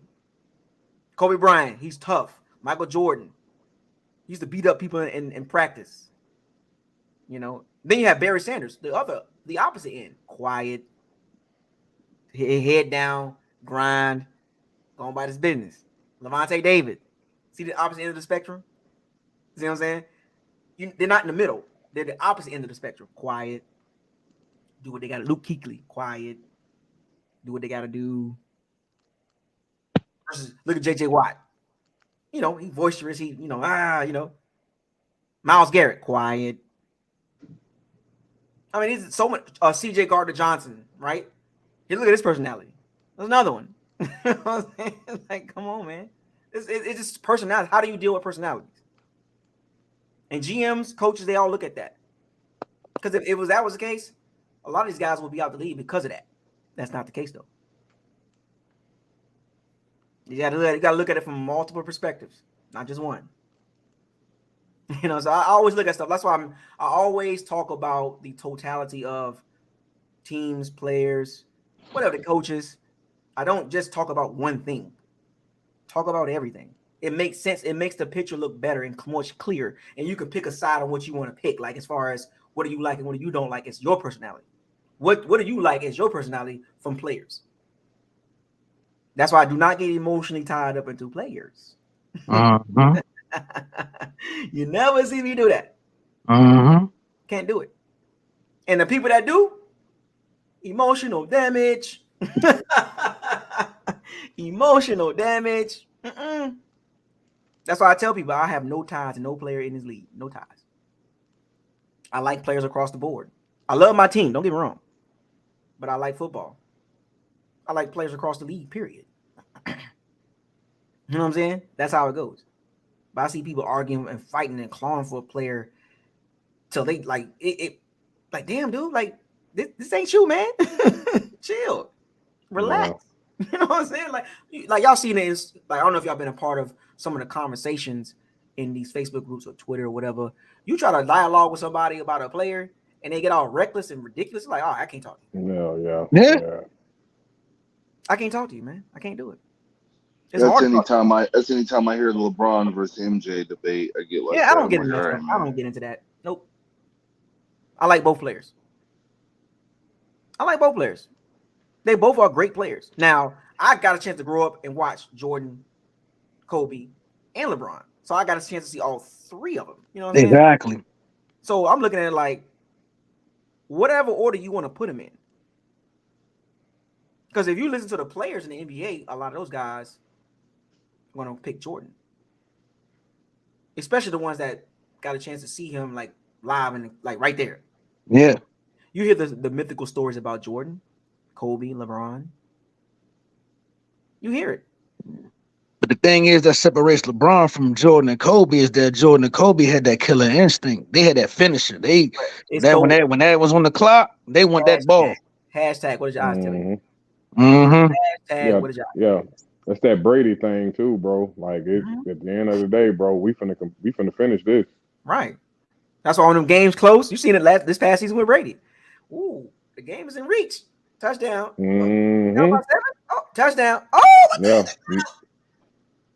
We seen it. We literally it's the same game and the Rams game. We seen unrattled nerves, bro. The Cardinals game, we saw it right there. The Panthers game at the end of the season, we saw it right there. When the game is, hey, you got to have that dog. You got to have that killer instinct in you. And LeBron tends to. He'll pass. He fades away passive. You know, he's passive. You know, he'll pass away. I'm gonna make the right play. Yeah, but you LeBron James. I can't let you slide, LeBron. You LeBron James. You gotta take that. Live with the results. This was interesting.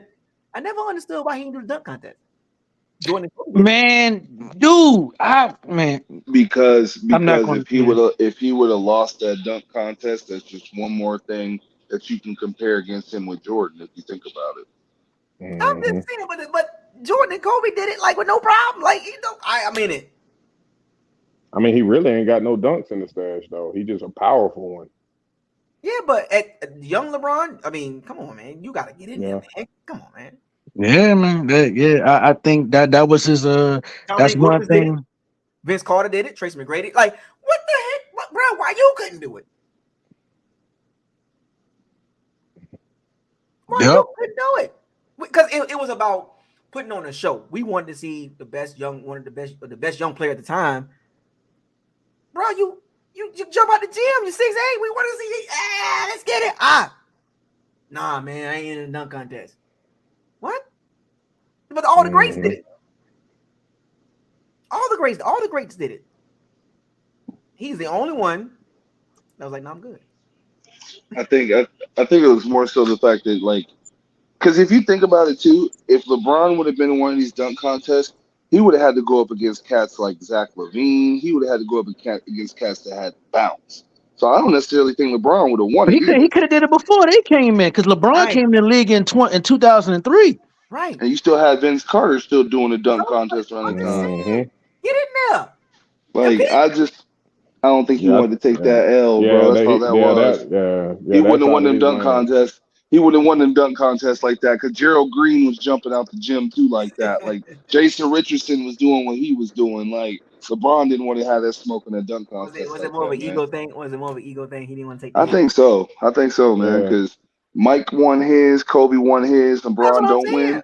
Dominique Wilkins, like the dunkers. We know you can dunk, LeBron. Get in there. Yeah, Vince Carter won his, even though I think Steve Francis should have won that, but that's another discussion. Yeah. Jumping over. Yeah. I mean, it was about putting on the show. We wanted to see the best players put on the show.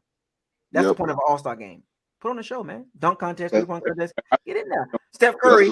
That's what's wrong with the Pro Bowl. That's like Steph Curry saying, "I don't want a three-point contest. I'm good." What? We know you can shoot. Do it. Yeah, but I think all LeBron could do was dunk, bro. Like he ain't doing what them dudes is doing, bro. No. I'm just saying. I'm making an example, a comparison, right? That's like Steph Curry saying, "I don't want to shoot the three. I don't want to do the three. I know I'm one of the top 3-point shooters of all time, or period. I don't want the 3-point contest. Why, Steph? Oh, well, I just don't see no point. That'll make it like what? No, fam. You shoot like you shoot like that. You and Clay, y'all shoot like that. That's what I'm saying. And then in one year, him and Clay was in it together. Yeah. That's what we want to see. We want to see the best versus the best. I'm gonna be honest. LeBron messed up when he made that comment and said the COVID ring was the hardest ring he's ever had to win. That was bad. You know, stuff like that, bro. You know, people are gonna be real critical. Like, what? The COVID ring, you know, boy, y'all was in a bubble. It's the hardest championship anyone has ever had to win. You ain't go nowhere. I'll say this though, if I could move off the field like any athlete, it'd be like him, boy. Because that dude, they're getting that money off the field, off the court. God, dog. Yeah, he sure is. He sure is. And he's squeaky clean too, man. At the same time. Beautiful, right? Beautiful. And that's the problem. Nobody likes good. He ain't got nothing bad on him. No smut on his name. No nothing. He just wife ain't in no drama. Yeah, just an idol. Married high school. Wife ain't dressing like Sierra. Yeah, high school. People don't like that. They like drama. The closest we got was old boy doing his mama, man. That's it. Oh, Delonte West. Yeah, that was crazy. Bro, Yeah. I know He homeless now, man, because I'm from DC. Yeah, it is, bro. LeBron James got him outcast, man. You played with that man mama, bro. Out of all the mamas in the world, you had to go mess with your teammates. You had to do that one. Hey, the mom wanted it. She wanted it. She's like, shit. Look, man. Sometimes you just got to say, you know what? This ain't worth it, bro. Now look at you, man. That man be on TMZ every other week, bro. It's sad. Sad, man. Sad. He looked terrible, too, man. Yeah, man. Yeah, he think he running for president when you see him. Like, he just all messed up. Well, Mark Cuban tried to clean him up, didn't he? Yeah. Yep. A lot of players reached out to him when that picture came out. A lot of players reached out, and I thought everything kind of got tightened up, but man, like, how do Mopar Bucs say? Damn. Damn. Hey, fellas, I gotta get up in the morning, man. I'm tapping out, bro. I'll talk to y'all later. I'm about to wrap this up myself. Yeah, I'm about to wrap up too. Yeah. Any final takes though about Lavonte David, Anthony Nelson? I'm glad Lavonte's back. I'm not happy about Baker. Anthony Nelson, nice little keep. I think he's an energy, productive, solid guy. Outside of that, man, let's see what this draft does, because we got to hit, bro, because we don't hit, we're in trouble. That's just kind of what it is at this point. So, but all right, fellas, I'll get with y'all later. All right, man.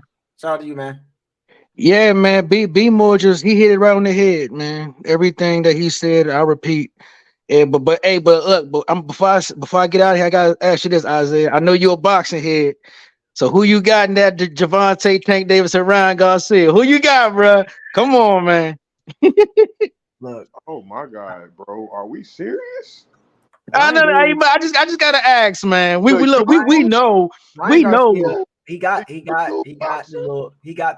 little flair to him, the little left hook. Yeah, he got the left hook. Yeah. Tank just. Tank an animal, bro. He's a dog.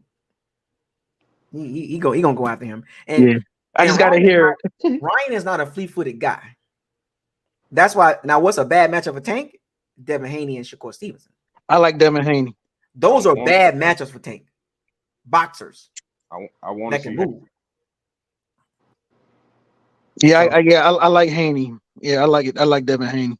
Yeah, but I got Tank in that one, man. It's gonna be a stoppage late. Tank likes to fight a particular style. If you notice, he likes to fight a particular style. Guys that don't move much. Guys that are there to be hit. Yeah, guys that want to fight his fight. They want to stand. There you go. Because I think Ryan Garcia is going to try to fight that type of fight. I'm gonna stand right there. No, man. So hold on. Okay, so I got one more question. So do you think that Tank is ducking Devin Haney then? I hope not. I hope not, because Haney will give him serious problems. Him and Shakur Stevenson will give him serious problems. Hey, look, that Devin Haney got to get past Lomachenko, though. I hope we do. I hope we do. Please, man. Hey, Chenko ain't no joke, boy. You serious? No, are you serious? I know boxing. I know boxing. Don't. Chenko's overhyped, man. Overhyped, just like Nonito Donaire when Guillermo Rigondeaux destroyed Nonito Donaire. Top Yeah. rank, hyped up Nito Donaire, and Yeah. Rigondeaux, a prime Rigondeaux, destroyed him. And Same thing. speaking of Rigondeaux, Lomachenko made Rigondeaux come up 2 weight classes to 3 weight fight him. classes. 3. Oh man. Rigondeaux is at 1. He was at 122 for a long time, and he went up to 130, 130, and then he went all the way back down to 122. Then went down to 118. Bruh, he fought a real small dude. Yeah, man. So Haney, did you see them? First of all, did you see them stand next to each other when in the face to face, the face off in the ring?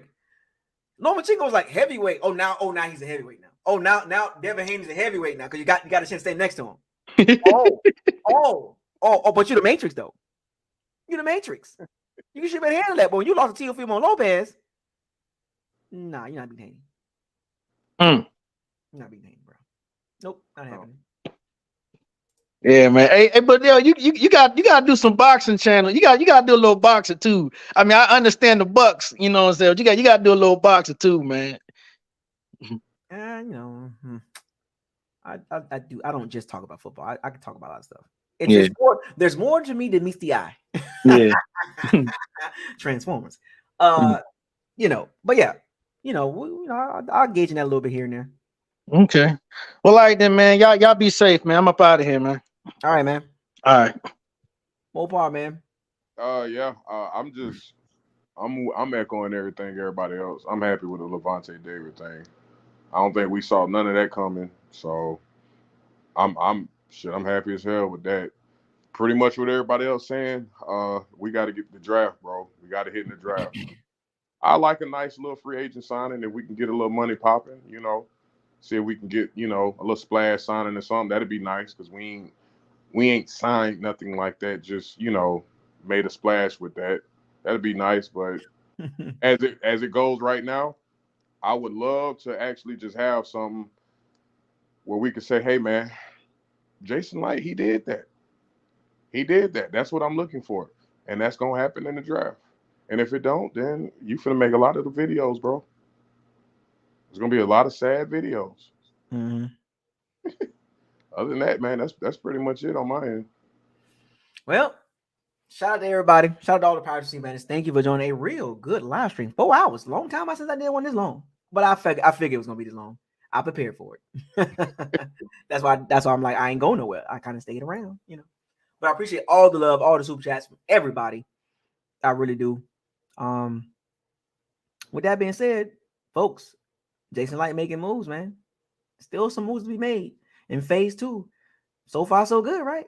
Outside of the Baker situation. With that being said, fire those cannons, seize the day, raise the flag. Hashtag trenches matter. Hashtag what does your eyes tell you? Hashtag facts over feelings. Hashtag probability versus possibility. Hashtag stay humble. Please do. Hashtag fire the cannons. Hashtag walking the plank. Hashtag why. Hashtag what is this? What is this? Hashtag why. Hashtag life after Brady. Hashtag Jason Light. Don't mess this up. Please don't. Hashtag we need starters. Yeah, we need starters, bro. ASAP. Hashtag not a jag. Man. Hashtag come to the front. I throw that for Grislow. But yeah, I'm out. Mopar Buck, you already know what it is, man. Yes, sir. Yes, sir.